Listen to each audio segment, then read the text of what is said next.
Hey, how's it going? Hope everyone is having a good day so far, or night.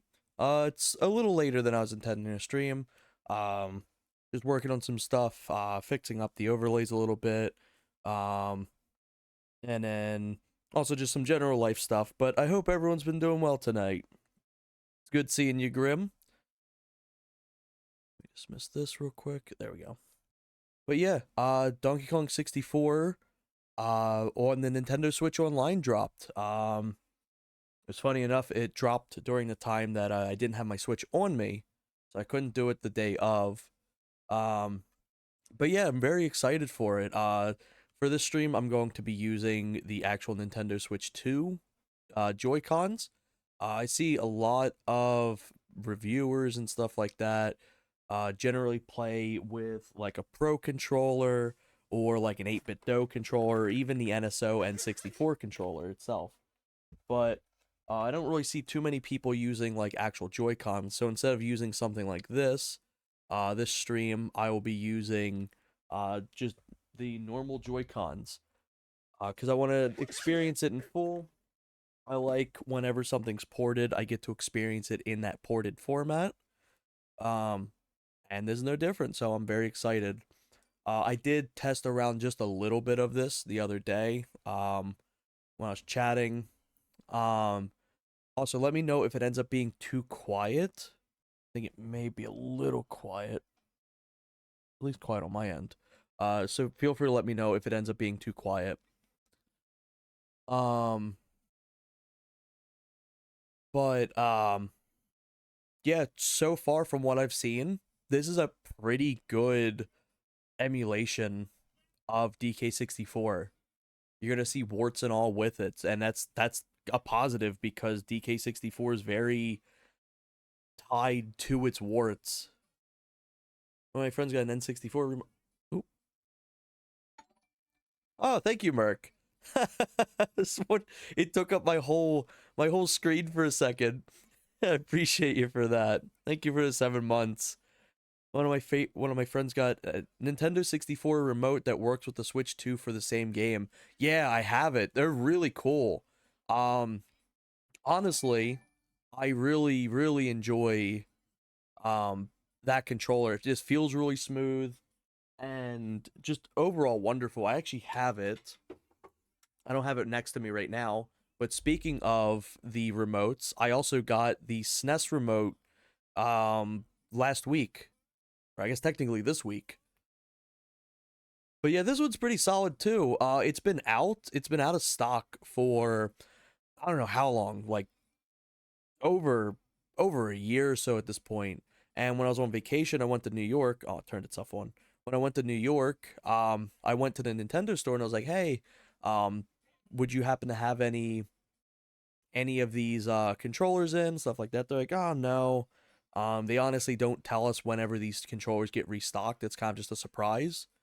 And when I came back from vacation, it turns out as I was on vacation, they went back and restocked online. So thankfully, I checked.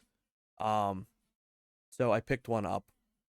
And yeah, it's fairly comfortable. The texturing's a little sandpapery. It's very rough texture. I think it's so it's like your fingers grip to it more. Um, I wasn't expecting that, but yeah, it's fairly solid. It has some issues connecting to PC and stuff, but if you're using it just for the Switch, this thing's like wonderful. Also, let me read some more of this stuff. Actually, let me bring up this menu so I can see it more. Remember when Dolby surround sound was top sound setting to have before surround sound was widely available? Yeah. Yeah, that and widescreen mode for this. Also, it's time for us to do the DK Vine test. Will he grab it? I already know the answers to this, but this is a big test when it comes to N64 emulation. I believe the Mod Retro and Analog 3D failed this. And the Nintendo Switch passes in flying colors. So, big improvement. Really impressive what we're looking at so far. But yeah, it like it was like a pristine. If you saw Dolby surround sound in the logo, it's like, oh, you know, this game's gonna be like pristine. But yeah, let's get right into it. This isn't going to be a full playthrough. TM. Knowing me, I probably will end up just coming back and playing through more of this on the Switch. But I wanted to give this a nice little test, show off how well it runs, things I've noticed, stuff like that. I'm gonna turn the story skip on because we've seen these cutscenes before. I've streamed this game, I think 12 times now, so we've definitely seen them. This isn't going to be like a full story thing. Some things that's cool as well for those that may not know. Also, welcome back. I don't know if you just got back now, but as I was saying, Dolby surround sound is like if you saw that in a game logo, you know it was going to be pristine. Um, but for those who may not know, the widescreen actually works in the NSO emulator. So if you toggle it, one, it removes the ugly borders on the sides. It still kind of leaves this black like void on it, but it at least makes it better. I may just play in normal just to have the icon, unless it ends up being too small. Fun fact with Dolby Pro Logic that this game has the surround sound channels are mono. Interesting.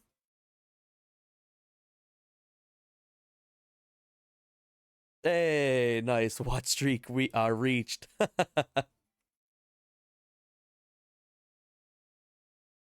But yeah, one thing I'm gonna have to get used to again is there's no way to invert the camera and stuff like that. Thing that the DK64 randomizer does a wonderful job with doing. So I'm gonna delete my game 2.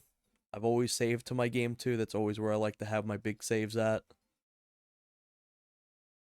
But yeah, I'm unbelievably excited for the fact that this exists. We've been waiting for it for years. Obviously, we have way more options and tools now than we ever have to play DK64, but for a while, we were kind of limited to the Wii U and the N64, and then if you were lucky enough to get an emulator that could work.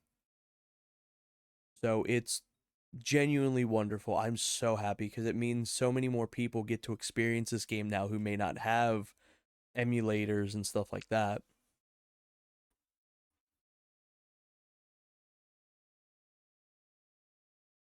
I did one really cool thing. I think it's exclusive to the Switch 2, unfortunately. I'll show this right off the bat. Is in here. So obviously you have your suspend points. You can reset stuff like that. But you can change your controls around. And I ended up doing it a little bit because the default settings are a little not preferred by me, but it's really cool that we have this ability now. So normally when I played on Wii U, uh, B would be my jump, and then Y would be my B button, and then my X would be up on the C buttons, and then I believe right on the C buttons was my A. But because if you try to do that with this, the Joy-Con's just still too small.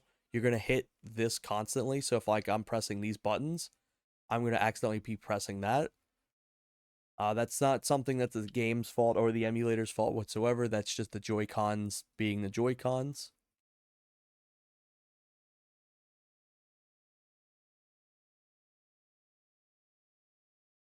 But yeah, it's wonderful with the fact that I can take Donkey Kong 64 on the go with me now. I'm gonna be able to do it more often with like the mod retro coming out, but the fact that this is so accurate and it's handheld just is such a more viable option, especially if you already own a Switch 2.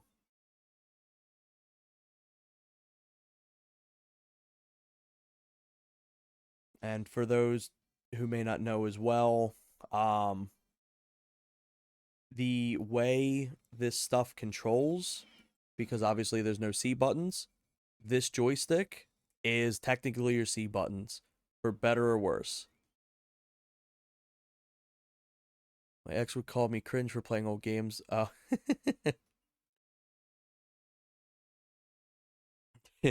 There's an X for a reason.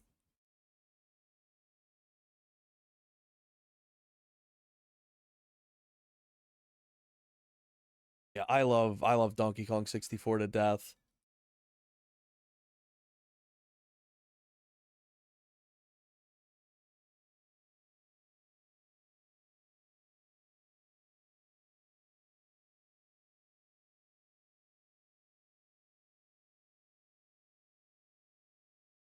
This is probably one of the few games I can just replay over and over and over without ever getting tired of it.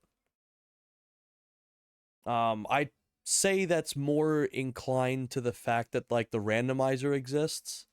So we do just have an infinite amount of content. Plus with how many different modifiers that thing has.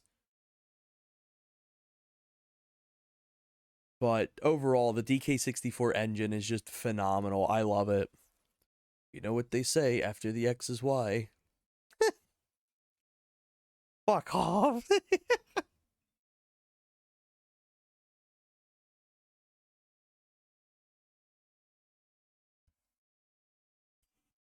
It took me just a split second to grasp it as I was reading it out. Note to that.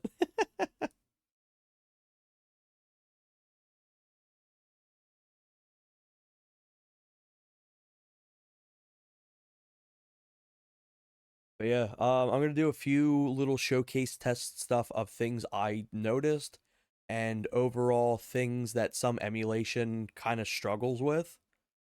For example, these kind of like vines, they have like that black little border to them. That's just being high res. That's just the issue with coming out on like a high res console is you're gonna see stuff like that. But it takes me a millisecond to grasp it. Need horse in here.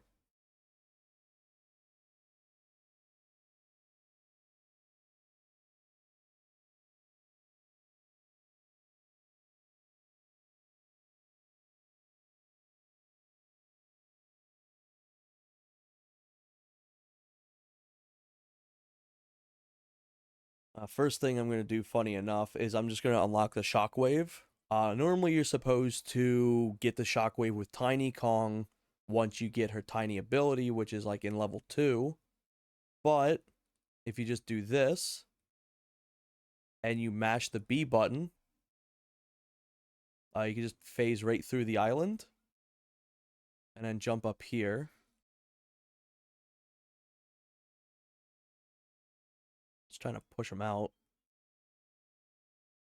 There we go. Why DK walking like he shit his pants? Oh, he has his pants then he forgot toilet paper before he blew up the toilet. Yeah. His butt cheeks are straight hanging out. I've mentioned this, I think, before, but my mother was very strict on video games. My dad generally didn't care too much.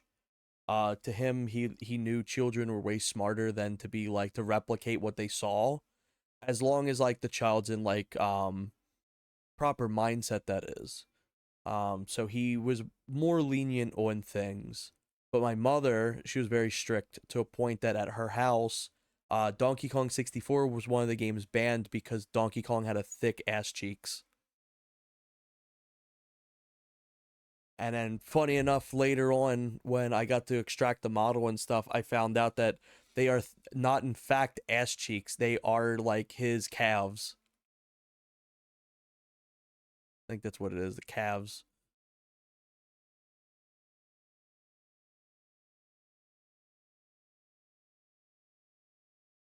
Or thighs, I should say. But yeah, going in there early lets you get the shockwave and the camera instantaneously, so you don't have to wait and go back to previous levels for the camera and stuff again. I'm at the beach and I'm gonna do that rolling trick to see if I could clip out the Atlantic Ocean into the another country. Caked up on the N64. No wonder this game needed expansion pack. Yeah,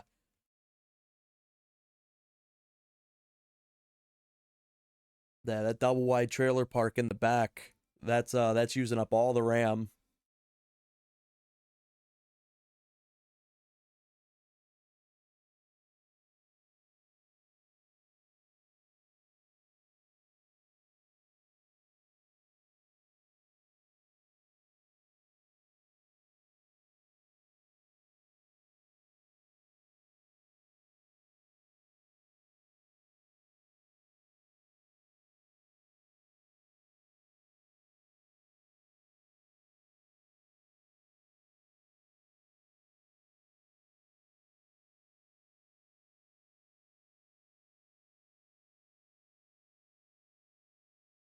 Dummy cake.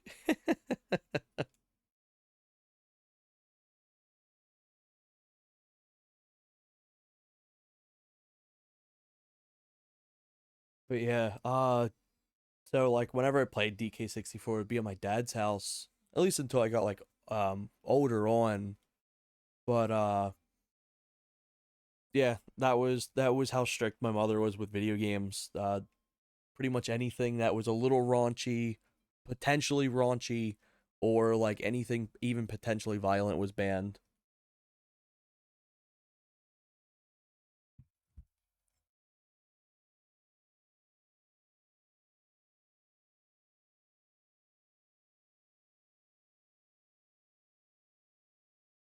He's thicker, faster, and filler too. He's the cake member of the DK crew.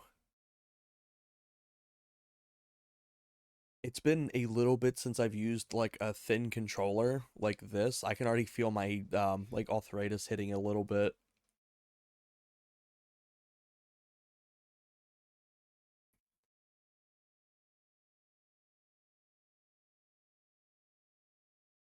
Also, I have so much muscle memory of these two buttons being the jump and attack that I keep pressing the wrong one.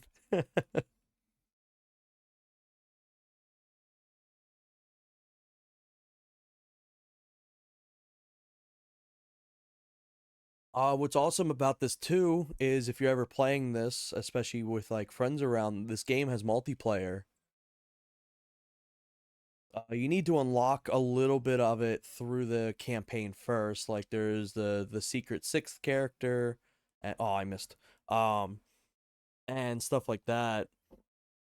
But after doing like just a little bit of gameplay, it should unlock at least some stuff for you. And it's not like revolutionary multiplayer or anything like that, but it is fun. It's a pretty fun time. There's a few different modes. There's like a general arena mode. I think it's 4 levels. And there's multiple things like collect the amount like the most amount of coins, team deathmatch, things like that. Just like the standard.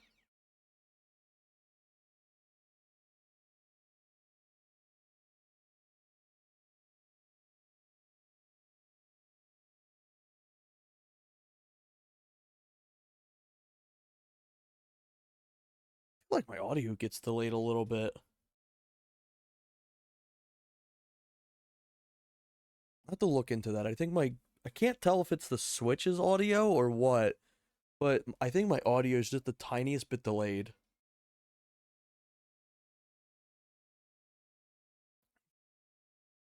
But yeah, there's also a small little arena mode that's like just a little platform that's like you'll face off in it'll give you a bunch of like different power-ups at random. There's some collect a coin modes I think in there too. And you'll see what the size of the arena is for that. Yeah, it's this big. So you'll have like up to 4 players. It's been a hot minute since I've played it, but I think there's like a few random enemies that'll appear too. I think. And I think there's like a survival mode too, if I recall. But they're not a bad time. One day I want to be able to port over a DK64 map into GoldenEye or Perfect Dark. I think that'd be fun.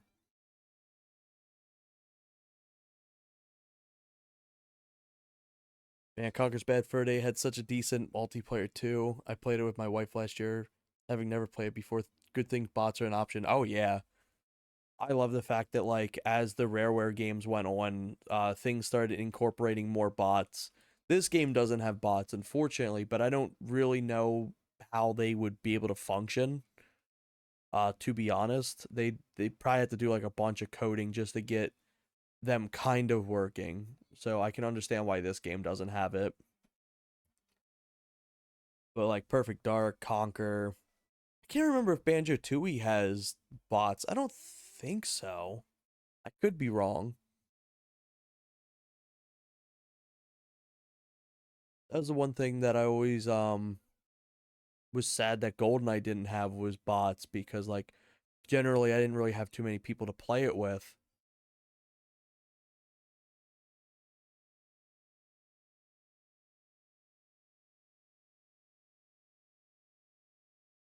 Also, one thing to note with the Joy-Cons is because they're extremely tiny, it's a little harder to be precise, obviously. The one big thing, especially, is aiming. Your cursor kind of goes 0 to 100 fairly quickly. However, a nice little thing that they included back on the N64 is if you held Z, it slows your aiming down. So if you're having trouble aiming, if you're stuck with like Joy-Cons, you can just hold Z, which is wonderful.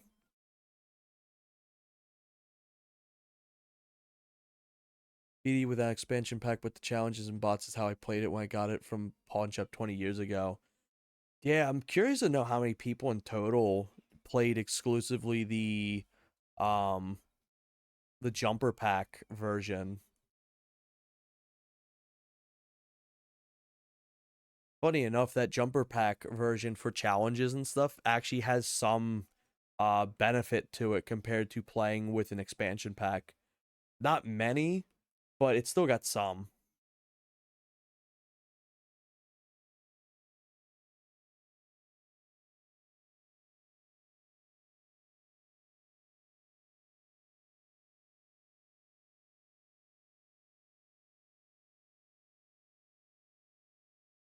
I think the first like we had the Green Jungle N64, and then I also had a few from yard sales too. So I was always in stock of expansion packs. Essentially, especially since my brother was big into DK64. Um, Thankfully I had that. I still remember the first time I knew my dad had it because all my games for the most part were hand me downs. I never had a brand new video game for the N64 at all. Um, because like my brothers, they just played a ton of it. Like they had a ton of games. Oh shit, I went the wrong way. I'm yapping. Um, but with when my copy of GoldenEye got stolen when I was younger, I didn't have any shooters to play on the N64, and there was games I loved on it, but nothing I fully clicked with. Like at the time, I'd probably say Smash 64 and DK64 were probably my two games. And my dad had this little end kind of table that just was like a end table slash cabinet, and inside it he had like a few things, and one of the things was the copy of Perfect Dark. And it was funny too because I didn't really understand what Perfect Dark was because I never saw the box art. I never saw the box itself. So like I never got this. I only got the cartridge. So it would just straight up be cartridge only, and all you see in the cartridge is this, and I thought it was like a hash brown monster with an eye. I had no idea what the fuck it was. And I was like, oh, there's must be like these creepy creatures in the game like that, if that's the case. Because like everything else kind of shows a full picture of the character or what the game is, where Perfect Dark's very closed up. And for me, I was like, oh, like little eye monster. Um, but I remember it would be like, oh wow, look, another N64 game. And like he was very adamant. He's like, no, it's got blood in it, stuff like that. Um, you won't be able to play this until you're older. And I was able to convince him to finally let me play. And he's like, okay. But it wasn't fully me that was able to convince him. It was me asking enough, and my brothers caught wind that I kept asking to play it, and they let him know that you could disable the profanity and the blood in it, and you could turn it to paintball mode. And that's how I was able to play Perfect Dark. Um, so I played like that for a while. Let me see. All the team names were gangs. Like whoever had it before me must have been wild or a wild teenager. Dude, it was especially around that time too. Um, Unfortunately, that's just kind of how people would name stuff. I've definitely gotten cartridges that have that kind of stuff in it. Um, but that was the joy of judging a game by its cartridge. You might hit gold or mildly fun times, yeah. Or you may get armorines. Because I was like, oh man, armorines is such a cool looking game. Look, it's got a unique box art. Also, I'm playing bad. I'm I'm zoned out. Oh man, armorines. It's such a cool looking game. It's gotta be like a great game because Donkey Kong 64. It's fully yellow. It's got its own cartridge and that like that unique colored cartridge, and that game's amazing. Armorines has got to be amazing, and it was one of the worst fucking games I've ever played in my whole life. I didn't beat Armorines, but I did get through most of it. Funny enough, I ended up playing Armorines on the PS1 the other day, and wow, the N64 one, while that one's bad, it's not as bad as PS1 version. Oh yeah, Superman 64, my favorite one.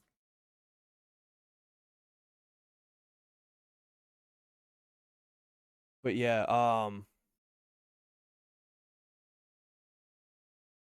it was wild because it's like you either got like really really solid games or you got cousin games, and there was like no in between, especially if you want the yard sales, because we used to go to yard sales all the time, and it would be so easy to like just somebody selling a whole Nintendo 64, 5 games and 2 controllers for 20 bucks. And sometimes you get something amazing, and other times you get slop. Sometimes you get oh, what did I get? I'm trying to remember what game I got that I really liked. But it's like you get something like Rush 2 or like Super Mario 64 and stuff like that. And then other times you get like Quest 64 and Armorines and Ogre Battle 64. There's games that you weren't expecting to see.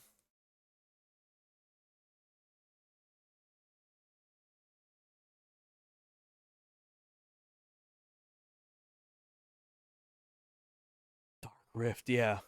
Oh fuck, I didn't buy that.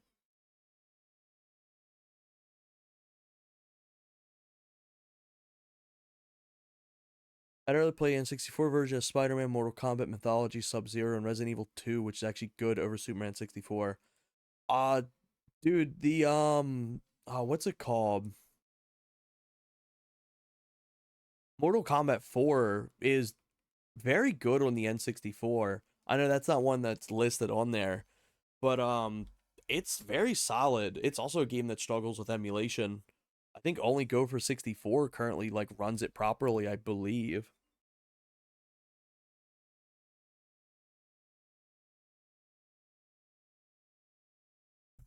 It's the only game that got that wasn't as a Christmas or birthday present. Is an X rental my dad brought home just because. Ooh, speaking of, I wonder if I could show it. I'm gonna attempt to show it. I don't know how well this is gonna look on the camera. Something I've had for years is the actual like original SNES uh cartridge holder, which is really cool. But let me try not to knock shit over.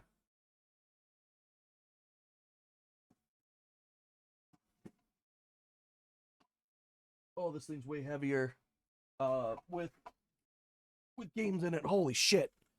Um, I actually got the Nintendo 64 case as well. And as you can see here, I've got it full of games, stuff like that. Speaking of, now that I have it right here,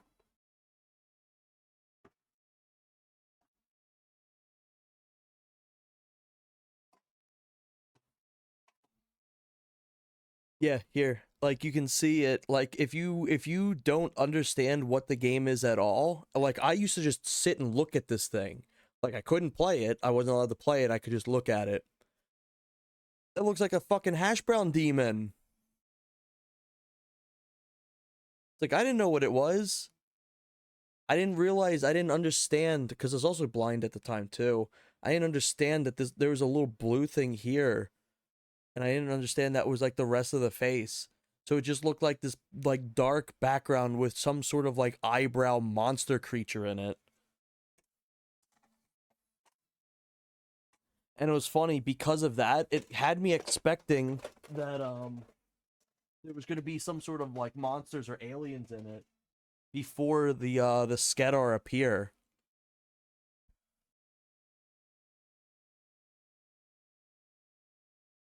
But I picked that up while I was on vacation. So let me go back this way now. Ooh, what's that yellow one? Oh, I don't know. I mean, as equivalent of having parents that always ordered Pizza Hut or Domino's with the name brand soda instead of frozen pizza and off-brand sodas. Yeah. Yeah, we've had that SNES case for I don't know how long. Probably since it like originally came out. But the N64 case, I just went to a random game shop in like Upper Maryland because we were like traveling through and we're like, oh, there's probably something around here because like Pennsylvania's got a lot of game stores, which is really funny because Pennsylvania was notorious for the longest time of being like fucking nothing. They're like there was nothing interesting when it came to video game stuff, at least for me. Like you could play rocks. There wasn't really anything interesting there. Um, but they've really grown. There's so many cool game stores there, and we're passing through Maryland, and it's just like, let's see if there's anything around us. And we stopped by. Dude, this guy had like some of the coolest shit ever. Oh, that's where I got my PlayStation Classic. I picked up a PS3 controller there, a few amiibos that I've never seen before, like a few other things. And like it was so wild. I was so excited because it's like, wow. Because it's like you rarely ever see this stuff. And it was a little pricey. The video games themselves were pricey, but the accessories and stuff were like actually pretty decently priced.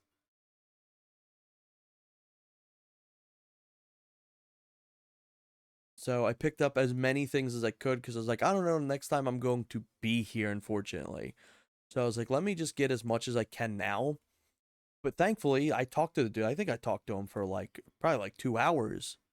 Um, and he is willing to ship stuff to me if I'm interested in it, which is really cool. Also, let me read some of these comments. Look, off-brand Mountain Dew or Dr. Pepper's usually slaps. What's it called? Like Mr. Pibb?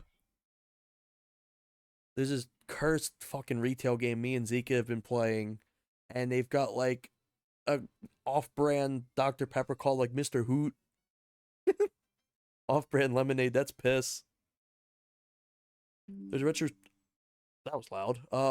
There's a retro game store near my book store. I go to hobby paints and stuff. You should let me know what you're interested in. Oh, really?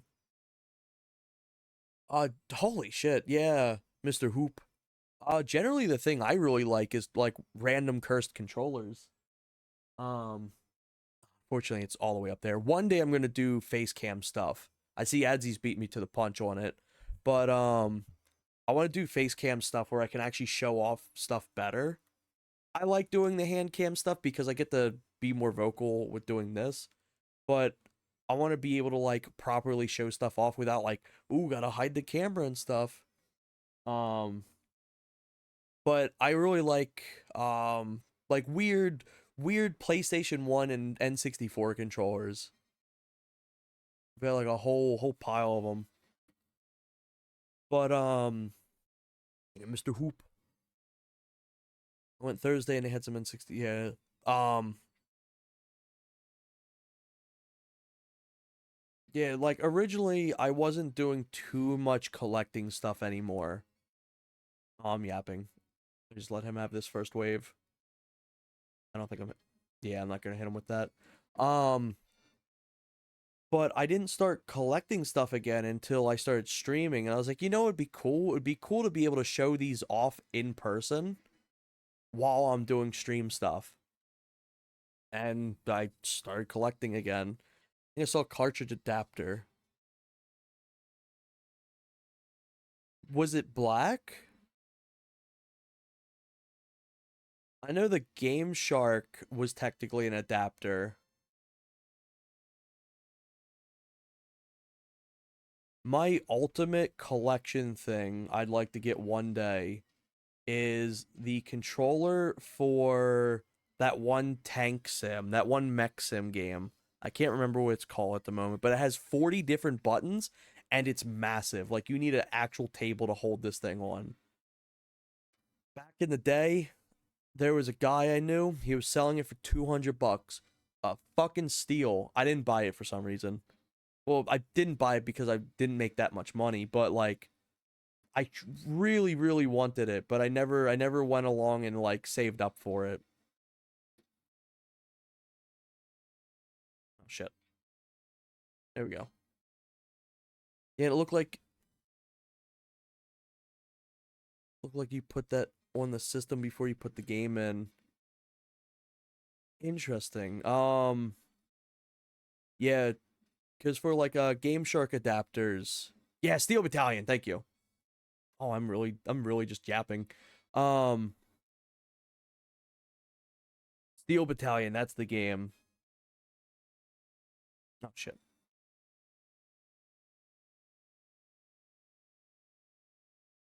Let me focus on this so I don't continue being in here. There we go. Um I wonder if I have it anywhere close right now.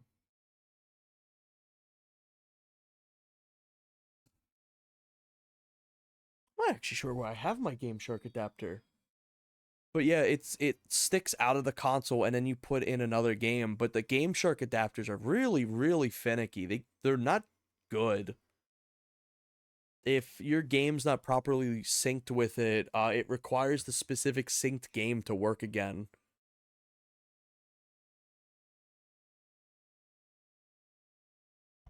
Holy fuck, horse. Nude stream and my buddy is talking about $200 for something daddy wants. Welcome in. It's always good seeing you. Ben.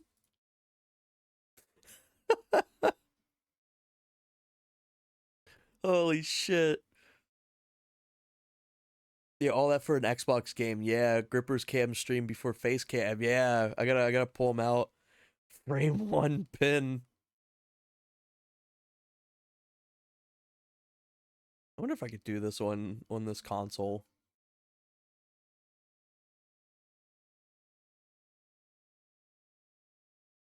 Oh, so close. Oh, I ain't getting that. That was close. That was a good attempt. Um, but yeah, Steel Battalion. That game's really cool. And then the the Xbox 360 sequel, that sure wasn't. That game was rough. Oh, also one thing I want to show off. A lot of things emulators struggle with with this game is the transparency on these leaves. You have to tweak it in a specific way, but a lot of times emulators show the black background of the PNG or like the BMP that this texture uses, but they actually made it that you can't see it, which is really cool. I know there's other emulators out there that can show them, but that is one thing I've noticed often with emulation. So they really did sit and take their time with getting this to work. Actually, someone got shut down for that with Dark Souls. Oh no.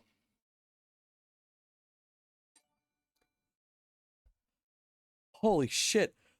That scared the hell out of me. Thank you, Merc. Merc is gifted a 1 tier sub. Welcome in, horse. Does that, I hope that audio comes through. Does the audio notification come through? Because it sure does come through. No audio, damn. I was gonna say it comes through for me, and it's like a jump scare. I gotta figure out what to do with that. Oh, it did not. Here, I'll do it myself. Ba-da-doom. There we go. That's not the actual one, but I'll do that. I gotta figure out why that doesn't work for capture card. It comes through for me, but it doesn't come through for the actual stream. Stinky OBS. Yeah, it's always something. But yeah, thank you, Merc. Let me collect some extra stuff for Diddy Kong.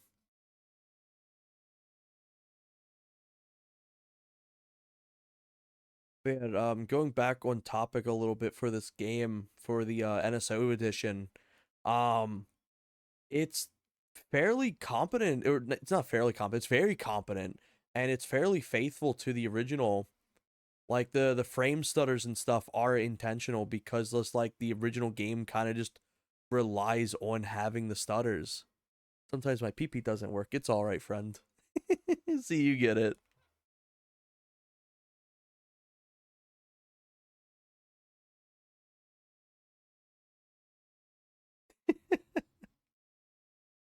Getting older.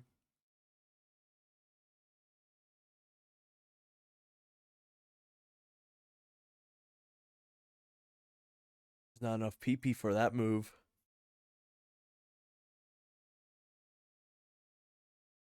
But there is a few graphical things I did notice in the little time I did play though. I'll show it back on the island. They're very minuscule.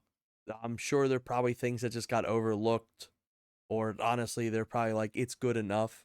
But it's still very cool how faithful this thing actually plays.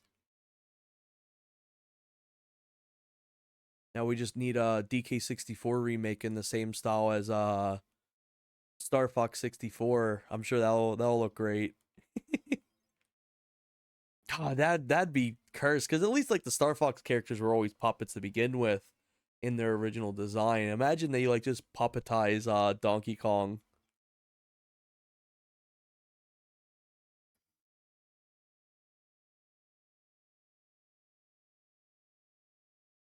Also, I don't know if y'all watched the Summer Games Fest today. They had some bangers release. There's like what Gothic remake, Resident Evil Code Veronica, some new stuff for Sonic with the 35th anniversary. They didn't really show too much off with Sonic besides like apparently they're making a little game, like a very basic game. And a few other things, but like yeah, Tifa and Street Fighter, dude, it was so funny. I think everyone was expecting to see Grand Theft Auto 6 as the penultimate game, like the final one. And then they drop the ending for Final Fantasy 7. I'm glad it wasn't Grand Theft Auto 6. People were expecting it. And it's just like if they can just release that at any time they want. They don't need to like bank off of like a game awards or like a show host thing. They can just do it themselves. So I'm glad that it was something like actually big.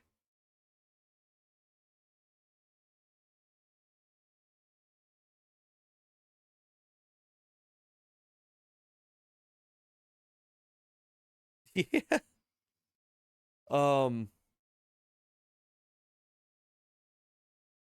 I also do think I also wonder to an extent if he is trying to do like not new IPs anymore for his final reveal after the shit with Highgate or whatever it was called. Highguard. That's the name. I mean, my muse of a fictional woman that actually reminds me of my wife is better to see in a fighting game than GTA 6 for now. But yeah, it was really cool seeing that. It's like, wow, it's finally like the ending. I've actually not played the remake of Final Fantasy 7. But I'm glad that it's like finally like here is the ending of the game because it's what, 3 or 4 separate games at this point. I don't even know how they managed to do all that. Oh, I don't have his weapon. Let me go fix that.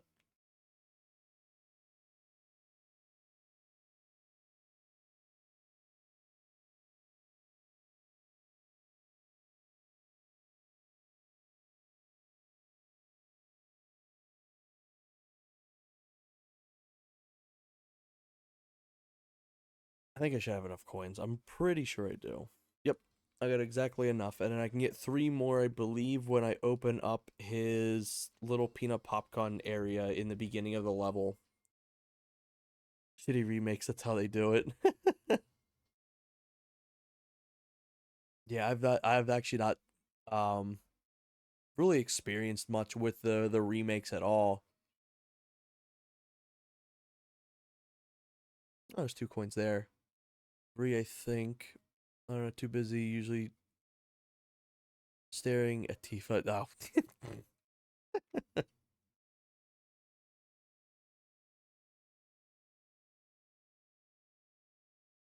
But yeah, even if there wasn't games I was really particularly interested in this game Summer Games Fest, it was definitely really cool just seeing such a wide variety of different franchises getting stuff.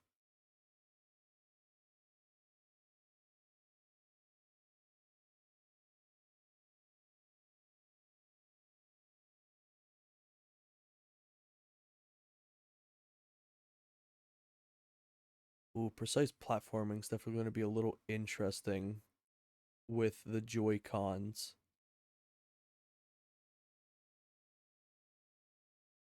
Oh, oh yeah. Also, I think if you really want, I'll actually show this off for those who may not see it. You can actually rewind on the Switch too.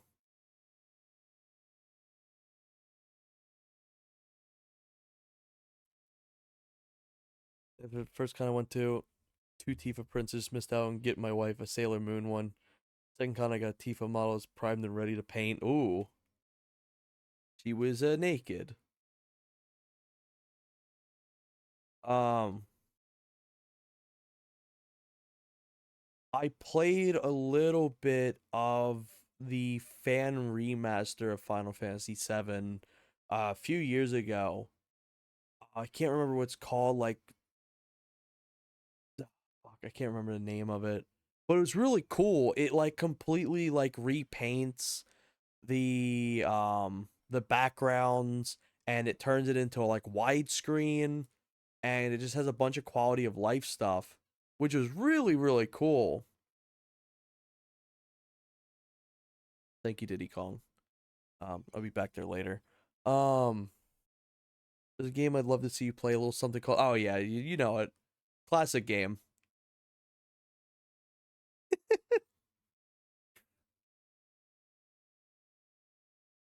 Yeah, my final stream ever. I'll be playing Churn Vector.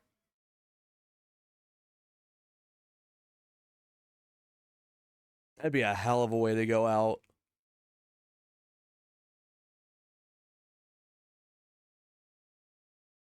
I think Horse would like Churn Vector.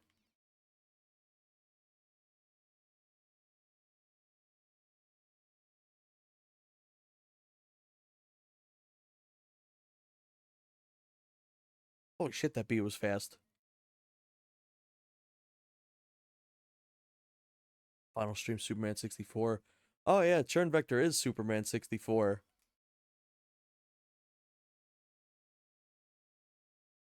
I think there's a few other bananas over here, and then I'll go back to the island after this. So I want to try to get some banana medals and stuff. You need 15 to be able to do the arcade.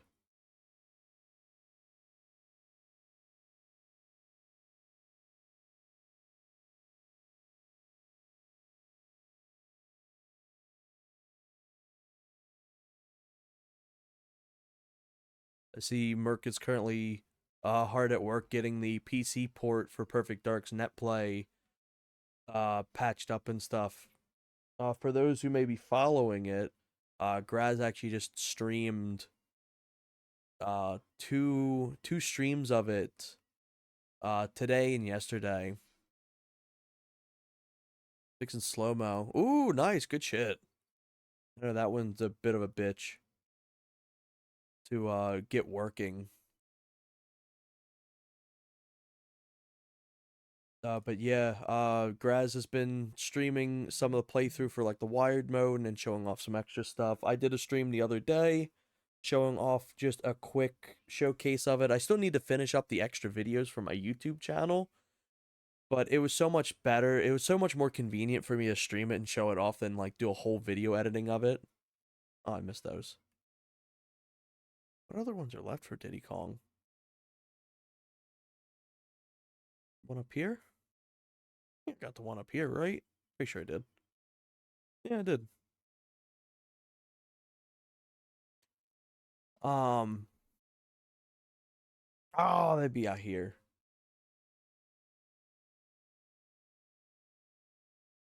But funny enough, when Graz was streaming, we had joined him for a short bit to kind of show off some stuff and like net play and things like that.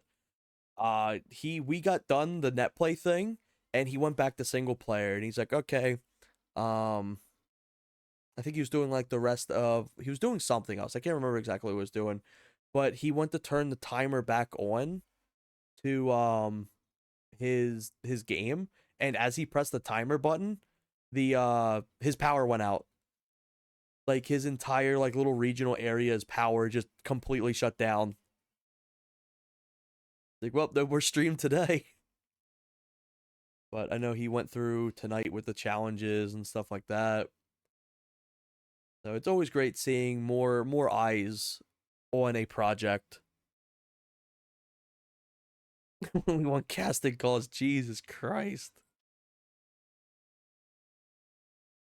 Maybe I should start doing some couch streaming.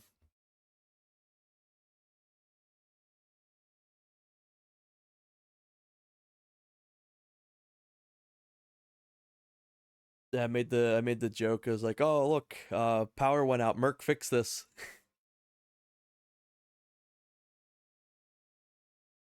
In the bugs and features tab we have in the Discord. I just put like Spain ran out of power. Please fix. Horse.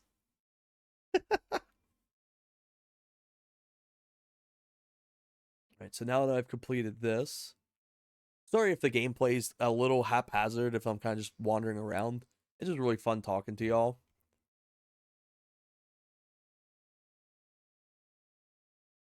But now that we've gotten key one, I can now show off a little bit of a graphical thing that I had noticed when I'd been playing through for a test.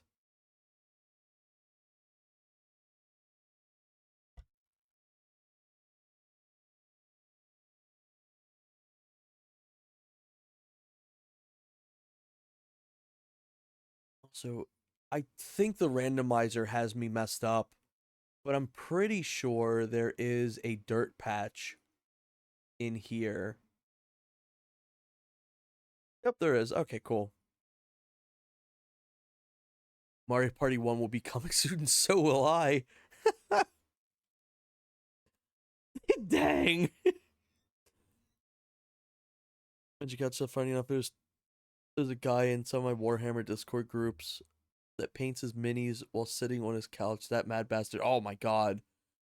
I have to imagine that couch is probably also like a felt or something. Something that's easily stainable. Whiz bang.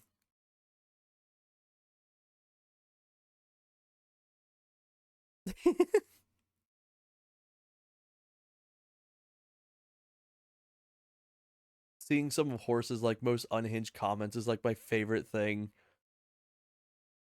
I love when TH will just be like very like deadpan, like just talking about the game and stuff, and then Horse just comes in with something like the roast beef grab or just something new that I've never seen in a chat before.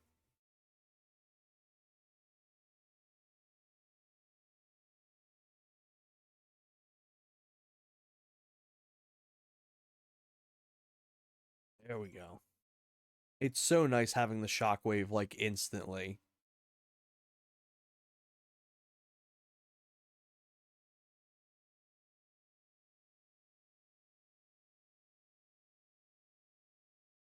My pussy is roast beef, grab it. Hey, Slick Wolf, what a time to join in. This came from Edsy's all golden weapon stream. I hope you had a good time. I was in there for a little bit. I was watching them while I was eating dinner and stuff. So I don't think I grabbed Cranky Kong's upgrade. They did not. I was gonna chuckle, but I hope you're doing well, Slick Wolf. It's not just the Slick Wolf. I was gonna chuckle when watching hockey and seeing power plays abbreviated to PP. I'm generally not a sports person. When it comes to like anything like that. My brothers are both really into sports, but I still remember like the first time I saw hockey, and I was like, oh yeah, it's like I always liked hockey. Hockey was the one thing I really enjoyed playing in like school and stuff. Um, and I will never be able to express the confusion when like they just started fist fighting and it's like a normal thing. I was like, what the fuck? What do you mean they can just beat the shit out of each other? There's actually some hockey games on the Xbox 360 where like you'll be like if you bump into somebody enough, you can just like flip your gloves off and then just like it becomes a fighting game. Like holy fuck, my interest for hockey had like skyrocketed.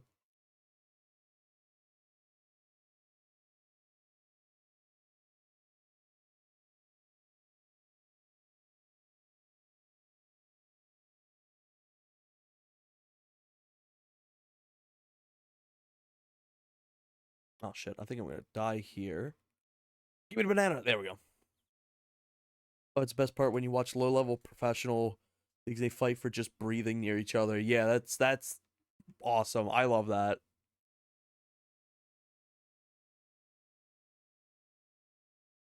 Needs to be more sports where they can just interrupt to start beating the shit out of each other, Super Smash Bros. Style. Like, imagine some leagues have like items versus others, like baseball. They get like a fake little plastic bat or some shit.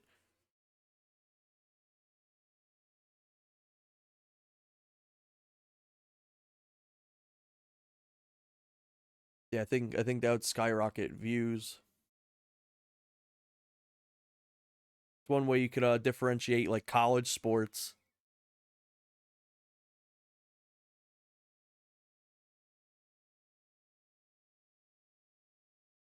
for Glory on Ice. Yeah.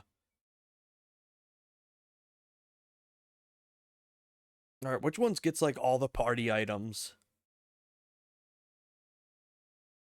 Yeah, like include like a smoke ball in there.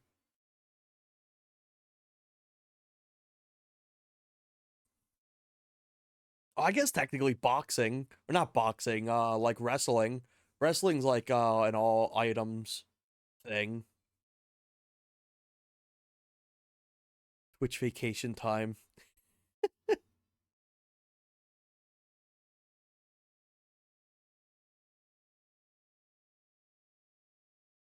I just now realized this is Candy Kong's why he said Twitch vacation time. I love when that tall man breathes next to me too. Oh whoa.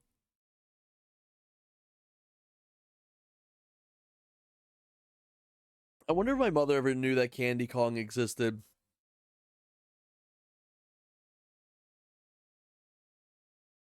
I don't know if I told if you know this story, Horse, but my mother was very strict with video games. I wasn't allowed to play like most things that had violence or anything potentially raunchy. And DK64 was one of them because like he's got thick butt cheeks, as you can observe here. That was one thing I was not allowed to play at her house was that because, thick. So I'm curious to know if she ever knew Candy Kong existed. That would have probably like just fully justified the ban. Was she jealous?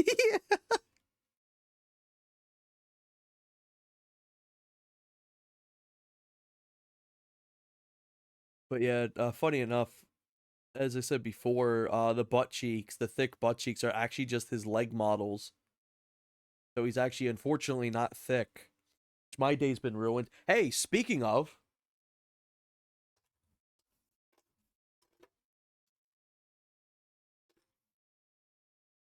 I get to live out my fantasies.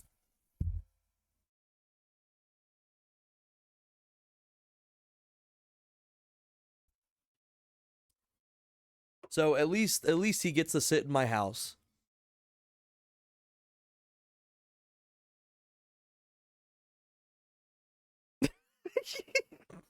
Hey, you like it? It's my mouse pad. Look, I can put him down. I can get my mouse. I can play. Oh, look, perfect for the Joy-Con. Yeah, get a little grasp. There you go. He goes back there. Welcome in, Captain Lima. Yeah, good wrist support. No wonder he needs. No wonder he needs the other. Oh my god, the advertisement stuff. I'm gonna open up this full thing. No wonder he needs the others. The clapping sound of his ass cheeks alert K rolls the minions. Oh yeah, which was the only thing DK sat on. No mouse filtering fitting on that.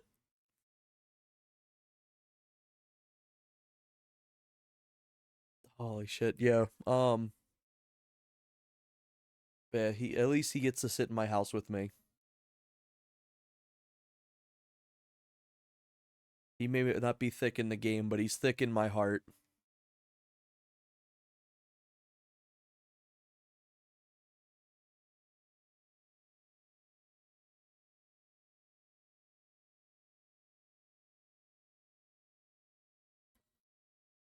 He's a thick member of the DK crew.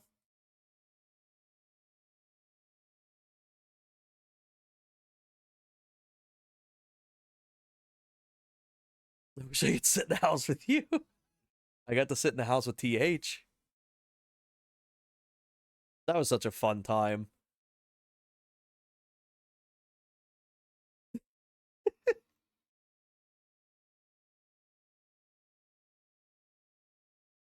I'm out after seeing you may slap him, but only once meme an actual mouse pad. Yeah, and he's thick.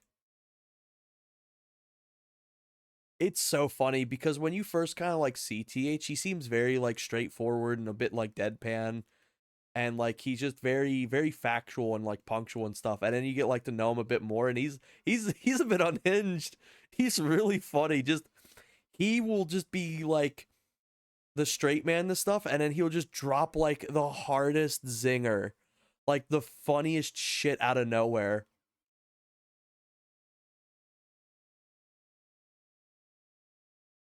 And it's like the way he says it too, especially with his accent, because we actually grew up in the same area. So it's like it's funny. Both me and him share very similar accents to an extent, and it's just very funny because it's like when he was like, "Ooh, eating some good old slop, yummy." It's very just deadpan.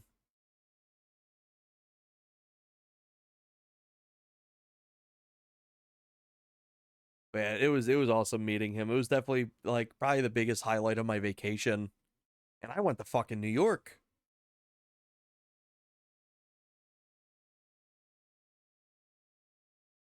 Time for one of my least favorite platforming challenges in this game. It's not hard. It used to just be a skill check for me as a kid.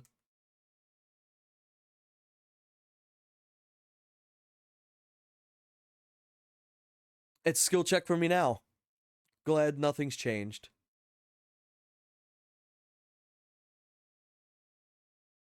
Oh, don't you do it. Don't you do it. He's hoarse, he's naked, and it's a what's up.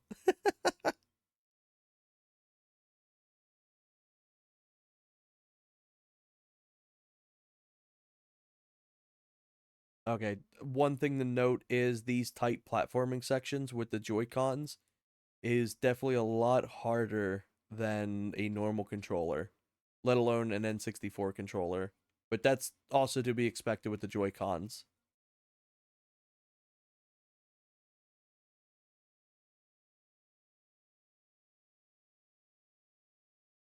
What I'm gonna do is I'm actually gonna let this tongue at least try. Yeah, there we go. No, it went the wrong way. It didn't do the right. Oh, I'm not even like half-assedly paying attention. I'm full of focus for this. I still messed that up.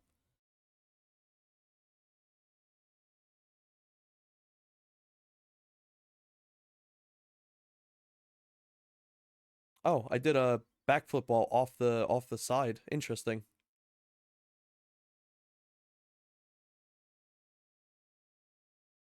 The Joy-Con's very sensitive.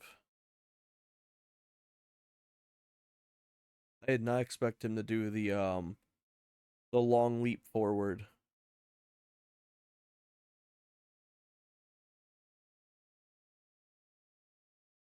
Also, this camera's rough here.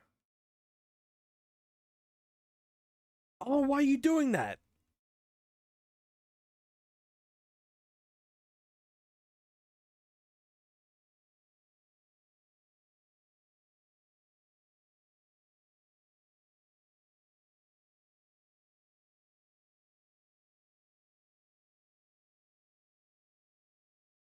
But also welcome into everyone joining just now, and probably whenever anyone has joined in.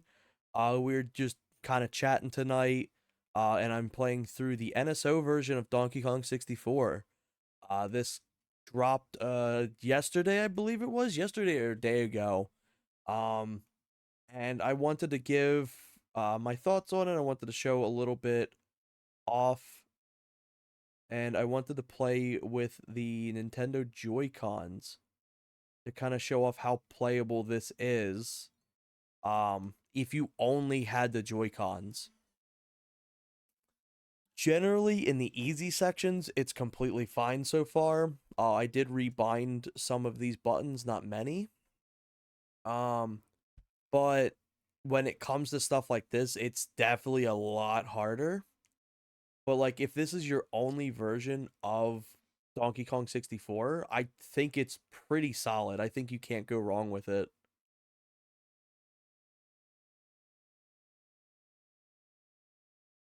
I won't be playing through the entire game, at least right now, just because I've played this so many different times on stream already, and I plan on doing a stream for 5.0 for the randomizer, which I believe it came out like a month or two ago.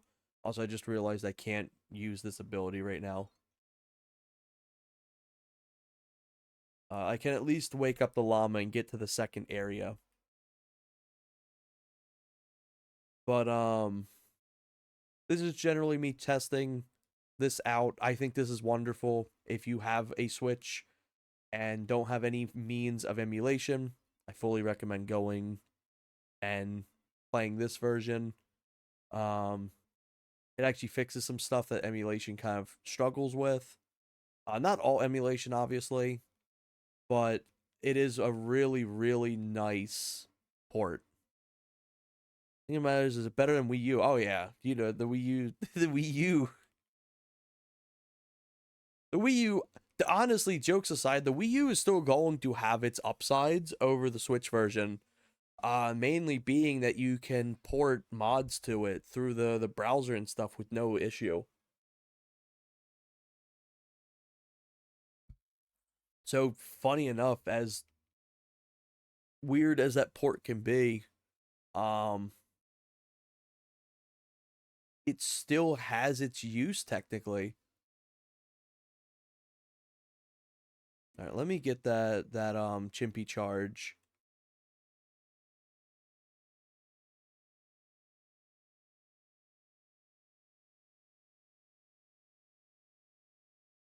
But yeah, honestly, for me, this is way better than the Wii U version.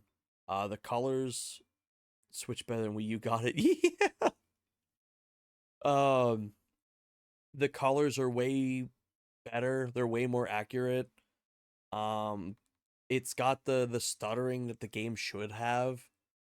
Usually I'm not very much of a stickler for frame rates. I like seeing old games get good like modern frame rates. It's cool seeing it. It's kind of cathartic too after spending like your childhood playing through a game that may have like 10 FPS and then now getting it where it's like 30 or 60. I'm always a welcome for that. But Donkey Kong 64 in specific kind of relies on that frame rate and that dipping and stuff because of how hitboxes and collision data is loaded.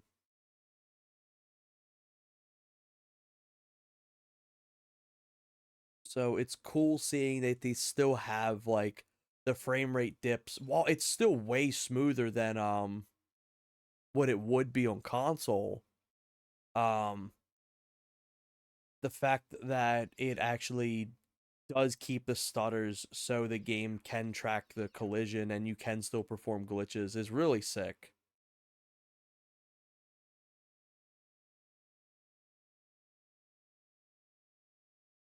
Let me collect everything I need over here. I am not going to do that stupid vulture challenge. That challenge sucks. It's way better in the randomizer, but on real original ROMs and cartridges of the game, it's rough. I believe this is the one where he's like, "Feed me." I think. Yeah.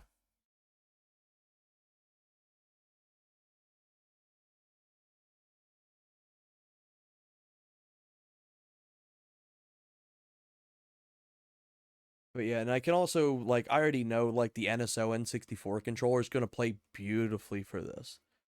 It's going to be such a wonderful game to play if you have that controller. It's currently sitting in my what's it called my entertainment center. I don't use it as much as I used to just because I don't really play too much stuff on the Switch. Usually I actually use my N64 NSO controller for Smash Ultimate. That's actually my preferred way to play Smash Ultimate is the N64 controller. But I haven't played that in a bit. I don't really play too much Smash. I used to play a lot of competitive when I was a teenager, but um, I haven't really played much of Ultimate at all. I don't think he's got any bananas up here. No, they're both Diddy. Oh, thank you.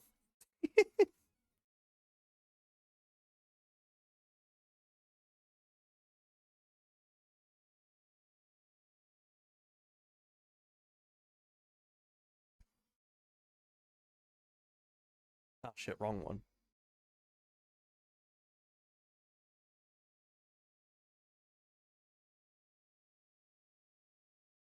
The one thing I forgot to show off earlier is some reflection, or not reflection, shadows will appear through geometry.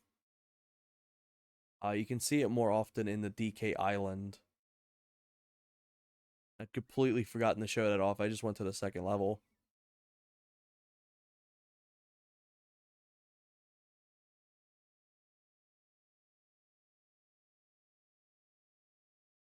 Oops, shit. It's also wild how quickly you can just get coins in this game. You only need like a tenth of the amount of coins that you actually get. And the only coins that you would actually technically need would be Donkey Kong's coins. Because the DK arcade, the second time you play, it actually charges you coins each time you oh fuck, wrong item. Every time you boot it up. Which I'll also not be doing on stream.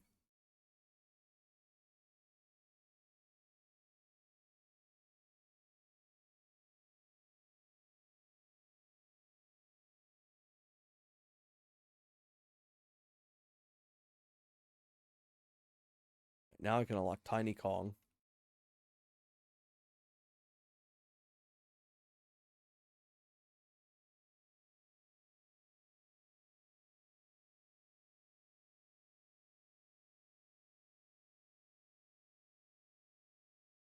The only thing that ever made me anxious about having DK64 ported to the Switch was the chance that any sort of like fan mod stuff got taken down. Because I know Nintendo can be very, very adamant about stuff being taken down around the time that new media or re-releases come out.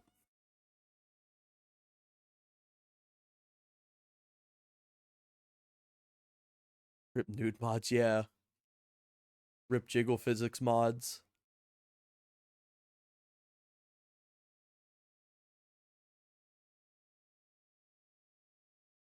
But I also I don't know how much Nintendo would have power over DK64. It is their IP, but it was made by Rare. So I don't know to what extent they would actually be able to do.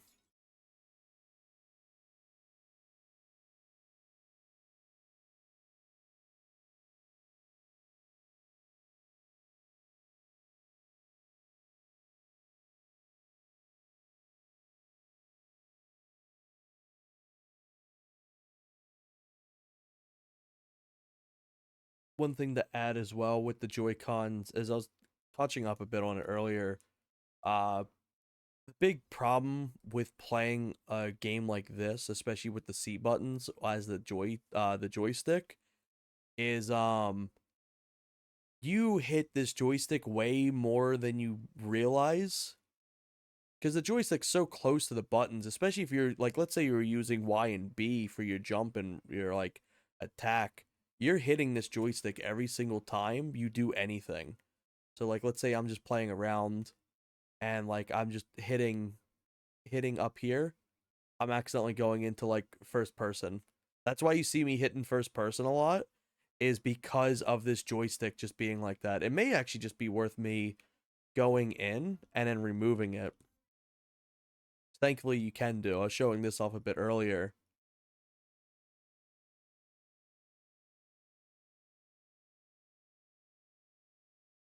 So I'll just have it be like no action.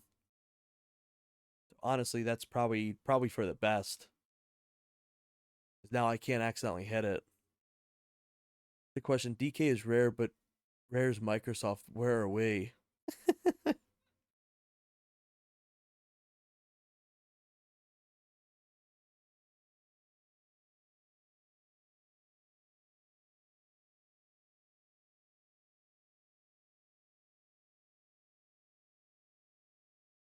I'm in my house. You could join me.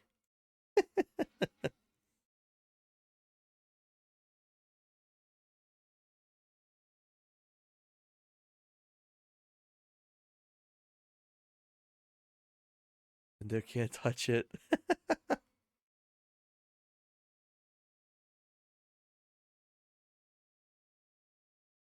It's interesting, all things considered with DK64 because like even before like Rareware was able to like be released from their shackles to have like Banjo on the Switch and like Smash and stuff, um they were still able to port DK64 over to the Wii U. So I feel like that means Nintendo has a little bit more power than they give off for it, but still who knows? Who knows where it actually like sits?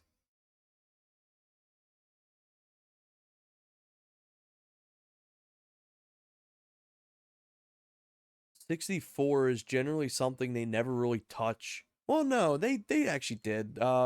They stopped doing it for a while once the Country series came out. Like the what's it called? Country Return series. Discord for a second. Let me see what's going on.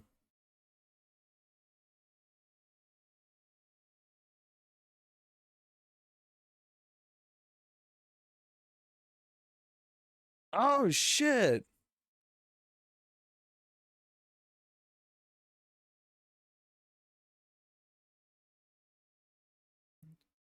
Platonic Games just announced that Super Ukulele Kart has been revealed done during the same Summer Games Fest. Interesting. I watched through the Games Fest, but I didn't watch through the indie thing.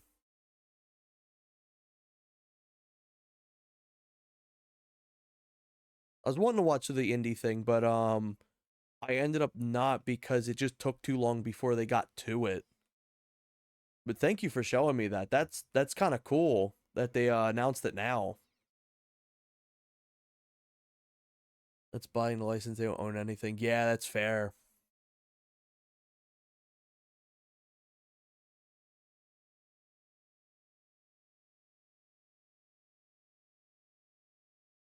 But good seeing you, Adsy. I hope you had a good stream. I was able to catch a good chunk of it.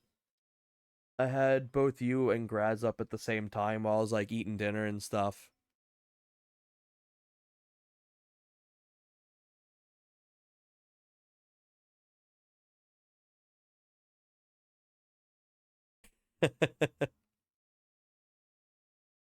Oh no.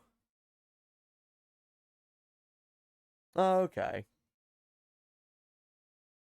It was funny. I saw you at the beginning. You're like, oh, maybe this is the time Red finally gets one, and then it gave it to like, I think like a few people that just had like random numbers in their name.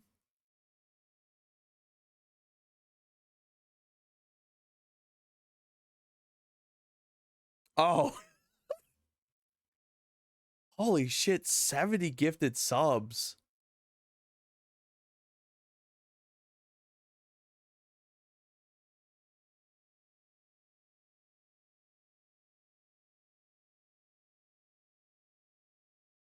I think the only sub I got right now is a horse.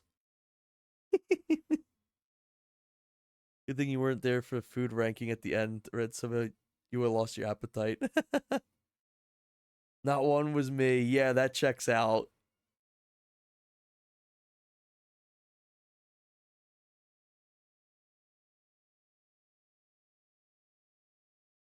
I think somebody actually ended up getting a membership twice in a row or something like that too, which is really funny. Like not twice in a row, but he got one before or something. Like damn, they duplicate getting subs before I get one.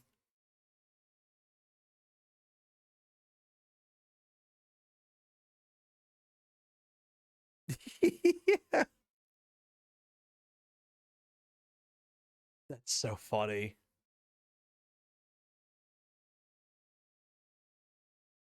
What am I missing now? Zoned out for a little bit. I need to do Donkey Kong's thing.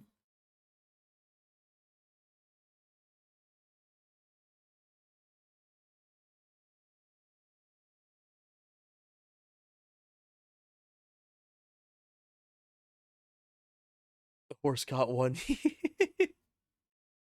Yeah, it was so powerful. It's so powerful. The gifted transferred over to here.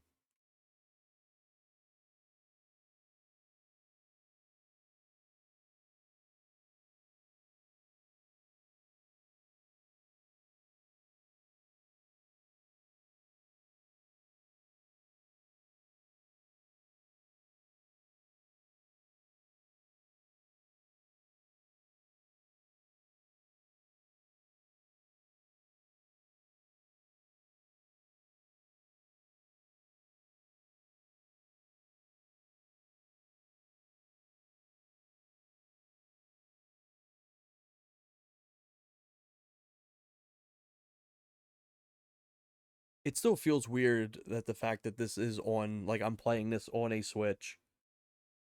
We didn't hear or see anything for the entirety of the Switch One's life cycle for this game. It's funny because it was one of the games that was on Wii U.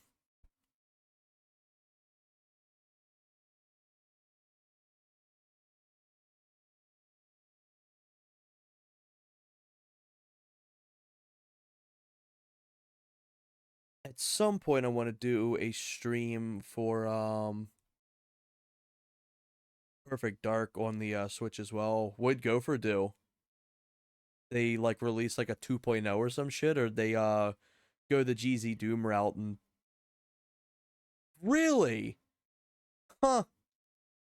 I Interesting.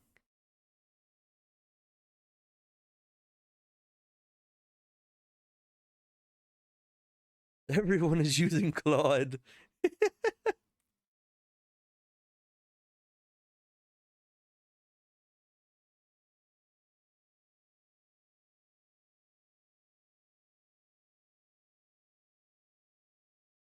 Oop, I did not hit the bongos in the right spot. There we go. That's crazy. Everyone's like getting that play rollback now and stuff. Switch One is tons of fun. I'm so happy to have one. I really like the little console, but like I never had any games I really wanted to play on it. I have a little bit of that same issue with Switch 2, but I've already gotten like a good amount of games I've enjoyed.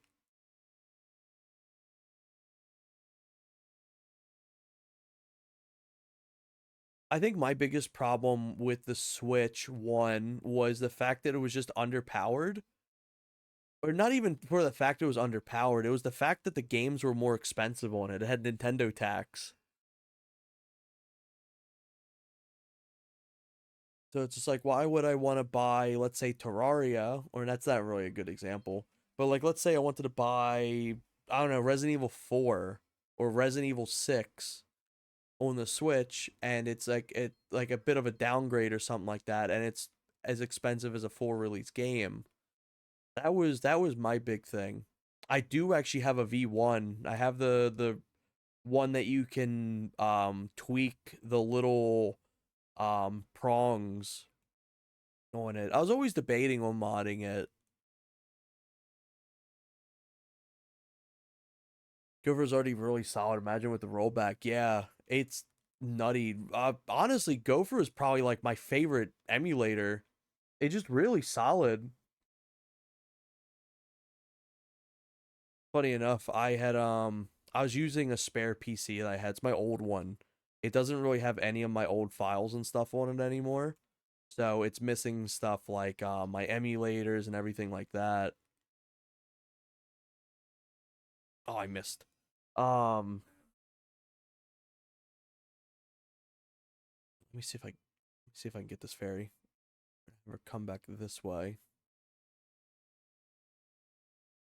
Nah. Um, but as I was trying to get stuff set up on that other computer,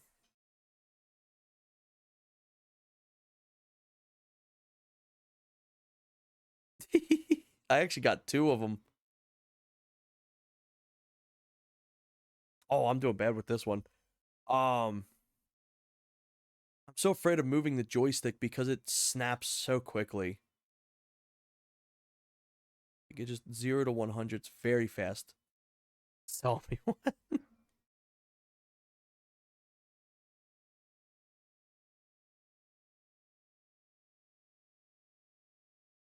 Oh my god, she moves so fast.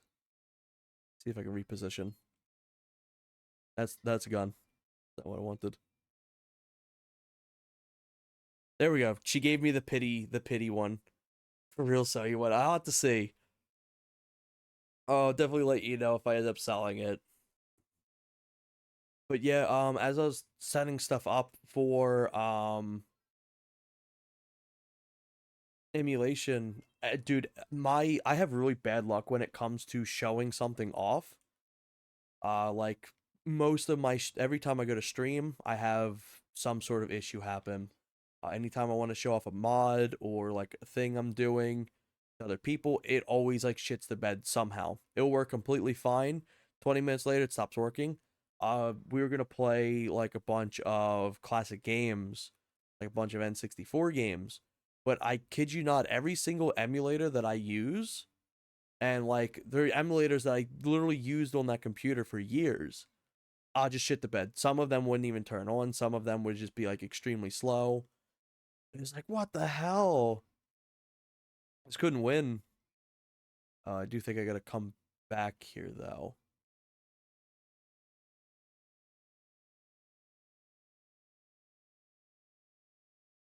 I need to get the abilities for Tiny Kong and stuff, but I'll activate not that.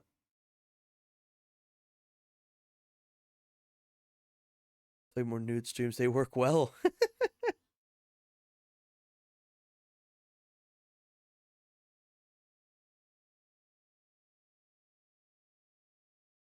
Like get a little vacation afterwards.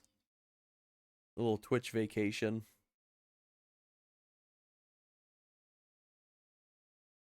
All right, let me. I have plenty of coins from her now. Yeah, we got 15, so I can easily buy a weapon.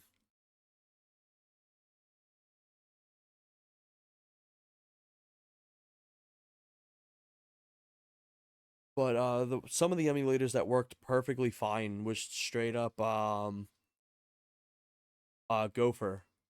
I think Gopher was the one that worked for mostly everything when I was trying to just set up and play matches.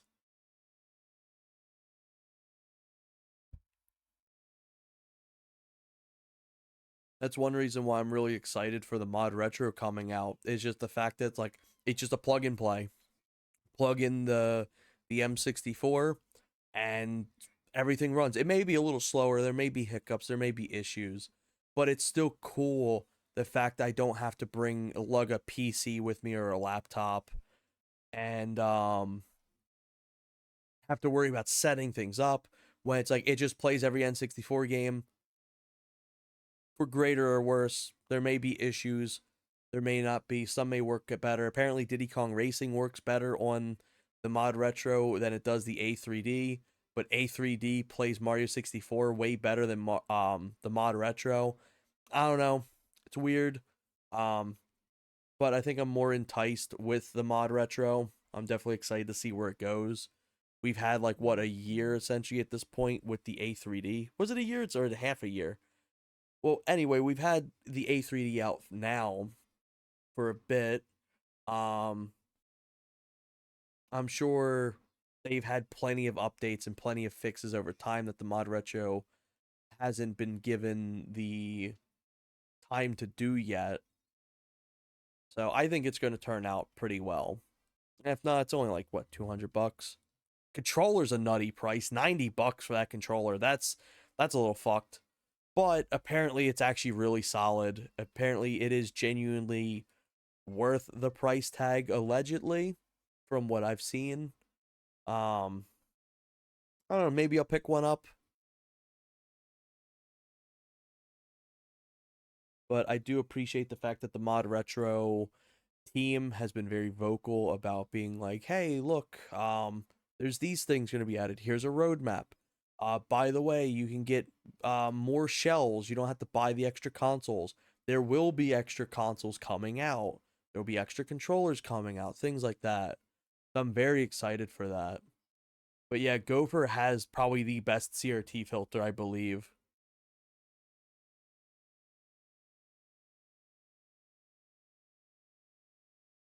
Yeah, I don't. For $90, it's like that's rough. The reason why I'm like, all things considered, $90, this thing was $100, and these are shit. They're perfectly serviceable, but like, if I had the choice of buying Joy Cons or a PlayStation 5 controller that breaks after a month, or an apparently very solid replacement for the OEM controllers, that can be one thing that's cool with the Mod Retro controller. I'm going to sound like an ad here, I guess, is allegedly the joystick's going to be interchangeable. So you can just open the thing up, pop the joystick out, replace it with another piece. I think it's even compatible with the original joysticks too. Um, and then there's like GameCube notches as well that you can get on it, or the N64 notches. How accurate that ends up being, I don't know. Only like content creators have them right now, and everyone that I've seen has been like, yeah, it's really solid. It's got issues. Apparently, people like the controller more than the console at the moment because they've also had test copies. They don't have the finalized version of the Mod 3D or Mod Retro. Oh my god. Um, is the A3D plays games better than the Mod Retro, but the Mod Retro controller is better than the A3D's controller, which the A3D um controller is actually really good. It's one of my favorite third-party controllers for the N64. 90 in issues, yeah. But yeah, apparently the joystick's actually really good. It's like a TMR or something like that joystick, so it's like anti-drift.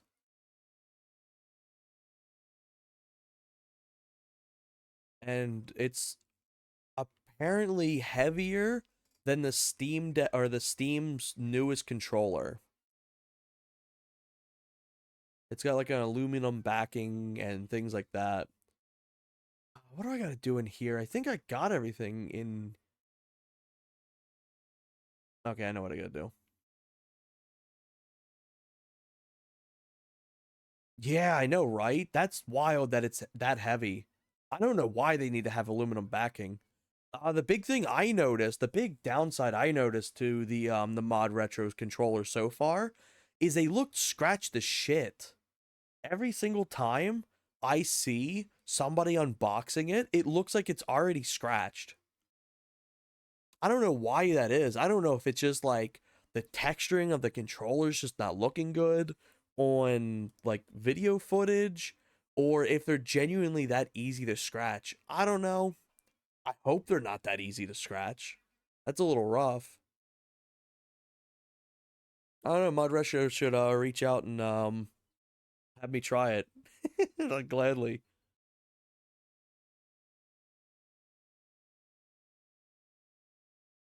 I'd easily do an ad for them. I really like where they're going with the stuff so far.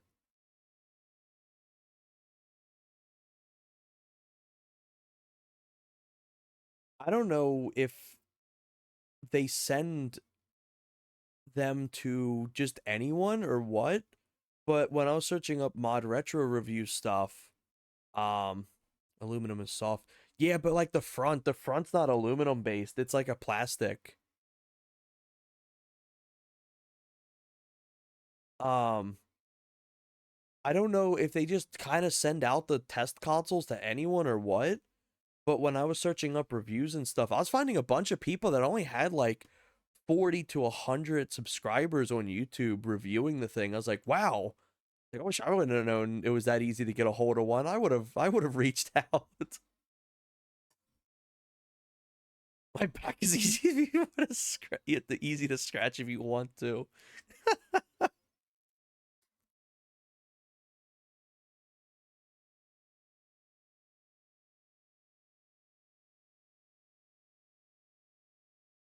All right, let me actually do this proper stuff.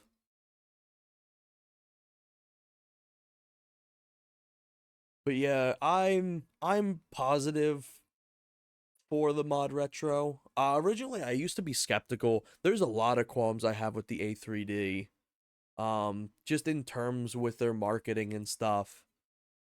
Like the whole delays and then like, oh yeah, here's the console. Oops, surprise, we actually have a new wave of consoles. Oops, surprise, there's another wave if you wanted these. Um, but it genuinely sounds like people have started liking it more and more over time. It's like that's cool. I'm glad that like your beer for 20 minutes. Oh no, good take your time. I may in a second go grab a refill on my tea as well. Tea in bed, daddy.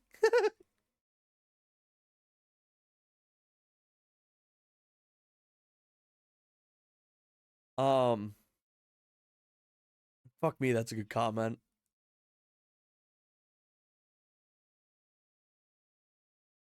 But I'm glad like the mod retro has always kind of just been very vocal about mentioning as much as they can. I almost wonder how much they mention is just due to um knowing how much flack the A3D got. I definitely wouldn't be surprised, but nevertheless, it's still cool. Just oh fuck, this is that stupid. No, he's not. I was thinking this is the dumb vulture. No, you got to fly through the ring.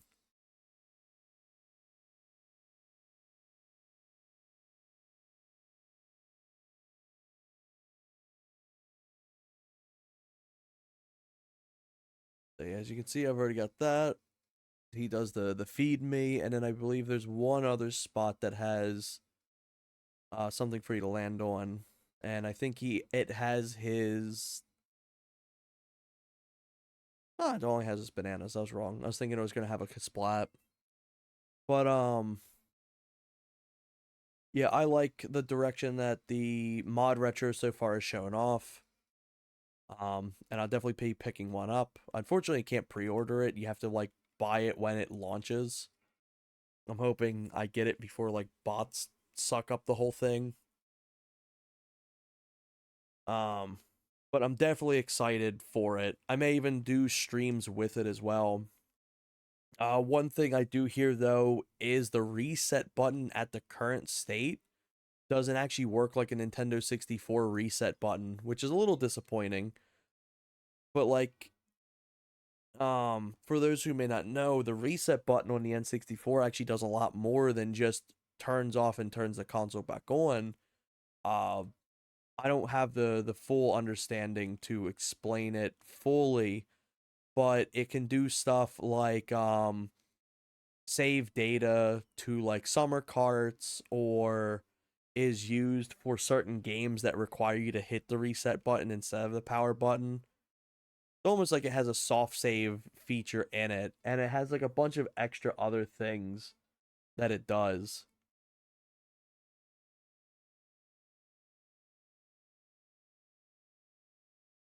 Reset button, that's so much. It has a reset button, but it's like quite literally just a restart the console button. It's fairly pointless from what I've seen, but we may see improvements to it. I don't know if they had that in their roadmap or not, but I think if more people are vocal about it, it may be something to be willing to fix. Who knows? Let me get the big Dong Kong.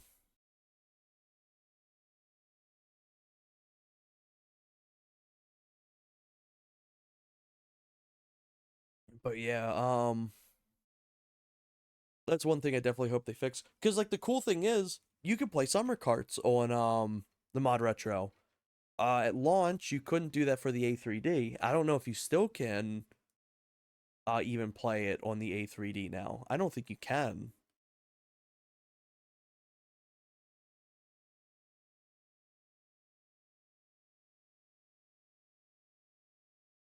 Yeah, agreed.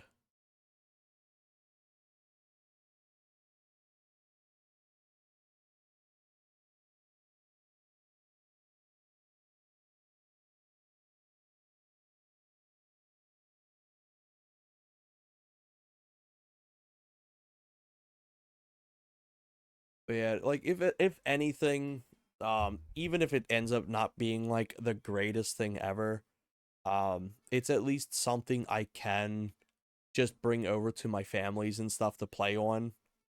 That's kind of how I'm treating it, is like even if it ends up just being like a 5 out of 10 little console, it's at least a console I can just plug in anywhere. It's kind of actually how I've been feeling about the PlayStation Classic. I've been loving playing the Classic just because I can just unplug it from here and then just plug it in like my bedroom or plug it in the living room. It's nice just having the ability to take it anywhere.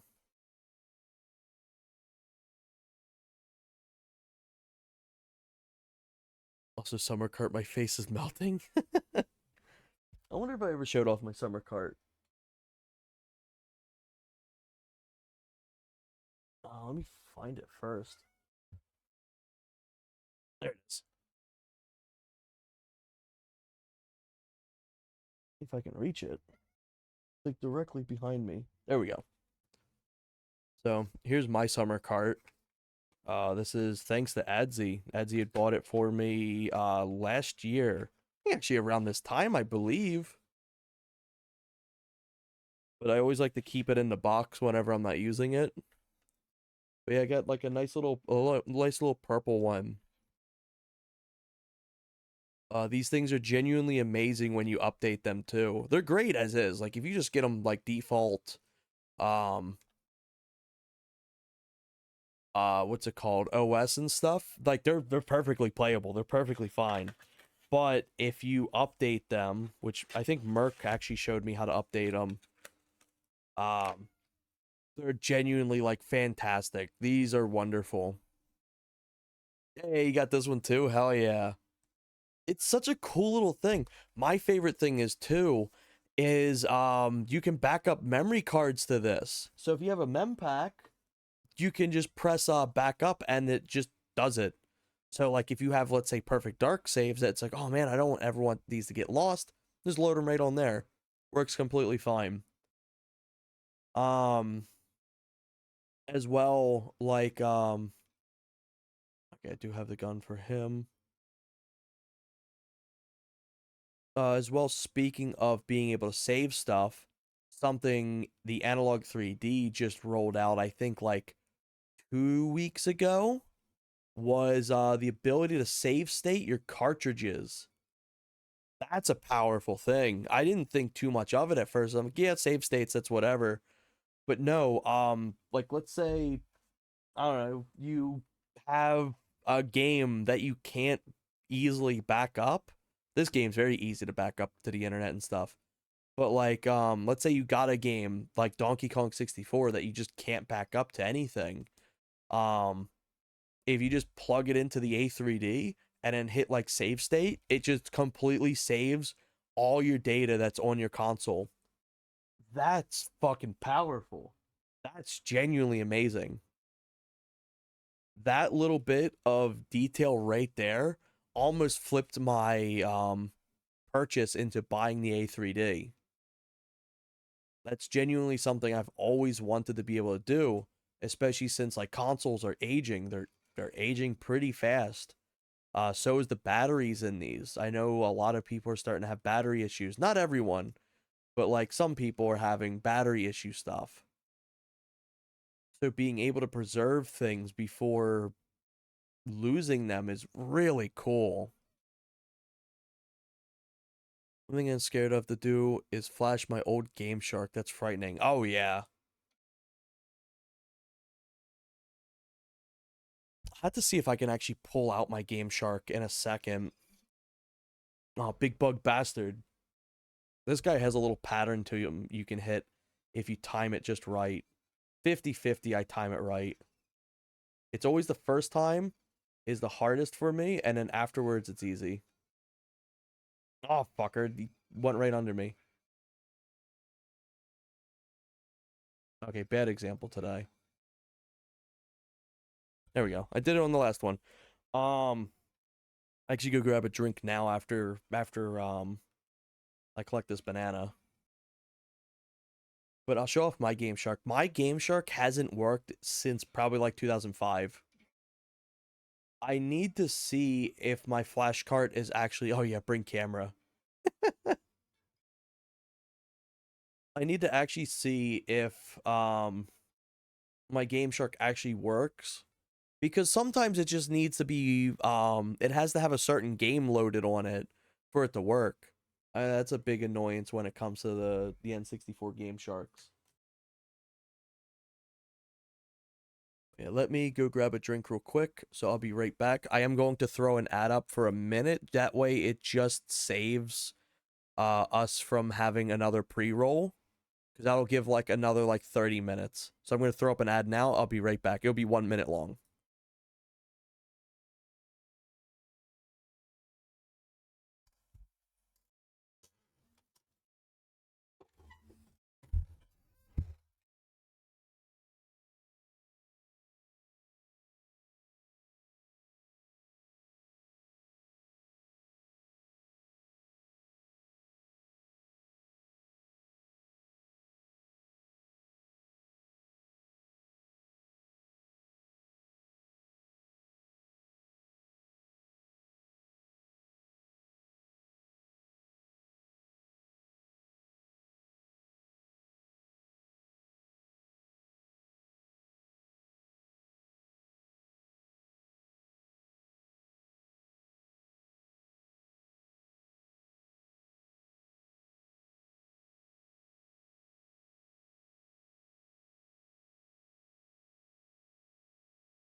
I am back.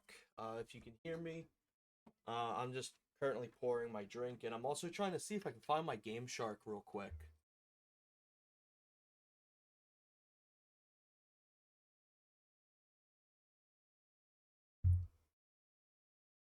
I put it somewhere in specific so I'd remember it, and then of course, every time I put something to remember it, I end up forgetting it.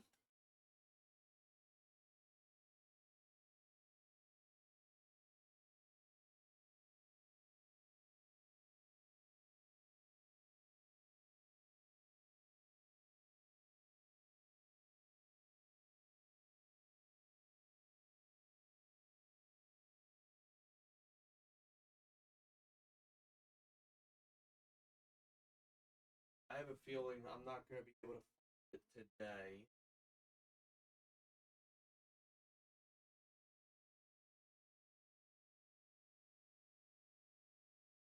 But yeah, sadly, it's never worked for me outside of like past 2005 because that was a big thing that my brothers would do is they would play like Rush 2 and stuff with the Game Shark codes on. I think there was like an upside down mode, and there's like a few other things too that you could do, like not upside down, like single colored screens and stuff, so it could be like all red or all blue.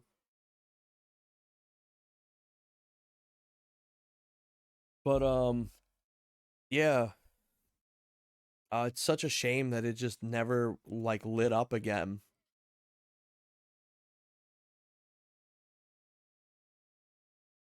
Funny enough, I also, speaking of things that just don't work again, is my original Rumble pack. This thing stopped working, I want to probably say 2012. I opened this up because I was thinking, oh, it's probably just got like an easy replaceable battery. They super glued the battery in here. It's like hot glue that they like just like bukkakied all over the battery. You cannot remove it. It just stuck in there. So I actually picked up a an original jumper pack. This is the first time I ever had like a licensed jumper pack, or not jumper pack. Fuck, what am I saying? Rumble pack. This is pretty cool. It's kind of cool seeing like the original ones. And then this is also something I have too. The original transfer pack. This I've always had. It was for Pokemon Stadium. I didn't have Pokemon. My brother did. I didn't know that until years later. I actually just found out this year that he used to play Pokemon Blue.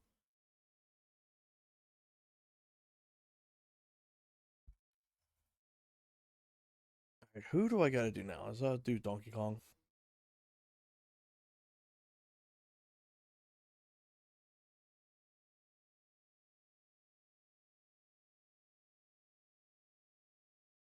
Realistically, I could just start moving on to the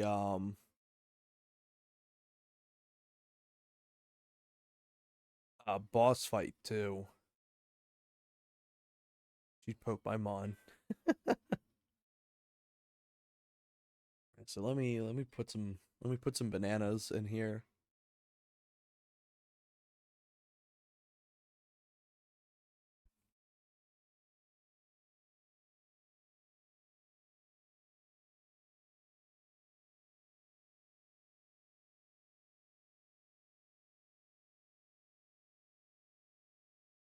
Hey, welcome, TH. I was just thinking about the Pokemon Stadium mini games, and then you appear. I think Pokemon Stadium's actually on here. Maybe we have to show off the button mashing again. See if I can do it on the Switch Joy Cons. I hope you're doing well today, my friend.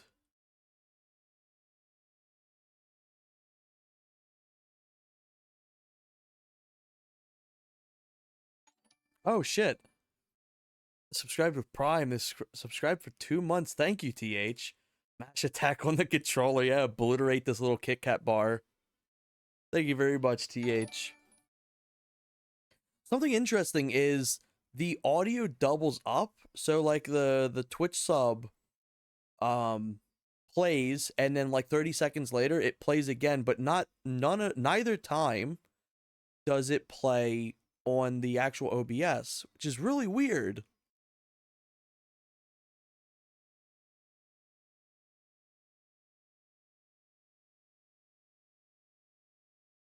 I'm doing it through the capture card. I had a separate thing for it.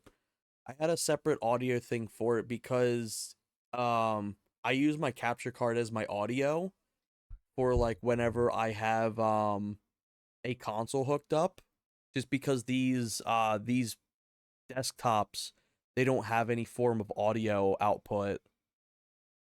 So I think that could be the issue.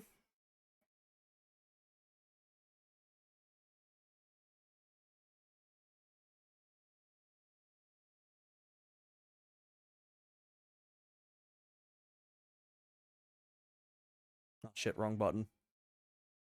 There we go. Obliterate me.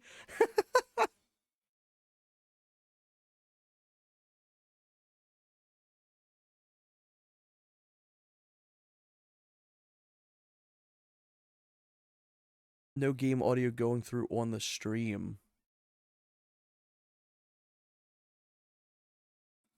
Is it not can you hear the game playing?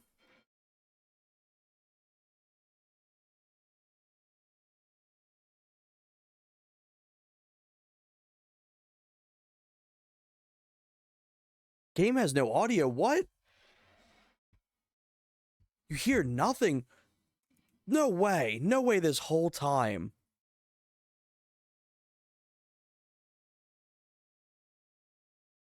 Holy shit. I think there's been like 10 people here. There's never been audio this whole time. What the fuck? I see audio perfectly on my side. It was a good while ago. Huh.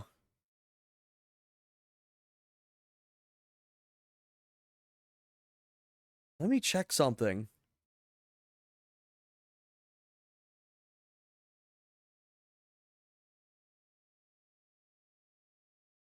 That's wild. Yeah, the speakers are coming out fine. Okay, so... Oh my god. Can you hear it now? Holy shit. Let me know if that's too loud.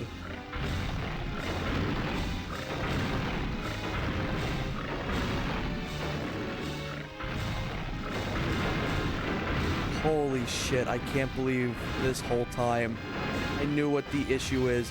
I don't like this little change that OBS has done. He didn't notice. OBS changed the overlay or the outline for like the audio mixer stuff. It's like flat now. I'm not really a fan of how it looks. There is two, it might be a bit loud, that's what I'm thinking. There we go. Hopefully that sounds fine. Let me raise it up just a little bit more. There we go. The issue is there is two icons. Hey, good to hear. Holy shit, it's been out for that long. The issue is, I'll take a screenshot of this so I can convey it better.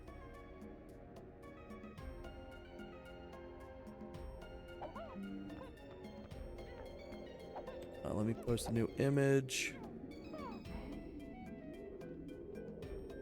I've also just been yapping a lot this stream, so I wasn't even paying attention to more video game stuff. As you can see here, there is two icons. One is for you being able to hear it, like it plays back your stuff to you, which is what I have it set for, and then one's muted. At some point, I meant to hit the headphones option, and I hit the muted one instead. Oh, okay, will do. I'll do that when I go on my next vacation. Give me a few days off.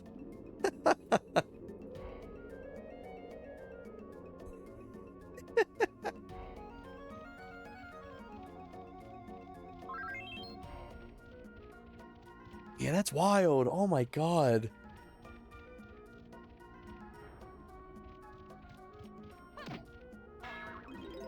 Yeah, now that I got this level done, I can actually start playing with some sounds. Now we're playing with some real power. I need 2 more bananas for Frantic Factory, I believe. And I can easily get them with the other Kongs here. Wow, that's so funny.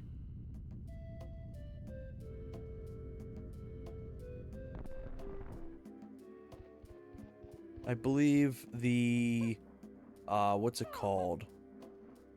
The randomizer actually fixes the height of this too. So it's easier to access.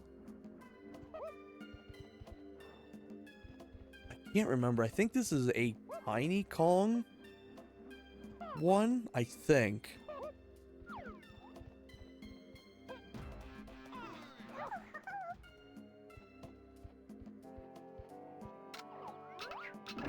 But yeah, I gotta start double checking for that audio tab, because it used to be upwards. I used to like it being like a traditional audio mixer, because like I actually have one sitting under this desk.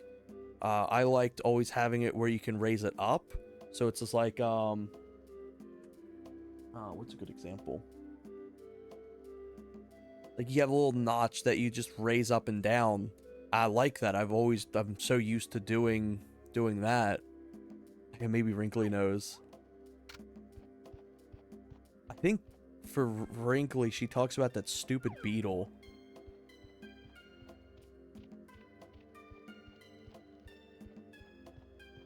But I've always liked having it where it's like more options on the audio mixer. It's cool that we have the ability just to toggle the playback now, which I do like, but man, it can make up for it makes it a little rough if you accidentally press that.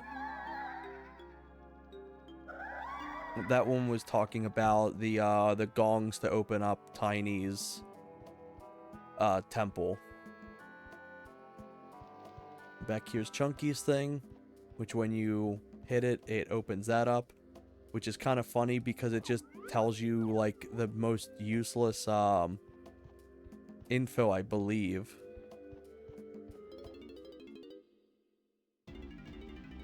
Oh yeah, now I can, let me show you this real quick. This is one of the few graphical bugs I found on the Switch's emulator so far. I don't know if you've seen too much of this Switch Online emulator yet, TH, but it's very solid. You can play with your notch. Okay, where is it? It was very specific. But you see the shadow where like the tree normally is? When you go out here, you can see it appear. Like I was able to see it before. But some of these shadows under here clip through the geometry. It's a very minuscule bug. And it's like, if that's the only thing I can really note about this emulator, you know it's doing a phenomenal job. Oh shit, actually, let me be Lanky Kong. Yeah, this emulator's genuinely solid. And then, like, testing it with the Joy-Cons as well. They're not the greatest things in the world. They're Nintendo Joy-Cons. These do feel better than the Switch 1 Joy-Cons, I will say that. But, like, you're very limited on precise movement with these things. But if you were just exclusively stuck using these, you could probably beat the entirety of DK64 with these. It may be painful, but you can do it. So yeah, very, very impressed with this emulator. I liked how many color options the Switch 1 Joy-Cons have. I love the color options. Me and my spouse actually have some that are both of our favorite colors. And it's just like the Switch 2 ones, they only color in the inner piece and the joystick inner layer itself. I think they were so afraid of having a Wii U situation that they were just like, yeah, let's what's it called? Let's invert the coloring scheme of the controllers. Because it was a shame, because like I think their first wave was the purple and teal ones, which is our favorite colors. So it's like, oh, come on. It's like you can't even see them. Also, honestly, having one set of Joy-Cons is enough for us. But, especially with these running at like $100 each, definitely not worth it.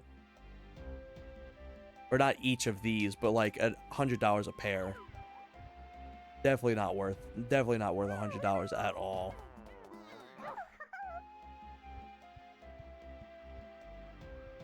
Did I not activate that? Okay, I'll just go get her her banana here.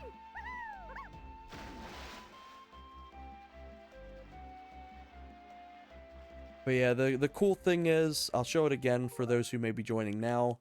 Cool thing is, with the Switch 2 emulator, the NSO app, it's a little bit more extensive than the Switch 1's version. One thing is you can view and change the controls. I actually think they did backport this to the Switch 1, I think. But I know it was a Switch 2 feature first. I believe so.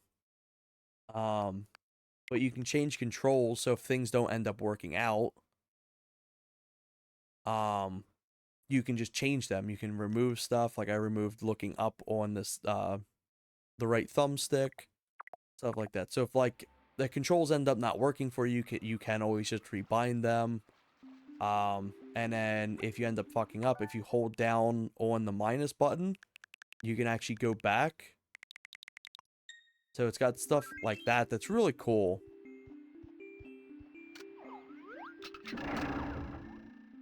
But it's definitely come a long way. The NSO apps have definitely come a long way from what it was when Ocarina of Time released, and like the Water Temple was purely unplayable, and the Dark Link rooms and stuff was just like atrocious.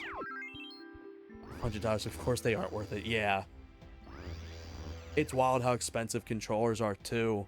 Because it's like you got this thing that's people would generally consider like a 4 out of 10 controller for $100, or you could just get a whole like PlayStation 5 controller that's like genuinely like one of the most comfortable, nicest controllers out there for $100, but it breaks in a month. And then you've got like these Series X controllers that are also very nice. They're not as nice, I'd say, as like the PS5s, but hey, at least they don't get joystick drift. Just wild how expensive stuff is now. Okay, let me... Oh wait, I think I need Diddy Kong to reach. Hey, welcome Merc. Welcome back, Merc. Merc. I got a question for you, Merc. Did the audio go out at all? Do you know when the audio for the gameplay went out? Do you know if it was specifically? Because I didn't realize that I had clicked the mute button on the capture card. Okay. Do you know if it was playing audio for like a while, or had it always just been out?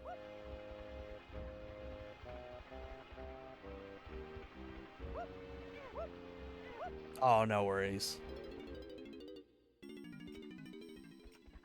Yeah, it accidentally like fat fingered the button.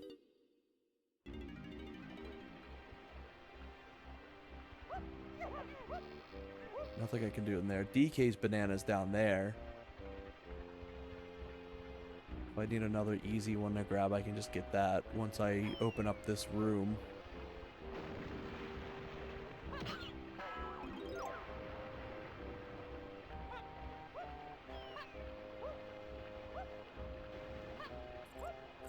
Yeah, this area, you can definitely tell it's emulated because it actually runs at a decent frame rate.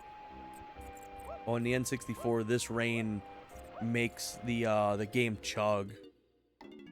Hi, Blue Knight, welcome in. Hope you're doing well today.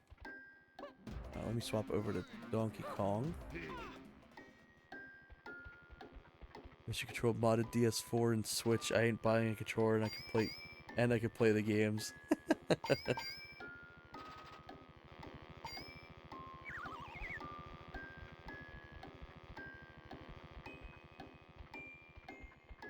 Oh yeah. I was showing off some of the widescreen stuff earlier.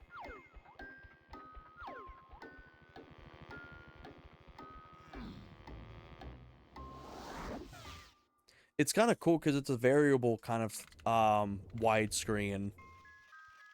Like some menus are wider than others, some are like taller than others. It's just really weird. It's really interesting on how they did that.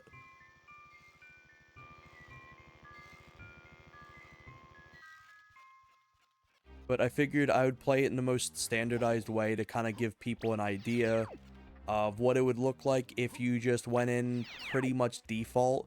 Like you only got a Switch controller and you're just wanting to go in and play the game. So maybe in a bit I'll swap it over to widescreen to show that off too.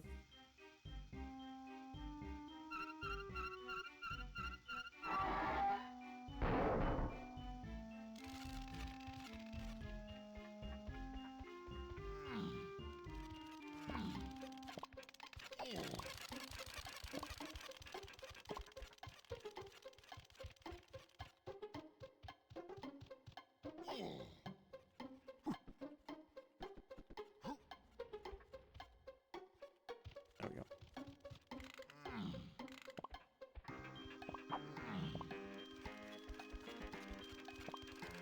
Let's see. Also, only if you care on the N64 app's game select menu, you can remove the suspend menu. Oh, yeah.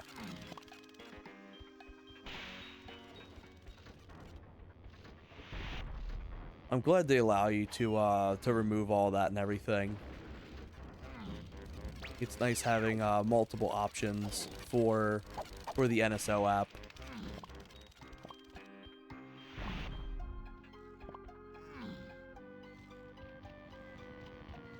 Let's see if I can do this one. Oh my god, Horace. Some boys are like me are wider than others. If you're into me, I'd be wider than others. Can you believe that's how...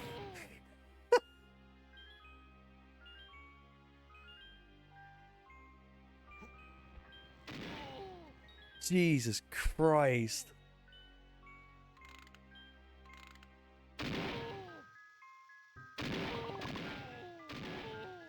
Well done, horse.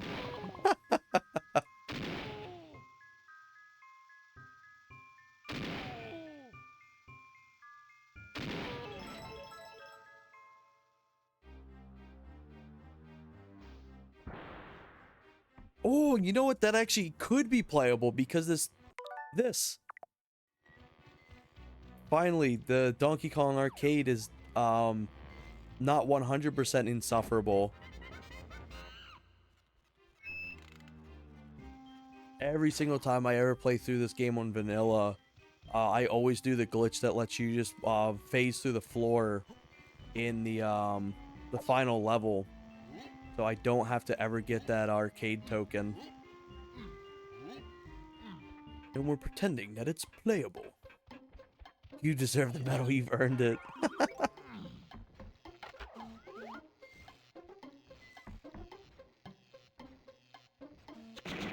Oh, banana jump scare. Balloon jump scare.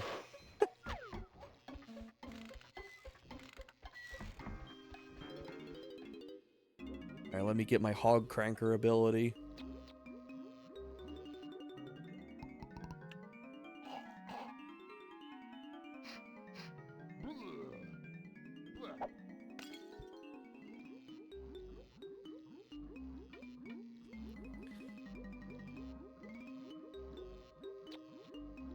You get a nice necklace, Merc.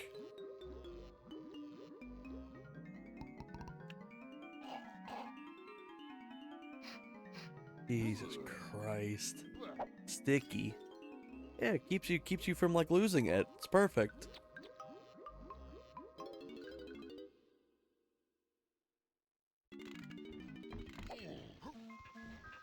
Pearls are expensive.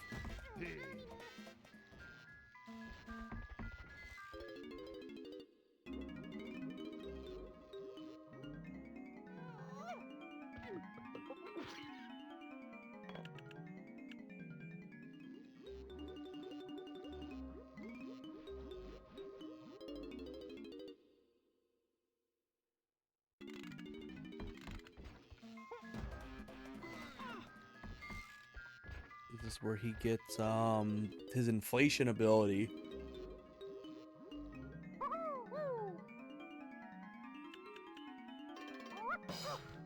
A baboon balloon.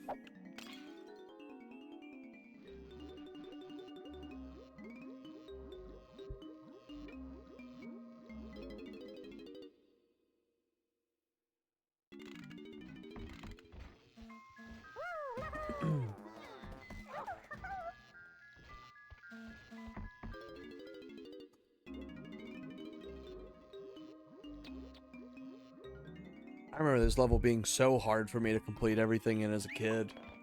It's definitely the biggest skill check for platforming. Because generally up until this point, there wasn't that much platforming that was important.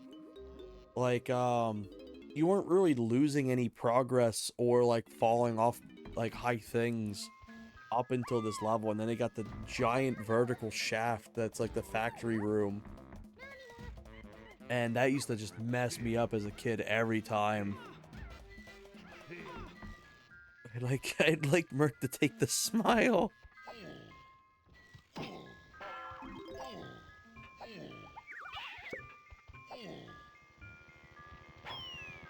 So normally here's where you go in as Lanky Kong, but I believe you can actually get up that with I believe it's either Donkey Kong or it's Diddy Kong. You can actually bypass doing that, but it's fairly useless unless you just want a really convoluted way. What am I doing? There we go. I'm overthinking that. Unless you want a very over-convoluted way to get over to there. Oh, I've used that a few times in the randomizer. If I've done it like glitch logic.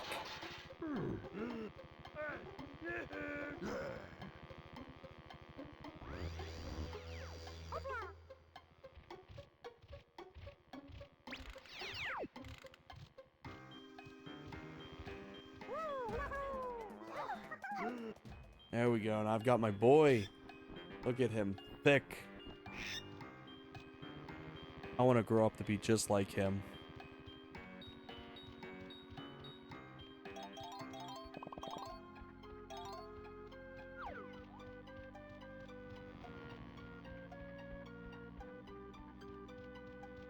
Oh fuck, I never got the banana. I was so excited to get Chunky.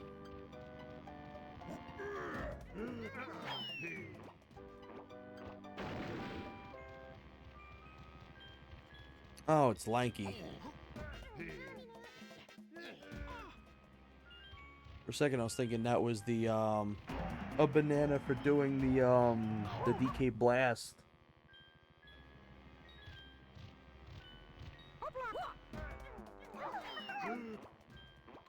I'm so like fat dudes. I wish you were one like him.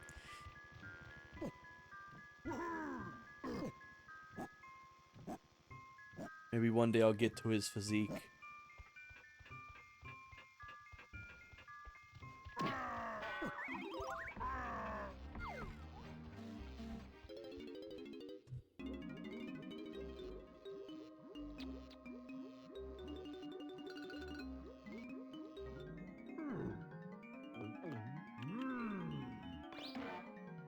Funny enough, as much as I love Chunky Kong, I think he's probably one of my least favorite Kongs to start off with in a DK randomizer. He just generally doesn't have any mobility. He's very slow. None of his moves really reach that far. And to my knowledge, he doesn't really have that many momentum glitches. Like Donkey Kong or Diddy Kong. There's been a few times in the past where I've started a randomizer, I see he's my first Kong I get, and I then make a new seed. So I don't have to do Chunky Kong first. Now generally what I'll do is I'll just select the Kong I want to play as first. Chunky, he's so, yeah. Yeah.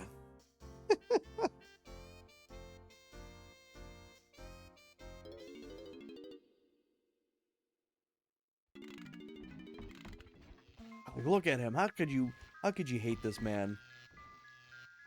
There's not a single thought that goes behind those eyes, just like me. My favorite little thing is his primate punch. If it's interrupted, he goes like, "Urgh!" It's really weird. I don't know where else you actually hear that sound effect in the entire game, but you can't hear it at all during like normal-ish gameplay. You can hear it way easier in the randomizer, but I generally don't know where you actually hear that sound effect at in the game itself. Oh, I gotta actually jump on top of this. Those containers are really weird. Sometimes they open up with a primate punch. Sometimes you need to like shove your ass on it.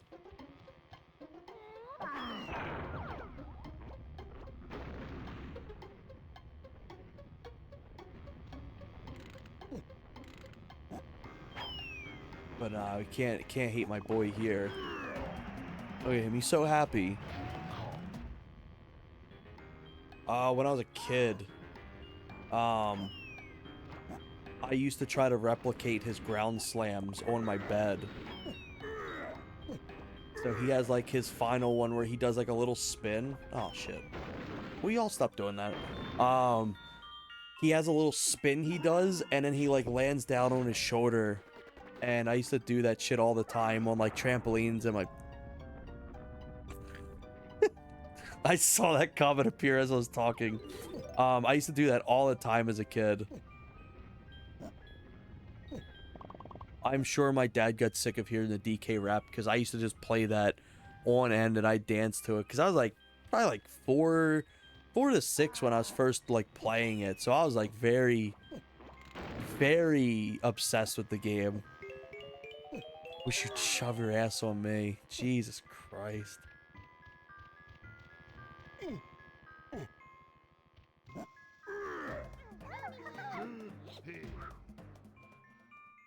I think this little bounce pad's actually kind of useless if I recall. It just leads to like 3 coins.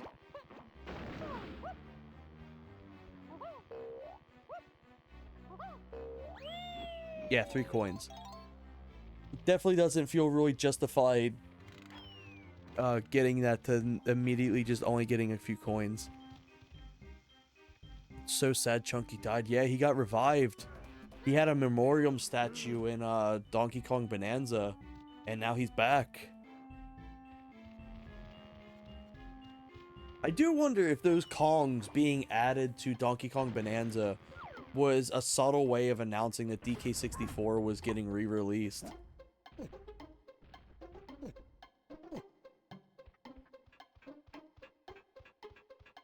All I could say is I saw Chunky Kong and it peeled my banana.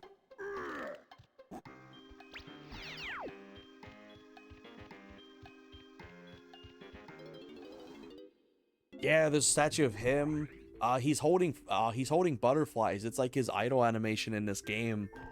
And then there's one of Lanky Kong, Tiny, And then obviously there's ones of like I think Donkey Kong Diddy and stuff like that, but they're prone to being in there. But they have a few other things. Yeah, when he's sitting there like, wish you peeled my banana. Daddy Kong.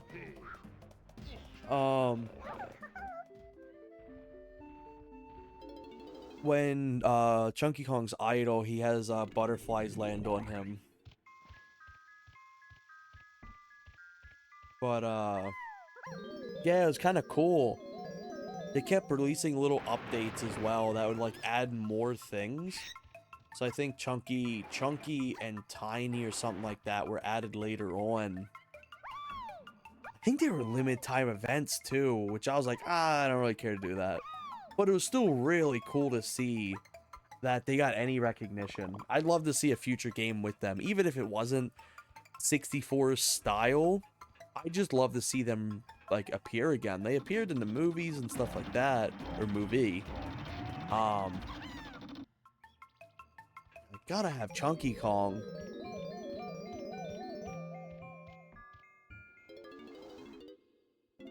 Shame Tiny appeared big. Yeah, because they aged her up. It's interesting because like Rareware was always doing something to progress the characters' lives in the Donkey Kong games. So it's like you had like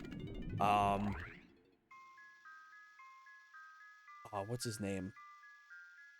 Oh my god, it just left the back of my head. Funky Kong. There we go. Yeah, like Funky Kong. Also, I'm gonna do the most cathartic thing in the world for me. Once I get on, please, please. Oh my god. There we go. They were always doing stuff to like age up characters or do stuff like that. Like Funky Kong goes from like being like a surfer to like working on stuff and building stuff. And it's like Wrinkly Kong goes from being alive to dying. That's my two favorite hobbies. Glad to see some representation. And then like after Mario or Donkey Kong 64, there was kind of really nothing left. But then, holy shit, out of nowhere, they're like, oh yeah, Tiny Kong's actually been aged up a bit. Like, oh, that's cool. Anything else change? No. It's like, oh.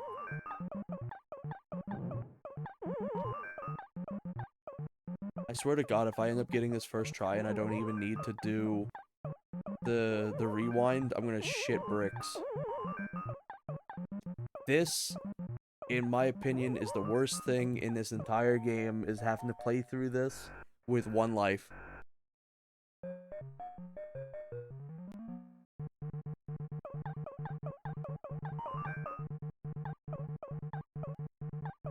to get this. I'm trying to remember what the first game she became big in was.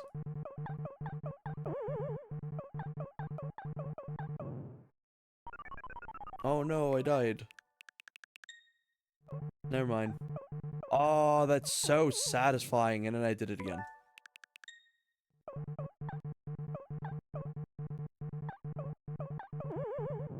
And then I did it again.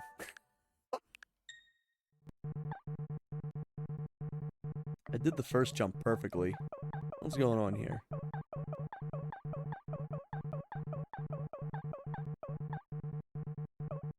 Oh, no. Okay, I'm at least safe.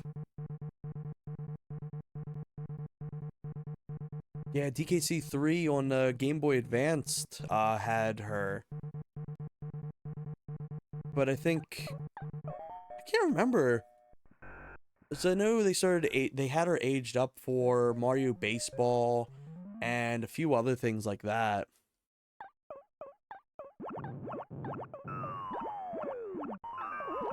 Oh, I just killed myself.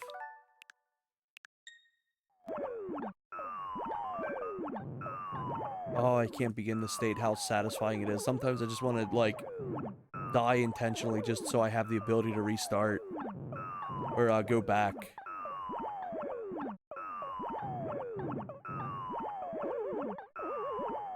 Yep, that was enough fall damage to kill me. That's why I hated this game, especially as a kid. This Mario Arcade. Oh, that was my fault. I knew it was gonna jump that way.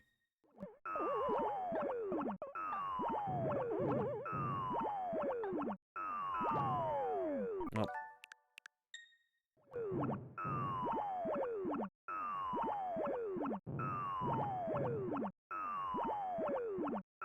Yeah, but the Game Boy Advanced also had DKC3, and actually it ends up improving DKC a bit, or DKC3 a bit. I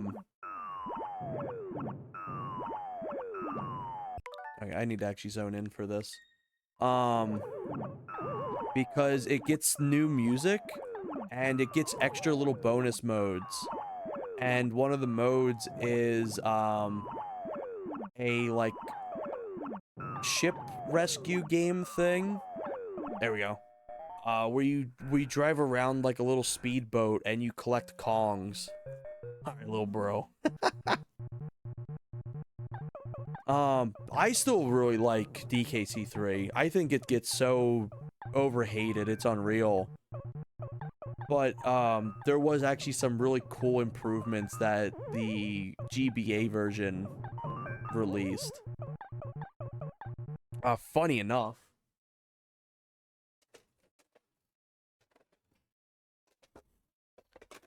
Bringing this out again. I got my DK Country here. I got my DKC3 here. 2. I lied. I got my DKC3 here. There it is. Yeah, exactly, Merc. People overhate it for no reason. Oh yeah, look at this. That Doom.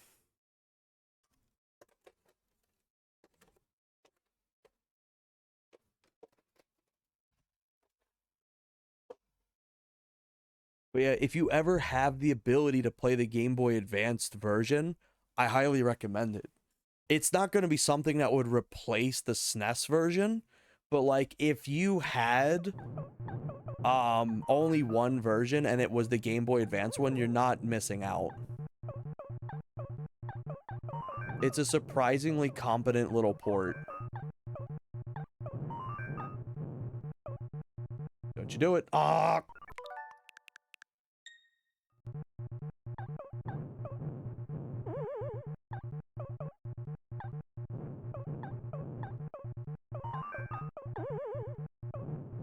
Oh, what am I doing? I'm running towards him like he's like a background object.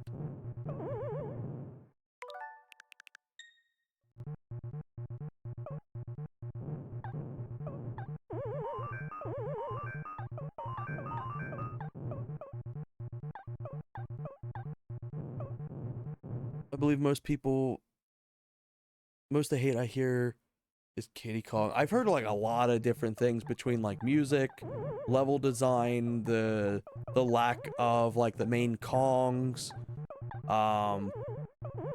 just general things, especially Kitty Kong. I'm also not a fan of Kitty Kong. Oh my god, I need these guys to leave.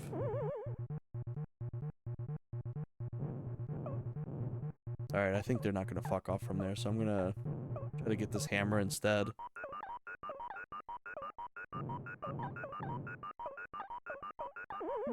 Is there a timer on this?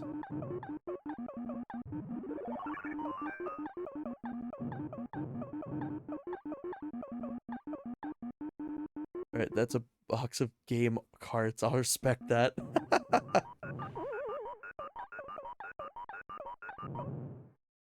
I've not heard that music before. I must be really taking my time. Oh my god, there really is a timer. Wow, I never knew that. Oh.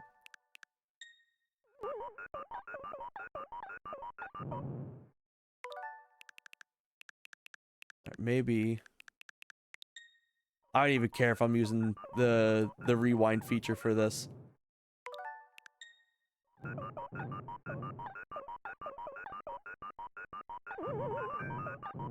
Oh, he should have went up the thing.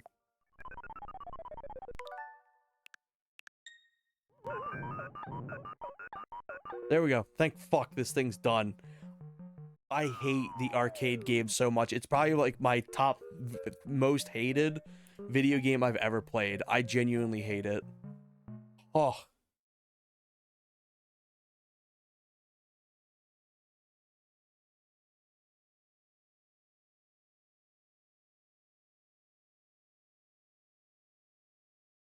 Oh.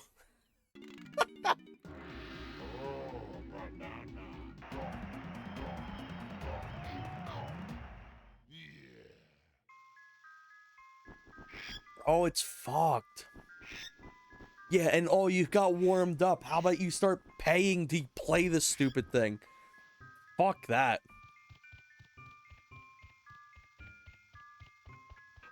I'm not about to spend another like 20 minutes wasting time doing that. I'd rather just clip through the floor. Let me start collecting some of these blueprints. Welcome in, Dopistola. Hope you're doing well. Yeah, that thing's brutal.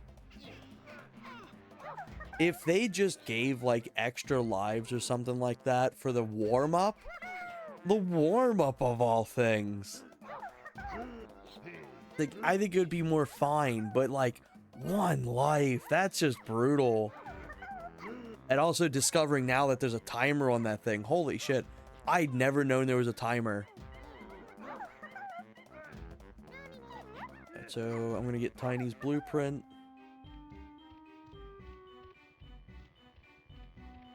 Oh yeah, this game's beautiful. I love it.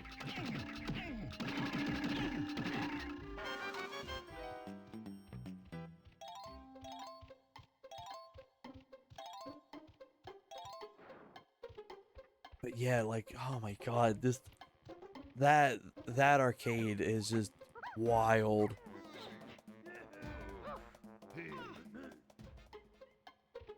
I think the other area's opened up now, so I can actually go and explore that spot.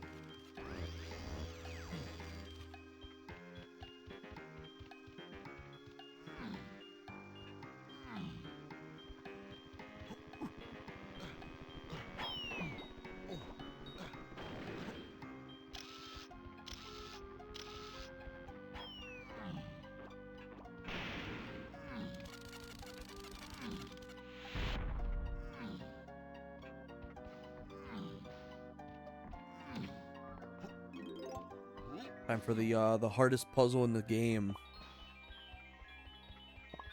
Not this one. Very chunky.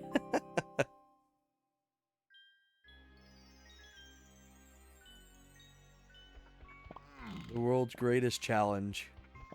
I hope you're ready for it.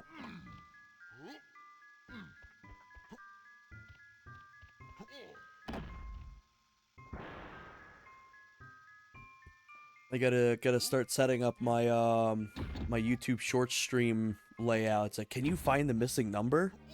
And it's just like a static image for like 5 hours.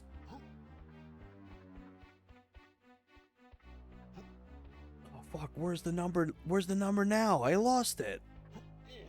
Wow, chat, can we find 6? Oh, that's not 6.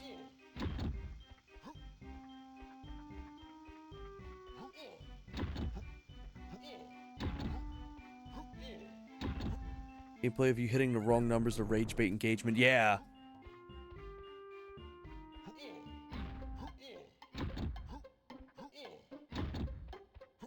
And then I get all these. I do all these and I get down to the last one. I'm like, all right, chat, I need 12 dancing discos and I'll hit the last one. It's come on, 3, 2, 1. And then I just repeat the video back to the start.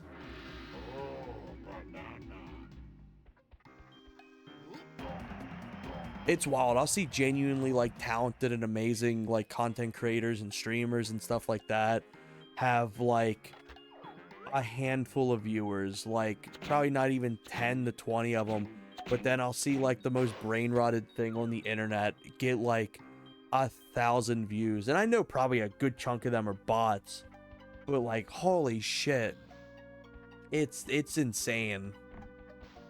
He's buying into clickbait.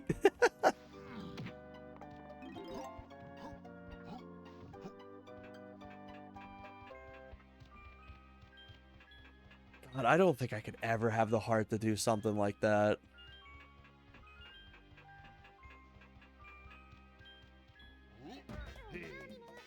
I was watching a little video about all that the other day, and it's just interesting that the things they work around and the things they do to make that form of like content.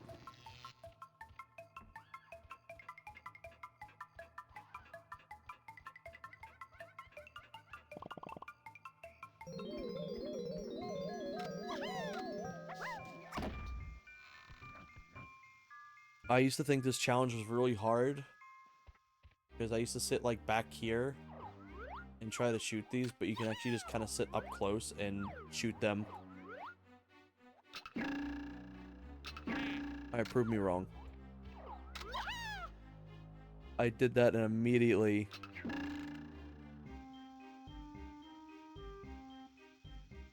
Okay, that may be a little funky.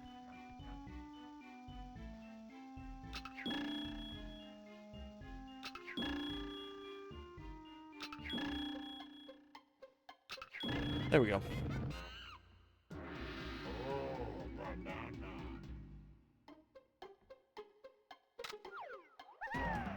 You can kind of sit fairly close to that and just shoot, except for when it wanted to prove me wrong. But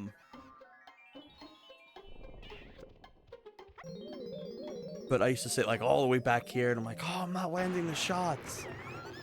Tiny also has a really slow projectile compared to all the other Kongs. I think the only one that has a fairly slow projectile outside of Tiny is Lanky Kong. Well, they just say that that's clickbait and the creators are trash. I'm not watching this. Yeah.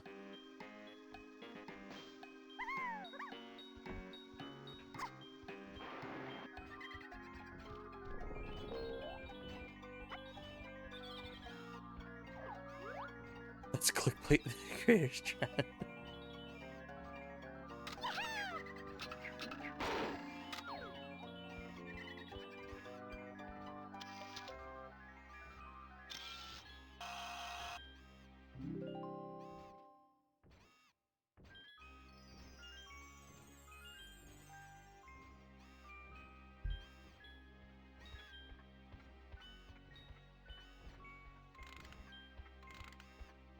I can't remember if you get any upgrades here. I don't think you... Oh, you do. I'm about one. I think it's 100 bullets now.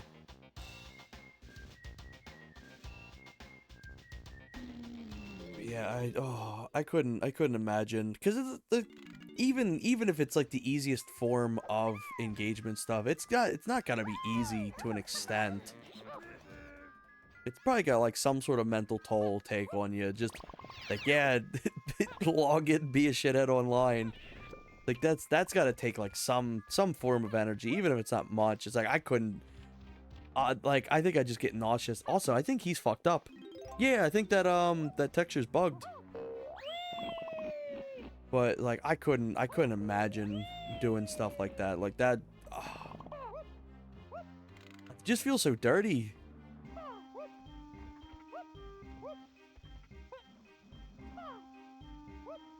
Videos that add a single frame of butt or boobs. Yeah, dude, I log into my Facebook and like I won't log in for like weeks, and I log in and I suddenly just see stuff like that. I'm like, what the hell? And it like passes the algorithm too. They won't take it down or anything. Welcome to bonus stage.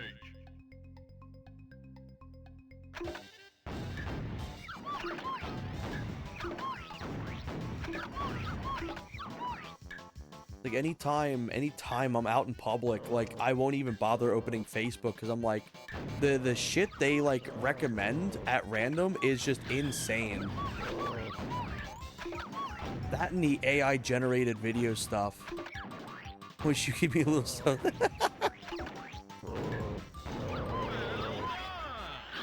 I just put like a single frame throughout the stream for horse engagement.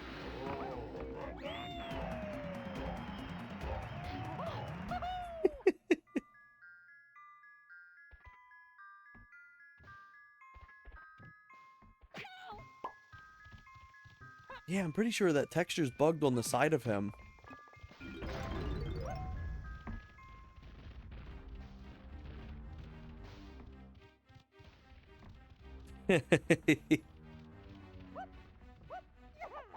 Oh yeah. Going shorts and stuff I've seen full on streams. Oh yeah. Yup, pretty much.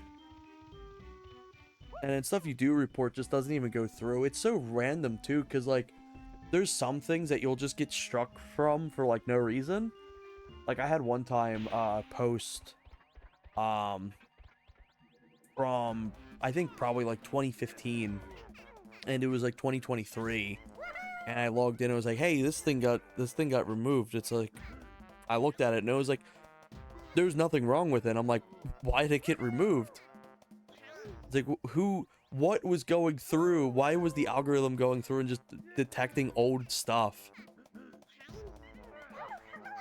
And then the things that actually should be flagged and taken down, or like at least hidden, just doesn't. It's wild.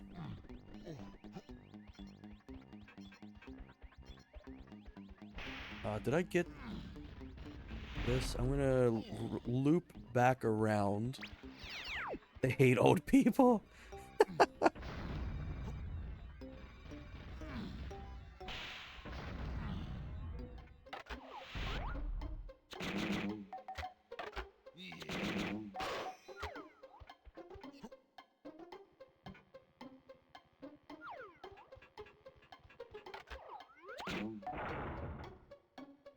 Generally, when it comes to watching short form media, I'd rather just watch through like YouTube shorts, because I kind of like my YouTube shorts. They're usually just like movie scenes or like factual stuff. I kind of like just being like, oh look, there's I get to see a scene or two from like a movie or something. Maybe it'll spark my interest in watching it, because it actually has. It genuinely has. Like I've been watching through Invincible and stuff because I was like, oh yeah, like some of the things I've seen seems pretty cool. I'll give it a try. But then the YouTube lives, like the short live form things that always appear, is like giga brain rotted. It's like the final boss of brain rot. It's so bad. But I don't even really like, I used to like using a lot of like short form media, but like that shit like gets you sucked in. Like you just get stuck in a loop. Scroll, it's like, okay, this is my last one. You scroll again, okay, this is my last one. So I try to just barely use it. If I have like 5 minutes to kill or something, if I'm waiting on like an appointment or something, I just don't have anything else to do, then I'll turn it on. But for the most part, I'm like, nah, I'd rather just twiddle my thumbs. Have be sucked in. Jesus Christ. Let me go back as Lanky Kong. Shorts keep giving me 2 hyper-specific videos. People playing Snake. Oh my god, you probably get the same ones I do. You know what's insane as well? They're all pre-recorded. A lot of those times, those pre-recorded videos aren't even coming from the the channel that is posting them. I have seen the same guy in a mask play Snake on like 8 different live streams.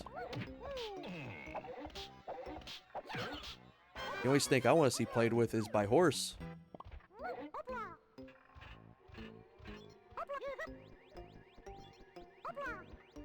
The ones I see a lot of the YouTube lives I see, is the Snake one. The one where the guy's sticking his finger in the little crocodile thing, but it's got like thumbtacks in it. and then it loops after like a minute. And guess the image, where it's just like an AI generated image that has 3 things change, and it's like nobody finds the 4th one. Like, yeah, because the 4th one doesn't exist. Yep, same. I always tell them, like, don't recommend them. I report them for spam and misleading content. And it's wild. Yo, watching shorts.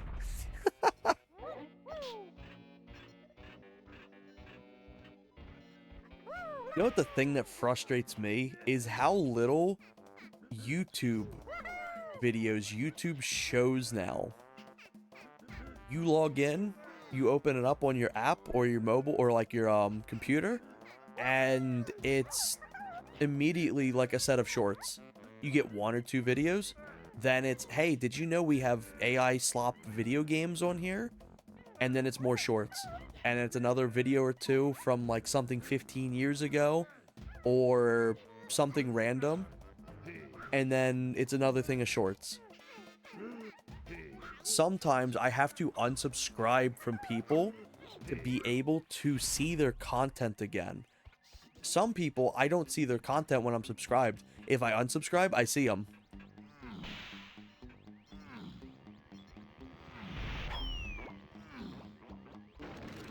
Don't get me started too on when you search one thing. Like let's say I'm interested in seeing Sonic Crossroads gameplay.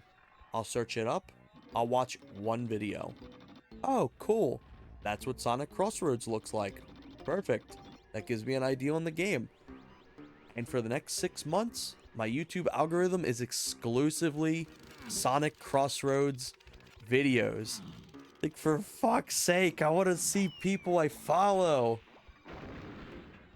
Recently, I was playing a simple mobile game to pass time, one of the little color sort ones, and got an ad for a mobile game that was exactly the same, but straight up, playing in the background of the levels, like, clears the level. Yeah.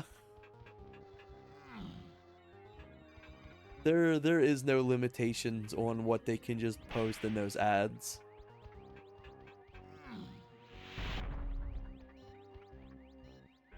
I'm not gonna attempt doing that one. Oh, I could do the Chunky Kong boss fight. That's a fun one.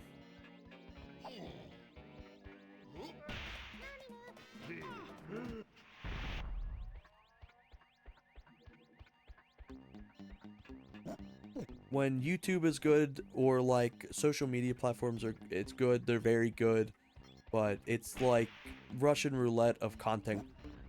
It's either something like amazing, or I'm gonna stick my finger in like a little crocodile thing. Send me 6 dancing discos.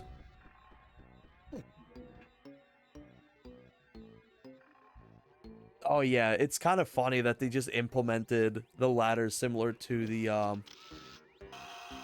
that was me hitting the joystick. Similar to the trees.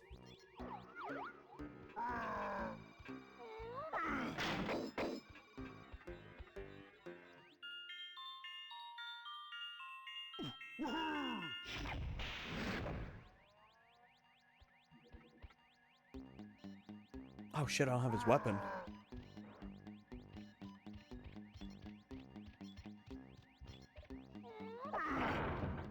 There's such a little cool thing that's just in one random room, just a full-on like boss fight.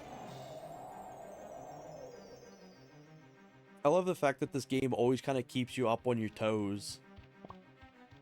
Best thing about YouTube is only opening the website in a private window. Boy golly, do I want BS? Have fun recreating a new user every time I open a window.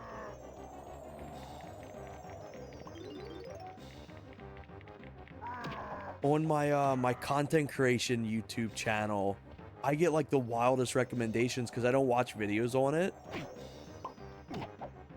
There's like a bunch of just random AI videos where it's just like 10 hours of like randomly generated ambience with like a random photo in the background, or like the most clickbaity thing will be like a photo of like a celebrity or like a YouTuber. It's like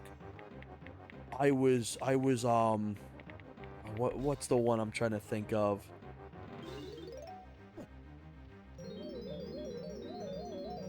They ignored me, dot, dot, dot. And it's just like, just a random compilation of somebody being like, yes, I'm sad. And then they just like clip them all together to make it sound like this person's like genuinely like extremely depressing and stuff. It's like, holy shit.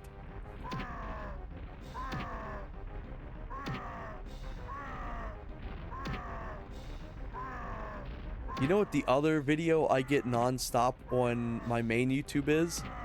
It's these members only video of him sticking his fucking head on the side of the screen. I have nonstop had that thumbnail on my YouTube since that was released, probably like, I don't know, 9 months ago. He haunts me. He watches over me. He protects my algorithm.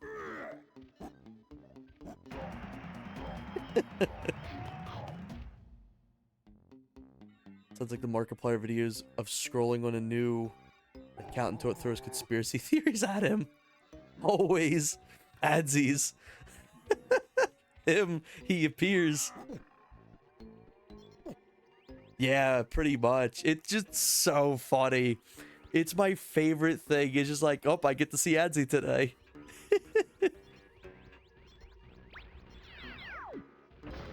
I'd take seeing that over that stupid, like, any of that slop.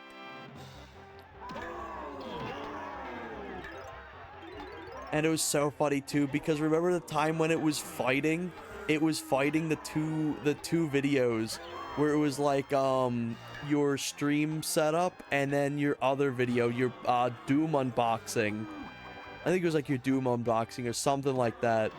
And it would just like always fight for the spot, and there was one time where it was just 2 in a row. It just looked like 2 snowmen having a conversation.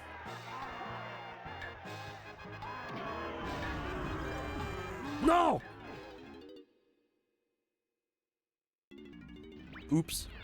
But yeah, that shit cracks me up. Adsy is handsome though.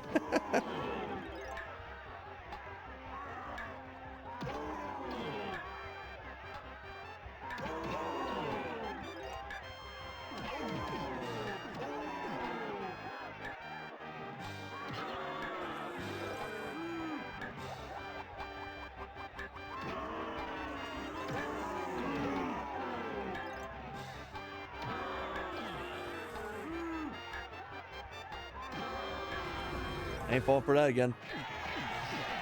Oh, immediately had it happen. Holy shit.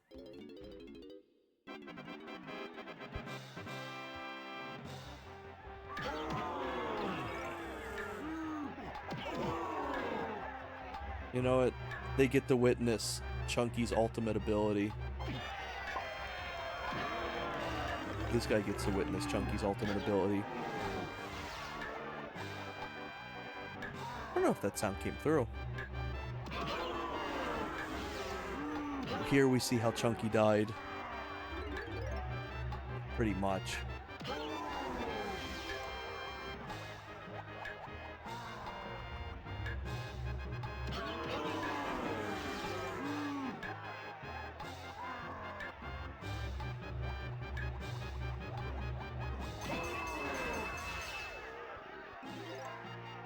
Holy shit, I can't believe I died by a Kasplat nearly the same way 2 different times. That's really funny.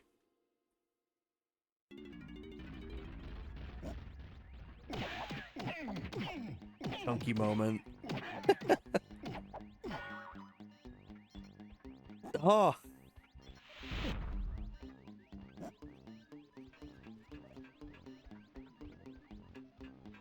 That is a loaded comment.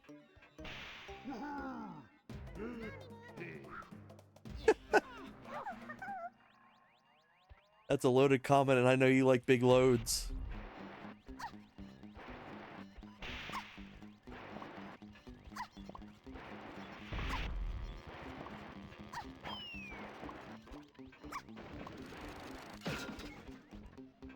Ooh, ooh, there we go. Let me get that.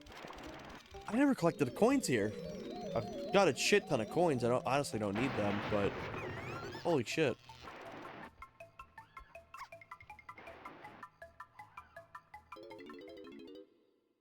Big duty.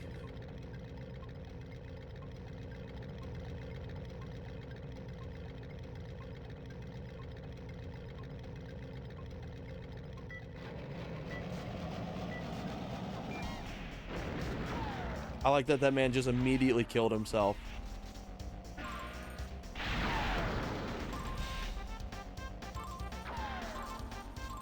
I think he wanted that to happen.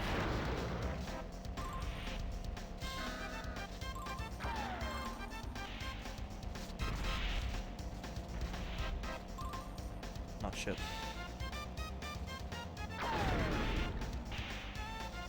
Oh my god, what am I doing? Oh my god, what am I doing? I swear I'm playing like avoid all of the speed boosts.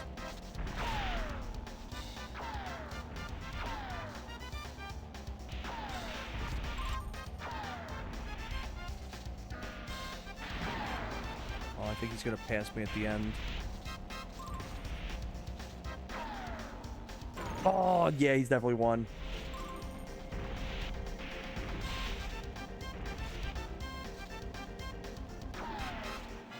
Yeah.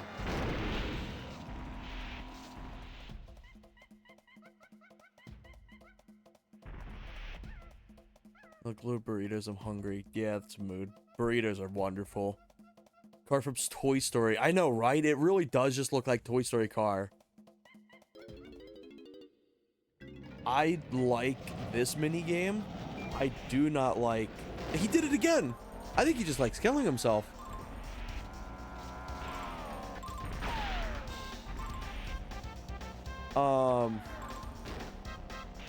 I like this mini game. I hate the creepy castle mini game. I'm gonna save my missile until later on.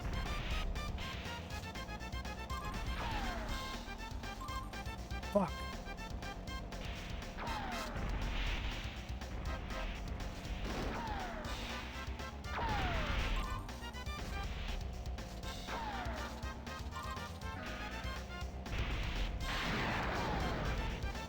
I'm gonna start using them now. I think you only get one or two, I mean.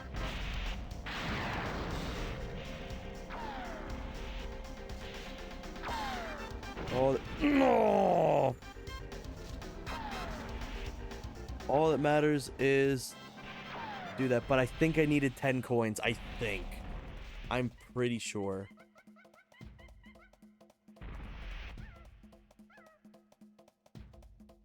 Fuck.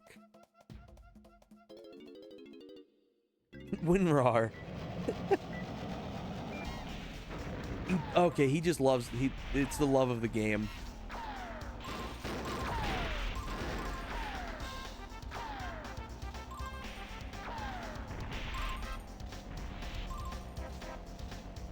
Normally I have the brain power for this mini game, but I guess not tonight. Holy shit.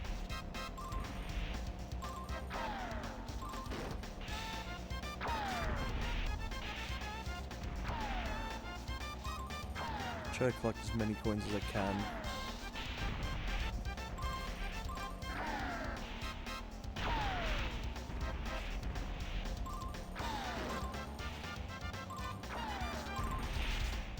Oh shit.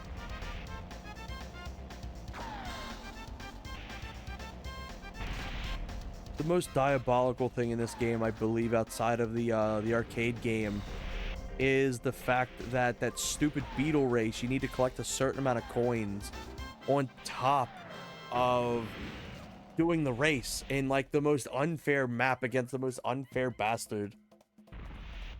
There we go. Give me my damn banana. Thank you. I'll be taking that.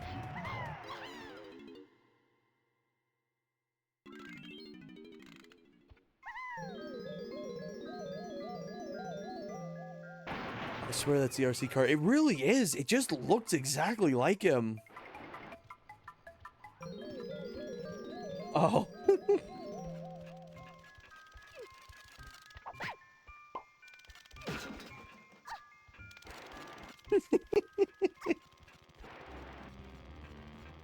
Which ads? I like... Oh. I gotta read this one. Probably silently.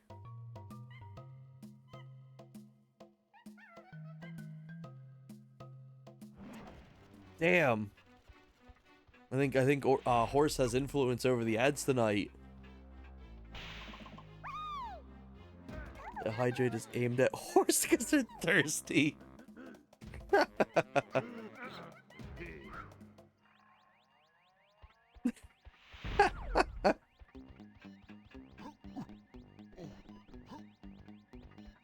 I'm gonna try something real quick.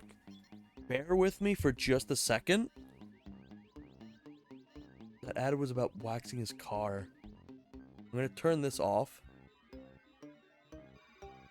Okay, so that goes away. I'm gonna try something else now. I'm gonna mute this.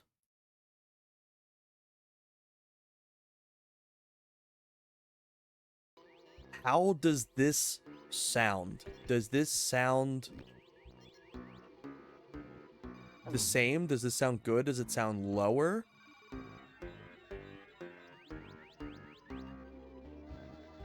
Feeling me questioning what the fuck?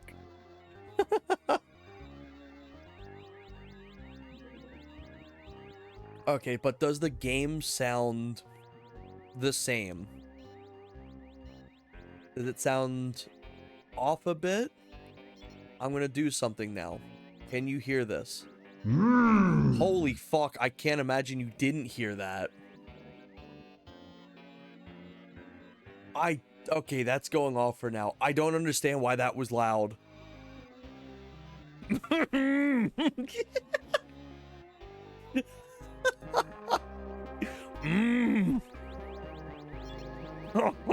fuck, that was loud. That's why I keep getting jump scared. It's playing that shit at like max volume. It plays every sound. Like that's when like I got like the Twitch subs.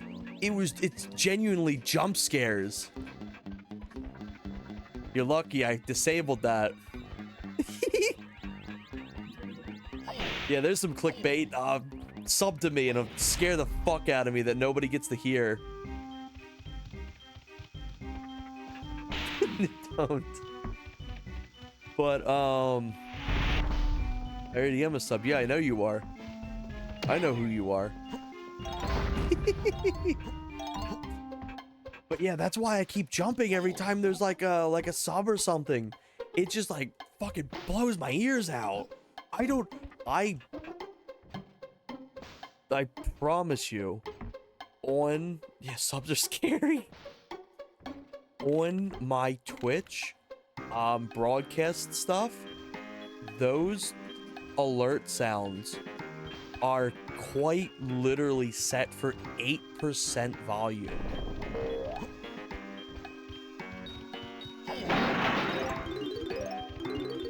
The sounds that are used aren't loud.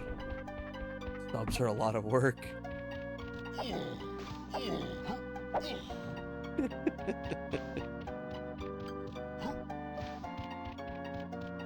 What he said on. What am I doing here? I got everything in that room generally besides the inflation.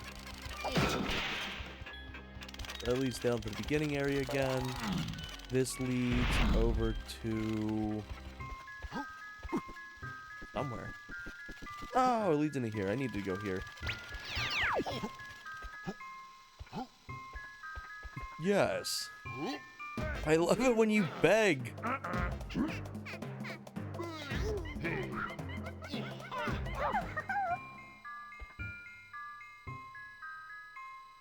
Oh fuck. I've been humbled by my own redeem thing. I was gonna hit you with I was gonna hit you with the the thirst. But it still has a 25-minute cooldown.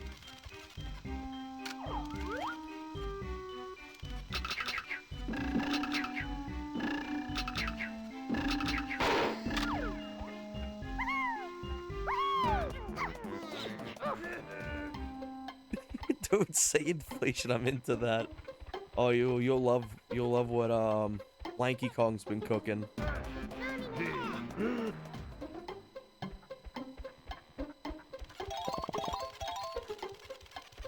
Shit, I didn't activate the one on the other side. Okay, I'll switch over to Tiny then. Good representation of how affecting the world to look at Sonic game. Oh, yeah. I don't need to look at Sonic inflation. I just need to look at Horse's browser history.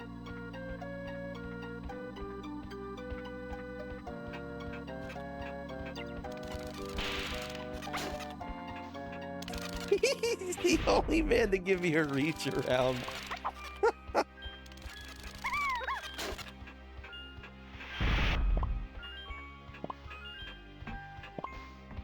got those bananas. I should have enough bananas by now to feed Trough and Scoff.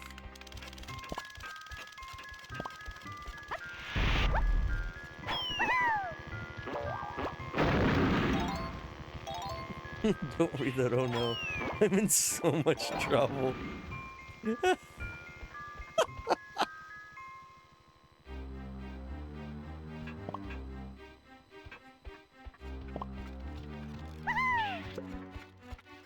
No.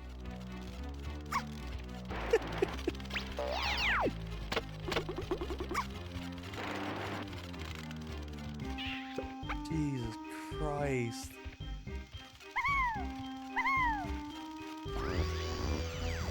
Let me find Cranky Kong.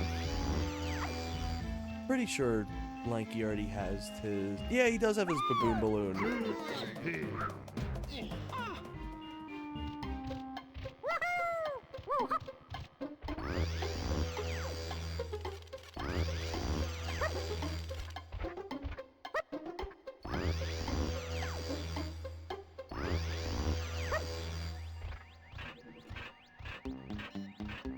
Ooh, something I haven't actually tested yet, speaking of, is the mini games that have the really quick swaps. Where am I at? Yeah. That has the really quick swap timers.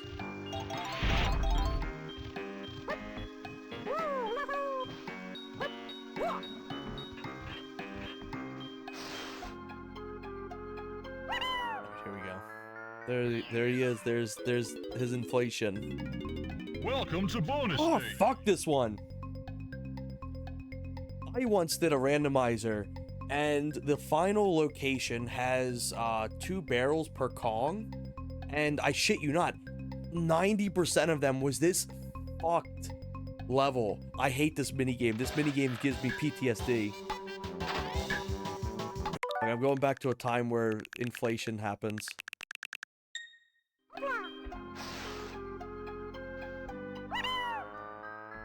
There you go. I hope you enjoy him.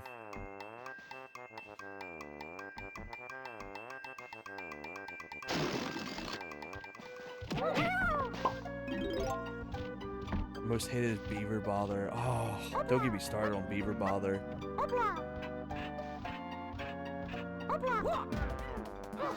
Get this blueprint.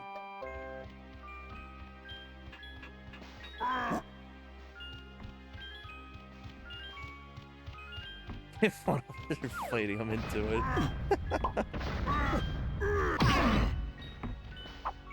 Fuck, he still doesn't have his gun.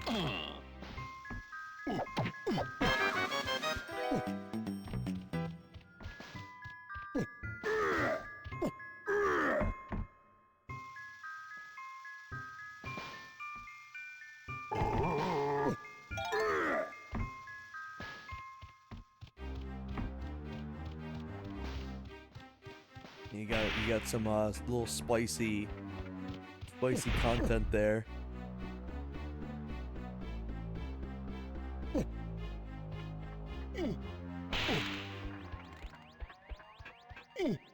Let's see.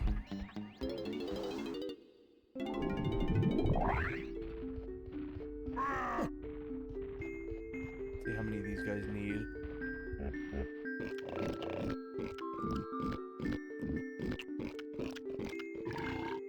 Something really funny is the promotional art for Donkey Kong 64.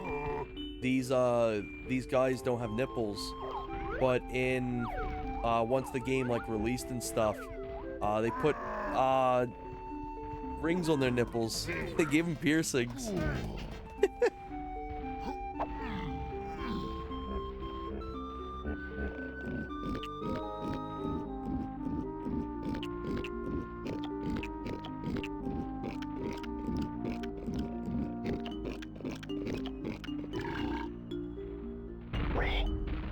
Yeah, it's like, I don't know if they were just trying to hide it from Nintendo or like marketing or what, but there's two different renders of these characters, and one of them is without the rings, and then one of them is with the rings, and they're the exact same renders, just with that difference. Hey, it's my number.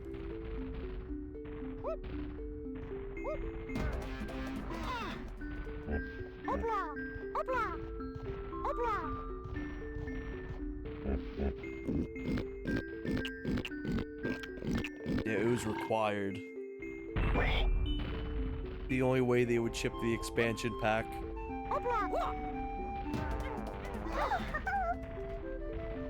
It gave them an expansion pack. That's awesome.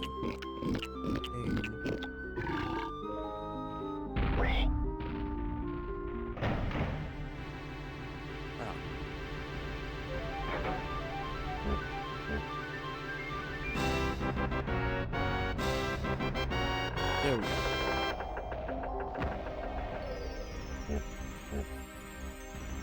Oh my god, I can't believe I've already been streaming for like 3.5 hours.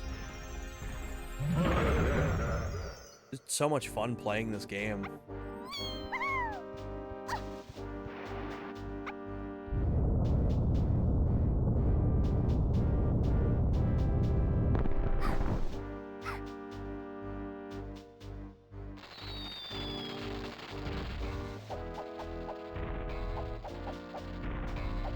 It's usually the fatigue that will sit in for me in this game starts around once you get all the Kongs.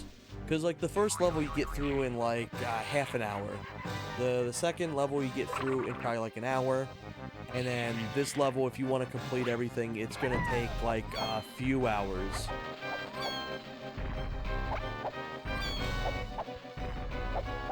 But that's just the nature of going from one character to 2 to 5. Oh shit.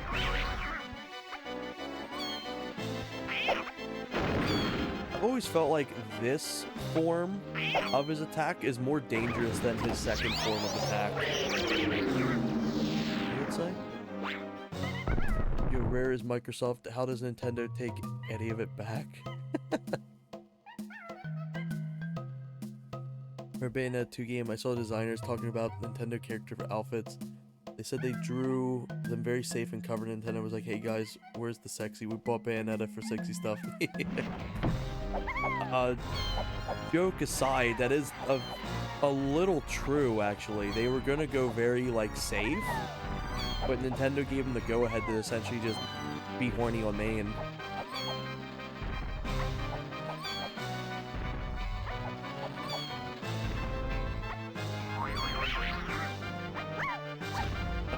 Oh, hit the thing. There we go.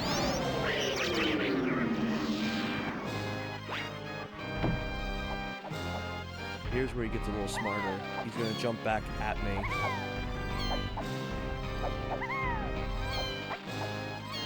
think it's next one. I thought he was stopping. Oops.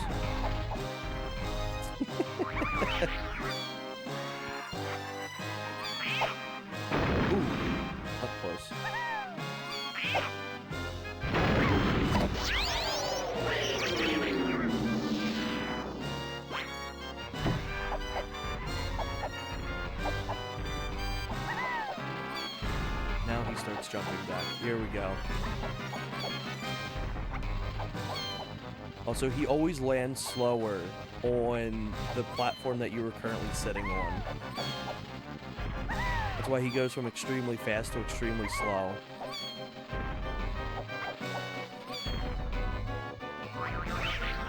Now he's gonna fire out his new attack.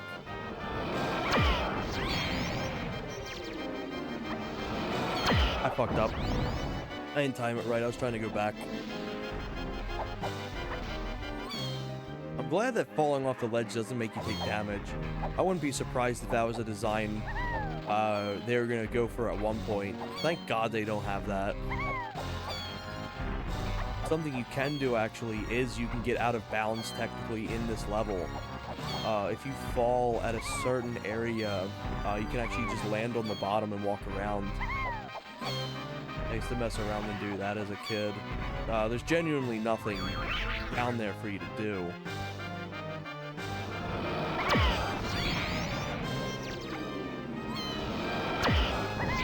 Holy shit. There we go. But it is cool that there is an ability to fall down there. I think there's actually a platform down there at all times too that just sits down there. So if you land down there and you have no way of getting back up, you can just ride that back up, which is really cool. I don't know if that was like a thing that they had programmed it specifically for or what, or if it just was just convenient that it was already down there. But it's nice that you can't get soft locked in here.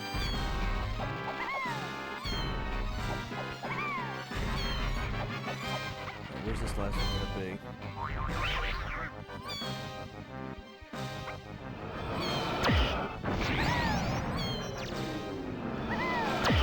See it. There we go. Oh, before also my PP. Yeah, that boing sound. Yeah, I think Bayonetta needs specifically this this kind of outfit, but needs to look exactly like this, and also speak exactly like Donkey Kong does. Look, it's a nice wrist holder. Yeah, I think Bayonetta should look exactly like that.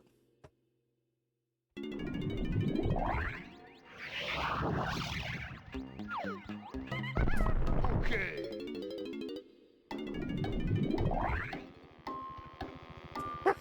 Fucking Merc pin.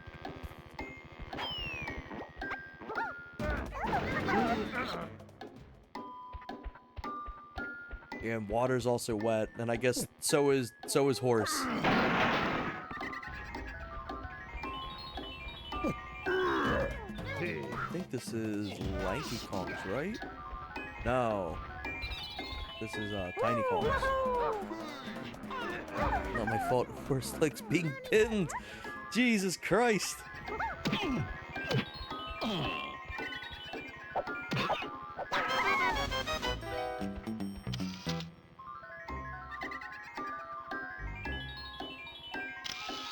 Oh, I missed.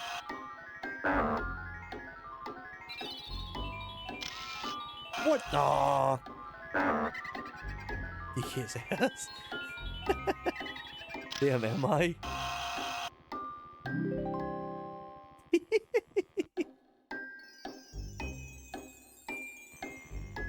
Okay, let me show off something real quick. I'm gonna go right back to the game too, but I want to show off the widescreen mode now. I mentioned it at the beginning of this level, but then I forgot because I think some of the comments.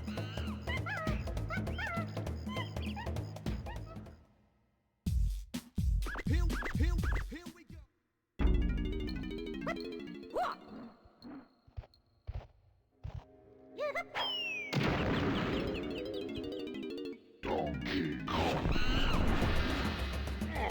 First off, I want to show off for those who may not know too. Two subs can't pin each other. Jesus Christ. Is the more fairies that you take photos of, the more stuff you unlock in this mystery section. Some can be cheats, cutscenes, boss fights, extra little modes that didn't get added into the base game, things like that. Bring back DK rap. Okay, let me turn on widescreen now.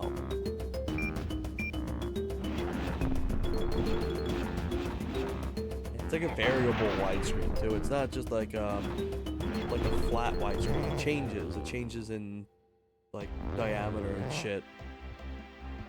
I think if you go into like here, yeah, it shrinks down. You can see it in real time happen.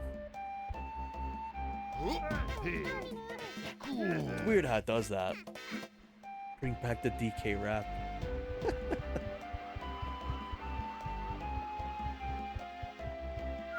Let me get DK's big banana now.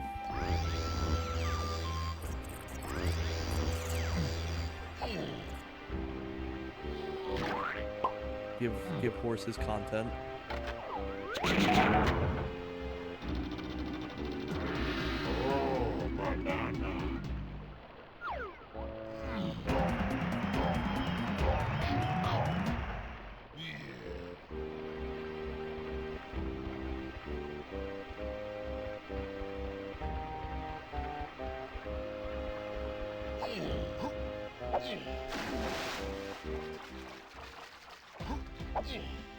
Oh, I know you love it.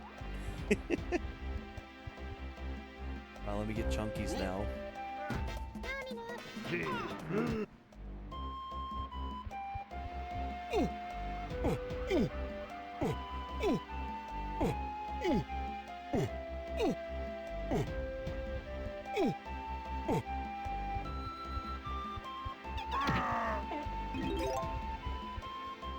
Oh fuck, never mind, he doesn't have a gun.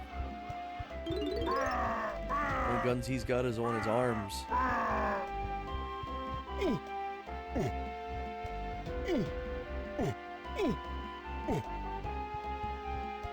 I'm sure Horse's beaver could get bothered. That's a bad one. That one's bad.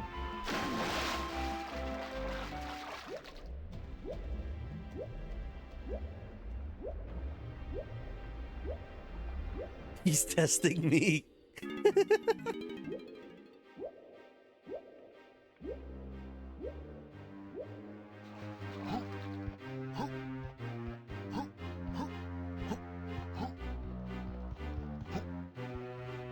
Oh fuck, I need 30.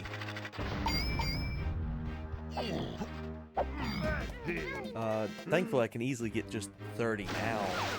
I just need to go talk to what's his name? Denied. They've got plenty of these. They've got plenty of blueprints. Let me go talk to him real quick.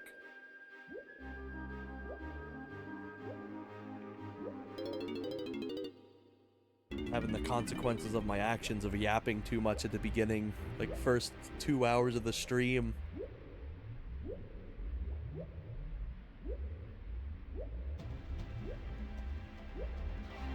It is funny though, I've genuinely kind of forgotten that I'm playing on a Switch until I'm like, man, this controller sucks, and I'm like, oh, right. Yeah, let me go up here.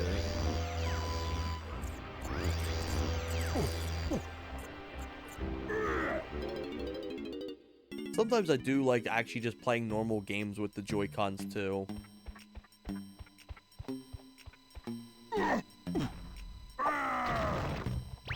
Like I've been playing a ton of Tamagotchi Life and stuff like that.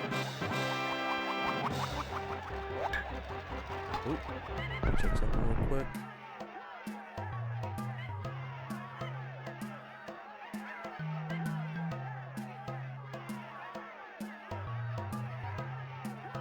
There we go.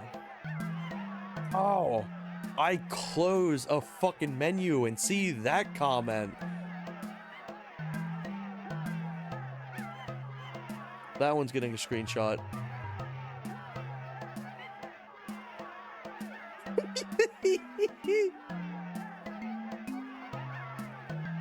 GG. It was like a jump scare. I closed it. It's like in those movies where like they close like a locker in like a high school and there's like a bully or something sitting behind the locker door. Holy fuck, that's what was waiting behind that locker door for me. Jesus Christ. What a comment.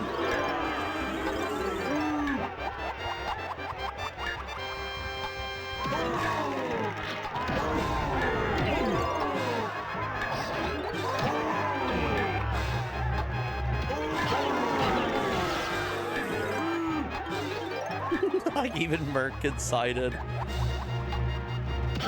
GG.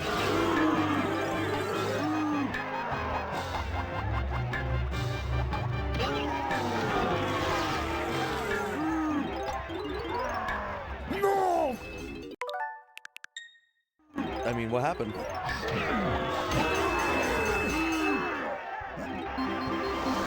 Stream sponsored by Arby's.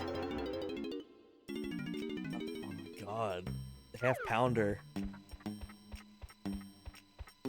Be a full pounder after we're done. Jesus Christ.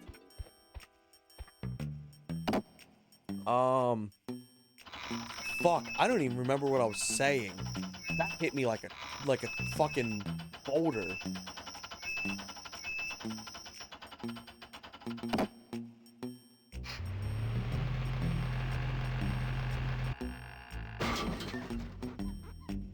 Oh, I know what I was saying. I occasionally use this thing to play games with.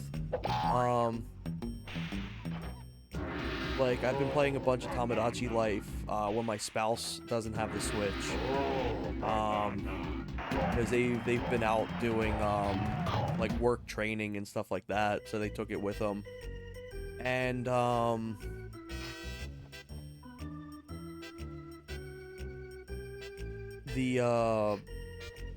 I like to use it for like Tamagotchi Life or some like random Switch games and stuff. It's kind of fun just playing with different controllers. I don't always have to have like a pro like mega gamer controller at all times. I like just flopping between different things. Oh god, burp, excuse me. It's humorous knowing my past comment. I was probably drunk. Yet I'm sure I'd know what was said 6 years ago.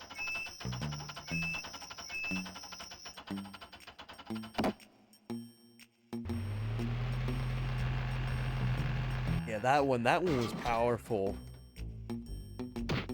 I think TH was talking about something. It was about like, it's like, oh, like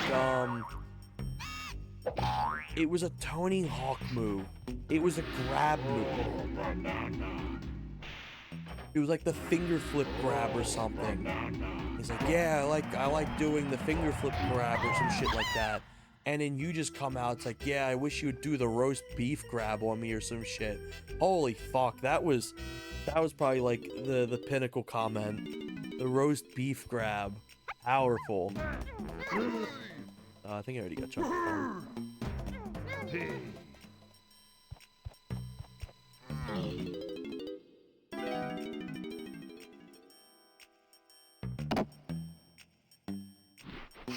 Once I could only play my Switch PS5 controller, hurt my hands. Turns out it hurt my joints. Ooh.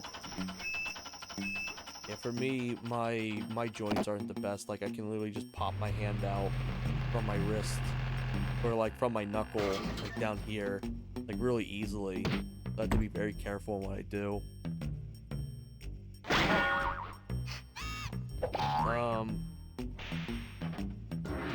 The PS5 controller does feel uncomfortable. I've got long hands and I don't like obviously this is an Xbox controller, but like I don't like when grips are too thin because then my fingers wrap around all the way and it's just not comfortable. But the PS4 controller I really like.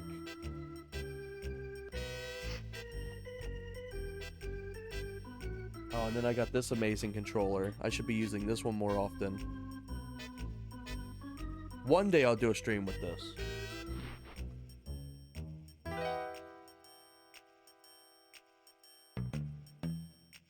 don't think I have any PS controllers on me right now. Right next to me. It's healing, but a 4-hour PS5 stream got my bones itchy. Oh yeah, I can imagine. With me, I've mentioned it in the past, but like I have a scarred back. My shoulder from my back essentially torn where the trapezius is, and it's never gonna fully heal.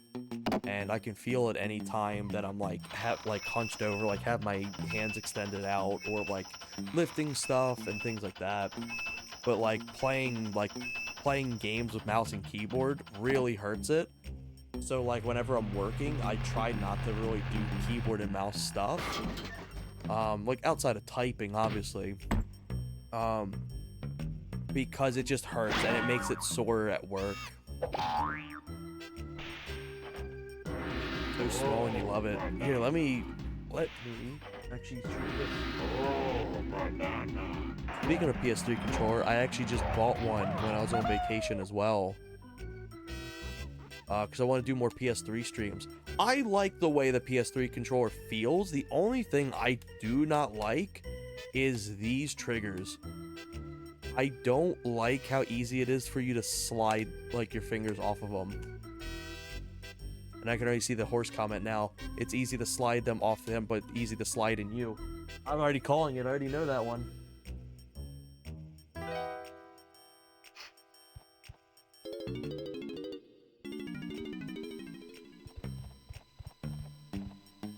But that's why I like to do a lot of stream stuff with multiple controllers. It's fun. I like having... This was that shit-ass minigame, I think. That's the slot machine, I think. Excuse me.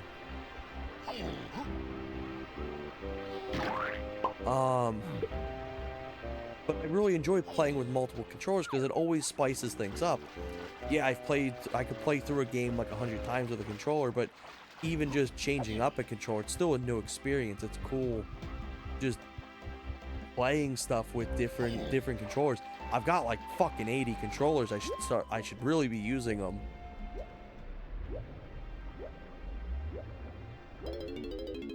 I believe I got a circulation issue from being worn out bad, so my middle finger on one hand and thumb on the other somehow got so inflamed for months that they dislocated. Jesus. Yeah, that's rough.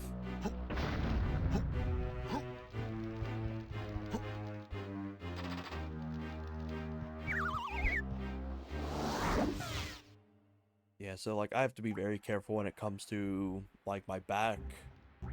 That's genuinely why I like to just kind of chill.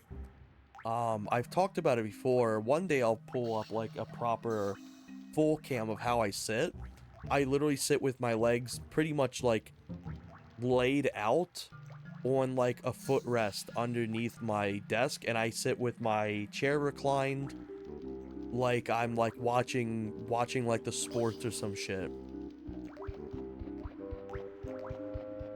Plus I like this way too because I feel like if I'm like hunched over and I'm like gaming, I'm like real gaming hours, like focusing on something, I tend to take it a lot more seriously, and I'd rather just be laid back and just have a better time being like, oh yeah, I did that thing. That's kind of silly of me to do that.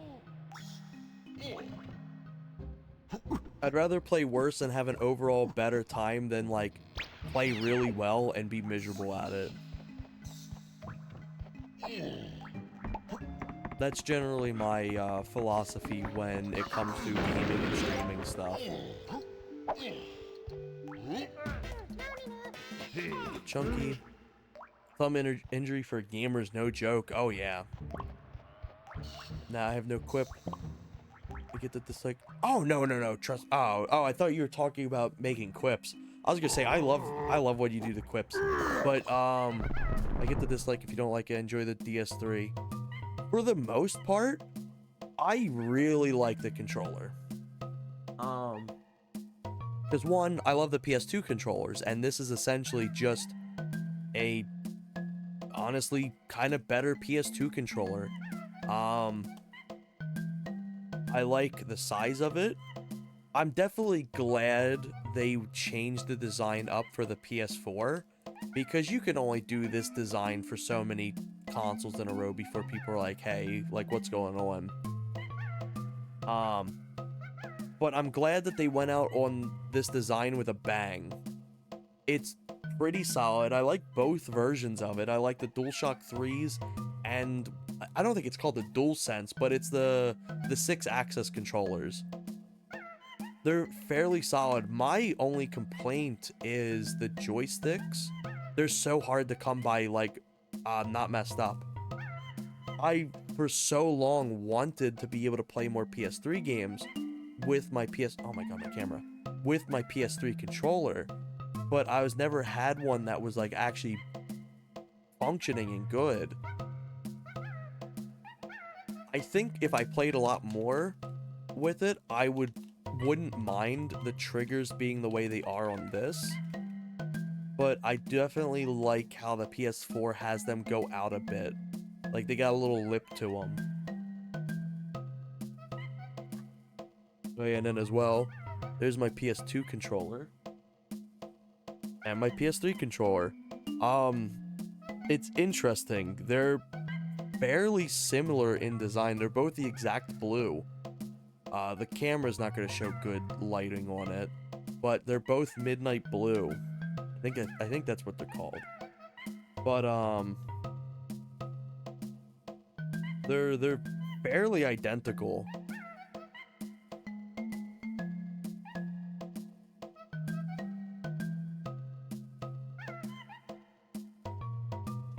Oh yeah, 100%. Here's the quip. He likes the size. Daddy, I am your size. Thank you. Thank you for the quip.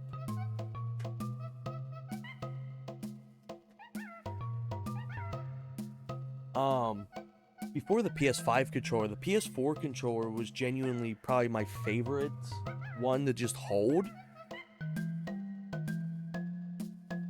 In fact, for preparation of the PS5 controllers coming out and stuff like that, I had bought a bunch of PS4 controllers when they were on sale, before the price hikes and before, like, they stopped selling them.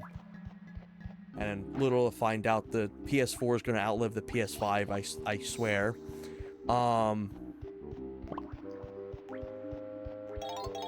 But the one issue I feel like these Sony consoles constantly have is the joystick drift. It kills all my controllers, and I'm not hard on my controllers at all. I don't grip them hard.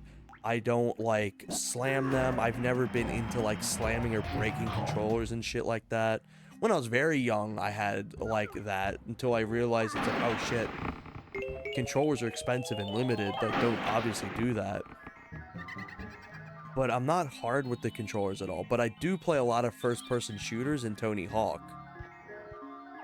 So just using that a lot, I think definitely kills your joysticks pretty quickly. I wish you'd grip and slam me, yeah.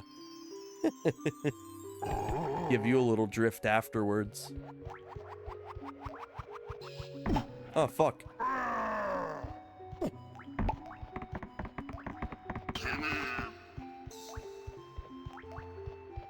But yeah, I've had numerous PS3 controllers, and all of them just gives me the shits.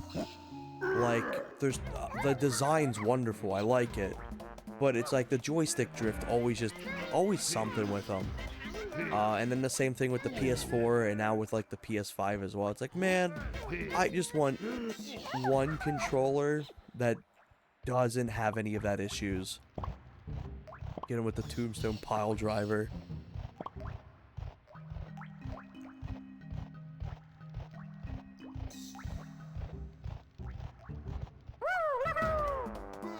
Because like Xbox 360 controllers also get joystick drift. The N64 can be really bad if like your childhood one, just because they never lubricated it. Thankfully, I think Horse ended up taking all the lubricants for it, but thankfully you can at least repair the N64 ones.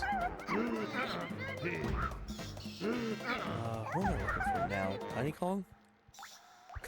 I knew you were gonna post it.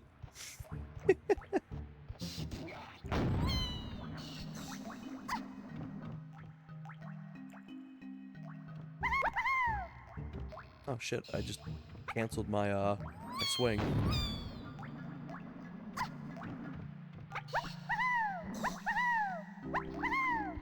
There we go.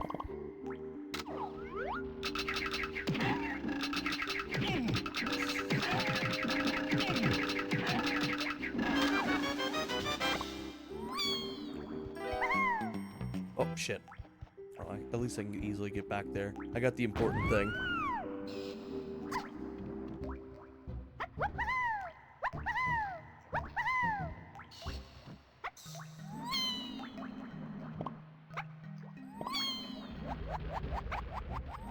This is definitely my least favorite level in the game, I'd say.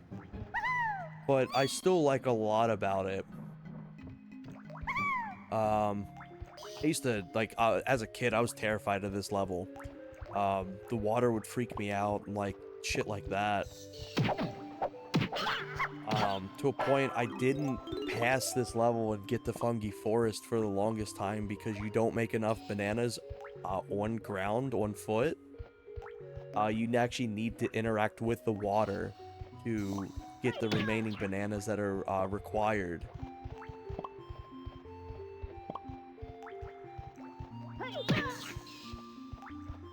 But, I love the music in this. I think my original BRB screen had this as the music, and so was the ending soon screen until it was changed. I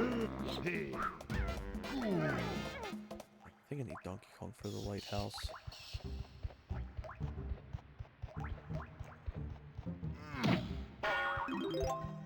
But I think this is a good cool down, like a nice little breather between all of the exciting stuff that happens in level 3. Because Frantic Factory throws like everything at you. There's massive platforming segments. There's a shit ton of different unique things like boss battles, racing segments, the stupid arcade. And then that fairly difficult, especially as a kid, boss. So I always kind of feel like this is a nice little breather, because it's generally just a not interesting level. There's nothing really stand outish besides water. You go into a room, it's got water in it. You go into another room, also got water in it. There is some stuff that's a little interesting, like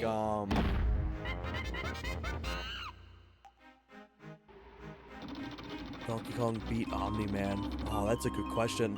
So I think if we were to level the playing field, do you like, you know, that thick Omni-Man? I think you gotta have like him. I think they would need to have like a standoff. I think that's the only way Donkey Kong may win. It's rough worrying about controllers. I barely touch my OEM N64 controller. Only use my aftermarket for Mario Party. My heart hurts thinking about it. Yeah.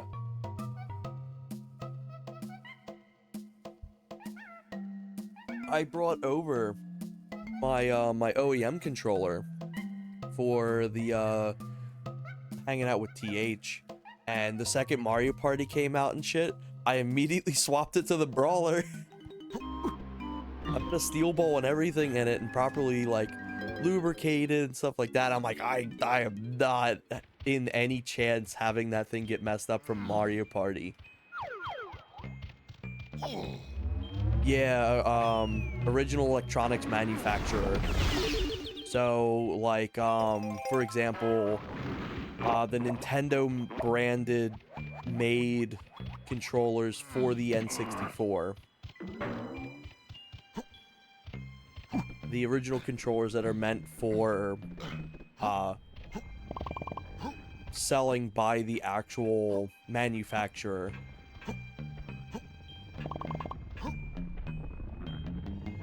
So, like, this is technically OEM, because this is the original electronics manufacturer.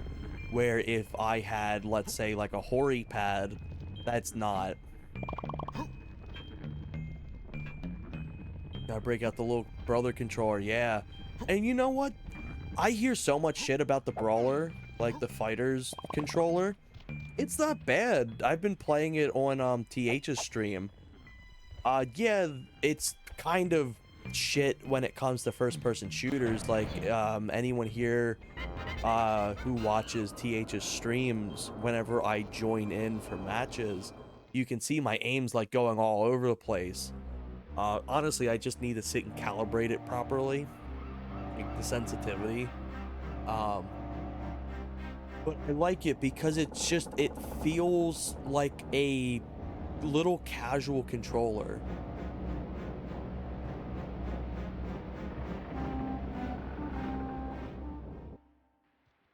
Oh, banana. I think I got everything up there.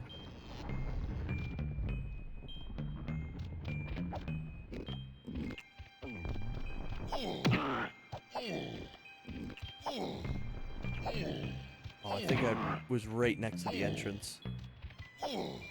Oh, that's funny. But yeah, oh, it's like, I put so much money into that, that OEM controller I have.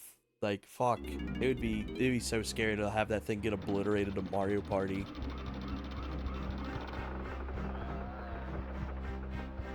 Where is... There it is.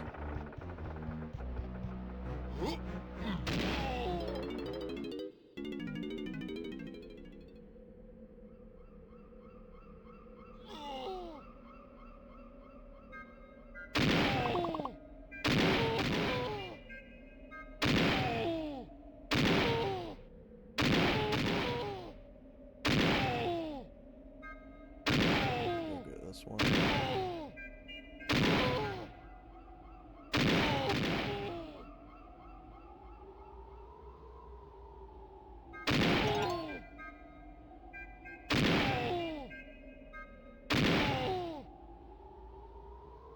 We go to this one now.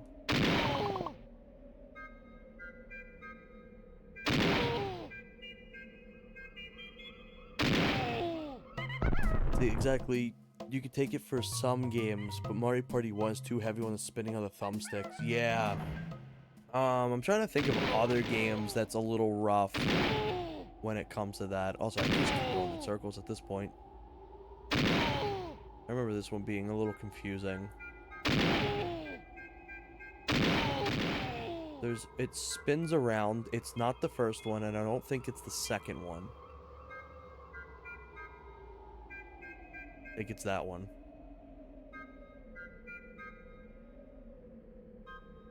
One, two, three. And then I do that. Oh, Donkey Kong learned to fly again. It's a Christmas miracle.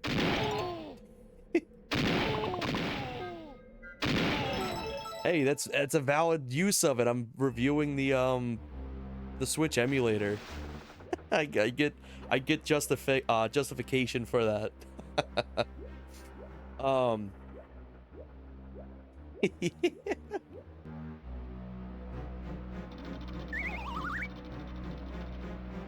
Besides the Mario Party game, I'm trying to think of what else. I know there's one game I had as a kid that was like labeled the Joystick Destroyer 9000.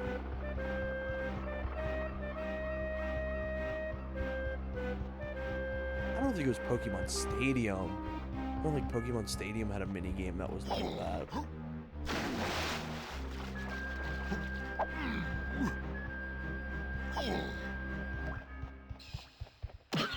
Donkey Kong just grew the ability to fly. It was a miracle.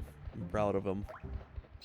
I think this one's Diddy Kong.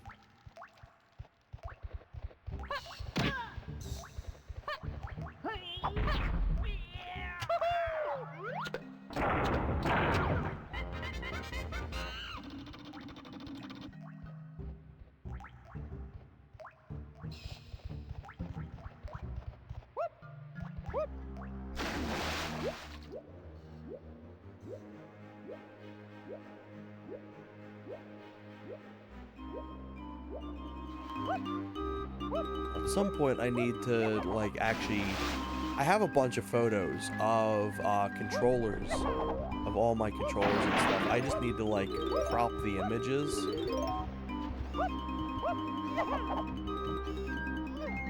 And I can show off some of the stuff I've got at some point. Oh shit, no upgrades. Oh damn, Graz would have been happy. If Adzu's watching, he should have seen how many bullets I had.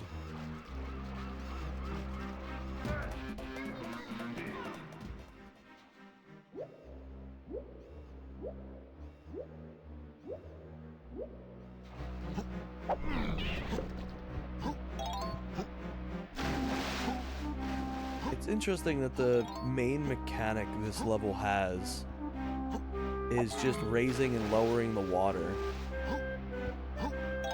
I know it raises the water in the hub, in the, what's it called?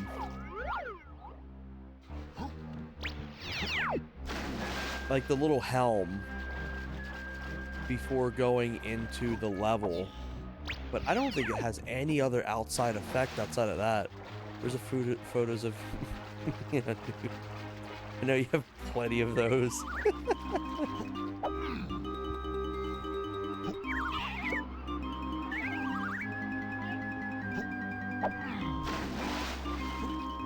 Oh shit, I can go to Chunky Kong and get a gun now. What am I doing?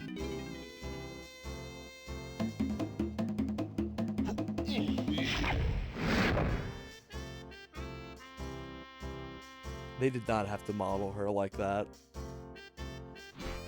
Also, diabolical. The fact that Chi of all characters gives you fucking melons.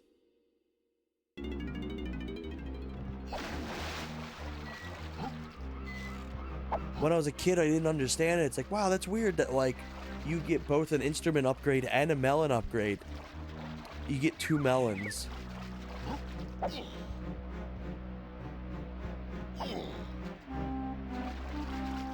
It makes sense.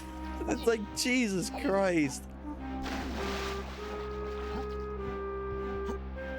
I think Rareware needs a drink.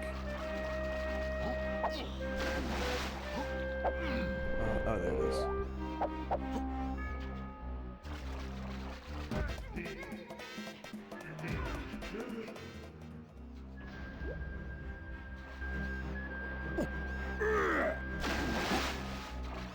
But yeah, generally, going back to the water, I don't really think there's really a big change with having the water raised or lowered. There's some very minuscule things that just generally doesn't really matter. There's like, the area in the lighthouse where there's a Kasplat that needs the water lowered to be able to attack him. These things here, you need have it lowered. But like outside of like that, there's nothing really else that requires the water being edited at all. Funky Forest at least has like a night mode that changes up a bunch of stuff. But I also wonder if they implemented that here to show off like, hey, there is level changing things that you have to manually change yourself, because Funky Forest goes way harder with it. I don't know, maybe I'm overthinking it.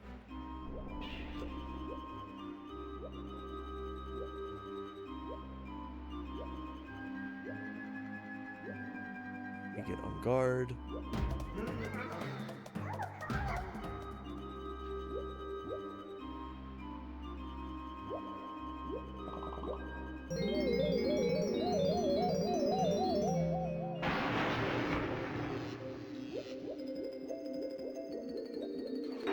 Hey, hit it instantly.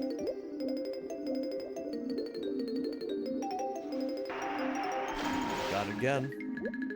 Do it third time? Nah, it was a little off.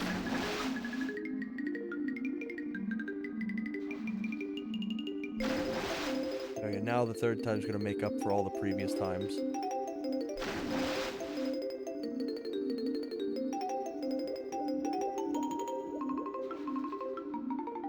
I took that way too far. Oh, it's close. There we go. I think I gotta do it. Oh no, that's how many times you gotta do it. Cool. I like that Engard gets a lot more utility in this level. Rambi honestly should have had a bigger segment. Rambi's just locked in a cage, and then the only place that you essentially get to play with him as is just in a cage. Because you go any farther than like 5 feet and like you lose him. Get unshafted, my boy.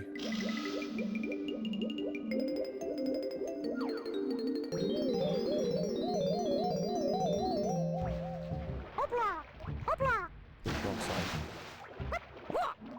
Inflation time. Also, I'll probably go for like a little while longer, maybe like another, I'd say like 20 minutes, a half an hour. And then I'll probably call it there. Knowing me, I probably will end up coming back and playing more of this too.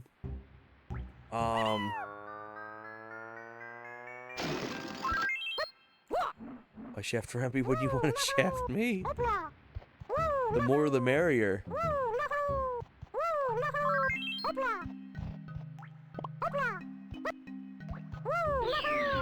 I think this minigame's fucked. Welcome to bonus. Oh no, it's actually, I actually like this one.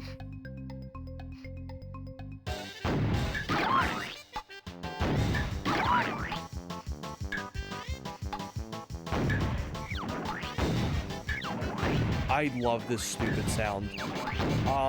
When I went through, there's somebody that has all the Donkey Kong 64 sounds on the soundresources.com. And somebody went through and named all of them so you could understand them better. All the splat sounds are called cumsplat.1, 2, and 3. I always have cumsplat.2 on my stream deck.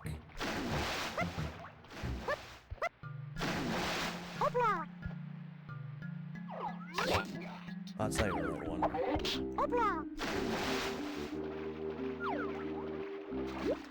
Let me do Diddy Kong's next. I'm gonna pretend I didn't hear that.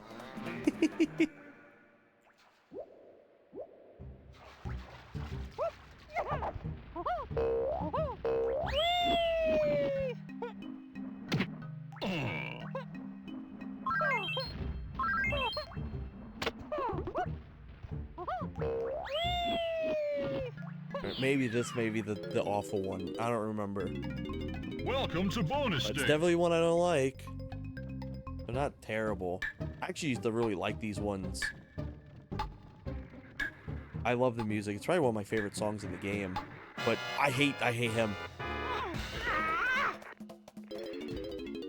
These are the only areas that you fight Welcome to bonus stage. these enemies.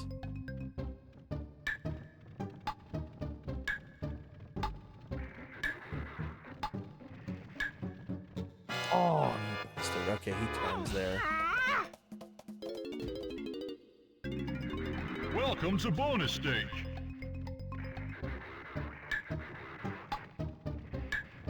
I'm gonna cut it close here. There we go. Hopefully he doesn't turn. I remember him being an asshole. Indeed. Alright, I'm not gonna spend the last half an hour doing that barrel. At least see it. I still haven't seen, I think it's in Frantic Factory. It's the one where you have to like spot the banana.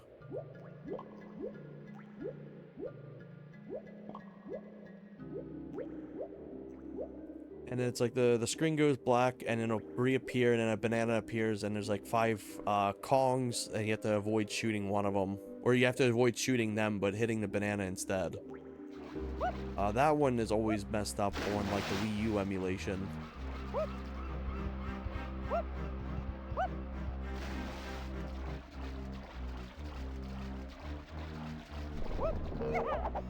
Is there anything else this way? Let me go down here.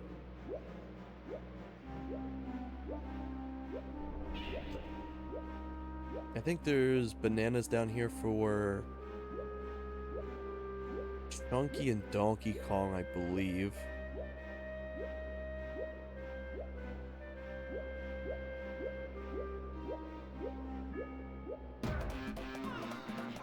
Let me get these extra barrels with Lanky.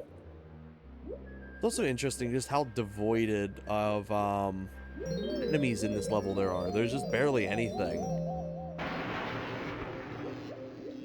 There's like an occasional starfish and like that's it. But the starfish, as long as you're just moving, they're harmless. There's one.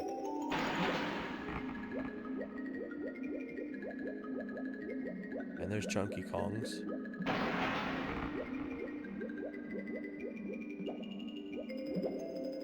I believe they're invincible. You can just you can knock them out of the way, but I don't think you can do much more. But yeah, honestly, I think this level just kind of needs more going on. I think if they had a few of the, like, the, not Puff Toss, but, like, his little minion enemies, the little exploding lads, I think it would make up for just the lack of stuff. Like, there's one here. But, like, that's it. There's generally no others. And there's no real bananas or anything throughout up here and stuff, so all you'd want to do is just swim all the way to the bottom.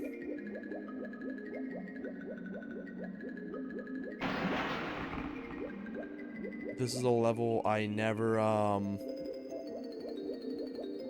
100% did in all of my time playing through DK64.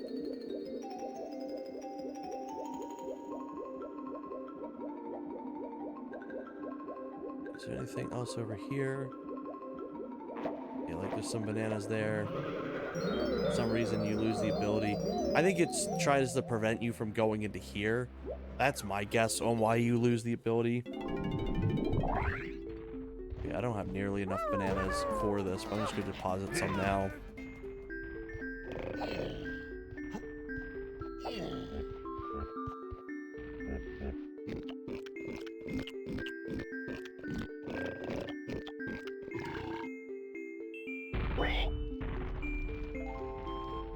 Yeah, I'll deposit the bananas. I'll start kind of like slowing it down a bit. Yeah, I got 6. I wish you and I had more going when you're talking about swimming to the bottom. I'd like to swim to your bottom.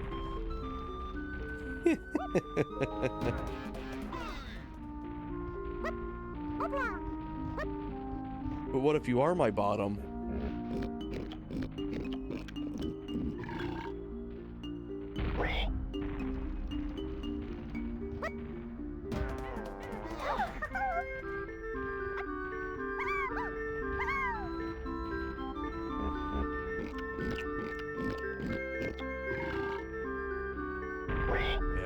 Maybe I'll do like a few other small stuff, and then I'll just start fully wrapping it up there, and then we'll end it off on the DK wrap as well.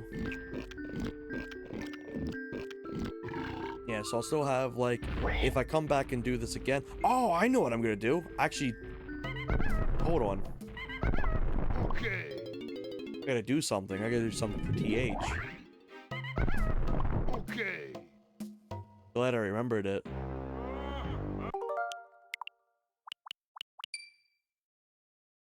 I go both ways. It's up to us.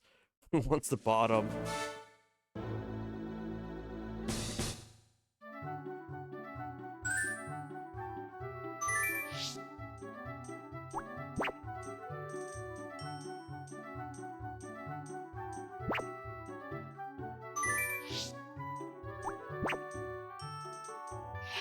There we go.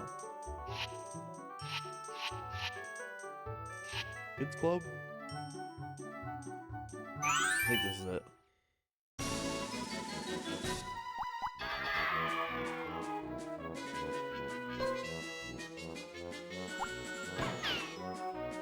Okay, I'll just put them on normal for now. I think these are my two buttons. See if I can do it on a Switch controller.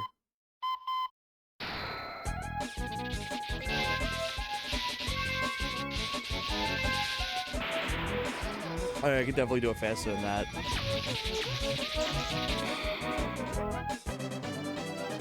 DH was so hyped while I did this in like 3 seconds. He's like, no way, he's a masher. Play again. Ooh, I get Pikachu.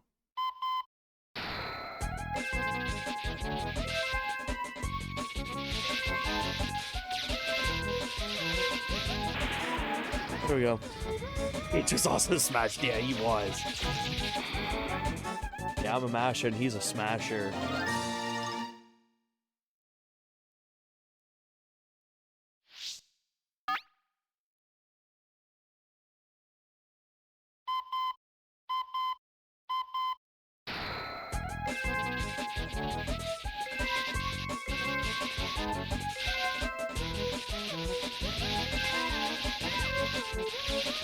Oh my god, that was a bit challenging. But yeah. Still do it on the Joy-Cons. I had to do it with the controller again on console. I love this minigame. It's so silly. It's so silly how simplistic the minigames are in this. But I knew I had to do it one more time. Yeah, on that, I guess we'll leave it off on the DK rap classic. I'm trying to think if there's anything else. I may try to stream tomorrow too. I had to do it to him. Here we go. I'm trying to think of what else. I'll try to stream tomorrow as well. TM. I swear to God, every time I plan something, I end up getting busy or have to go into work, stuff like that. But yeah, this was very fun. If I had to give an overall review of this, like, I'm not gonna give like a numbered review, but like, it's 95% functional. If you only had this emulator, perfect. It's perfect in every way. Even if you have multiple options, this is a wonderful port. Play Nike stream. My expansion packs. This is a wonderful port. They did genuinely a wonderful job. It was definitely worth the wait, to an extent. If you only had this option and were waiting for the whole time of the Switch 1, yeah, that's kind of a long wait. But I'm glad that they waited to make this as good as possible.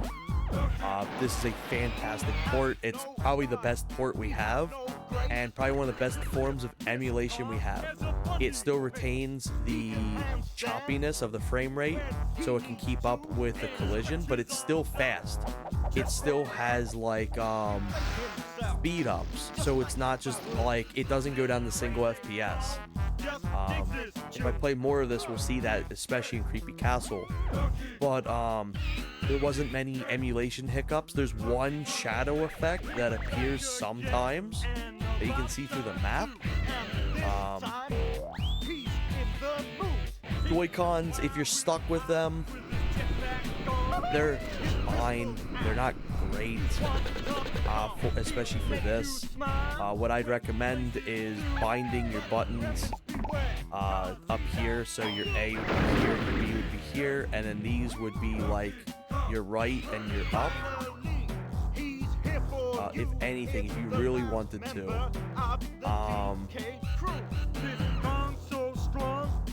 Also, I fully recommend disabling up on the right stick. It's just pain in the ass, and it'll save you a bunch of time. But when it comes to tighter platforming, this is definitely a little rough. When it comes to pinpoint aiming, this is going to be very rough. If it's your only option, it's doable. This isn't like a complete waste of space. You can, I fully believe you can beat this game with this controller. I'd even probably go above and beyond and say you could probably 100% this game with the controller. Though, you could, like, hit yourself with a hammer until you become immune to it, but that's not fun. You could do it. Wouldn't be fun. But yeah, emulation status, I'd say 10 out of 10. This, like 4 or 5 out of 10. You could have way worse. You could have way better. Significantly way better. They did a fantastic job overall with this. I'm glad I got to play through it and test it specifically with this controller. If I do another stream, maybe I'll do one with the NSO controller too. To be like, oh look, here's the different options you have. But on that note, I do think I'm going to call it here. Thank y'all very much for watching. I appreciate everyone who's tuned out, everyone who's watched VODs. I especially appreciate having people to chat with. It definitely makes my night and my streams way more fun. Especially Horse's comments. I've gotten a big kick out of them. That one screenshotted, that one's diabolical. I'll cherish that one. Nighty night, Daddy. Yeah, there's one for the road. But yeah, I will try to be back tomorrow. TM. But if not, I'll definitely be around doing videos for Merc's Netplay. Because Merc, last second thing too is Merc's come a long way since the last time I demoed it on stream. And it's in a near playable state for the alpha. So always proud of how far he's come with that and other projects. But if I don't end up streaming, I'll do more video format stuff for the new stuff added in, and showcases. Yes. But I'll try to be here tomorrow. Try to do something. But I hope y'all have a good night, and y'all take care. Bye-bye.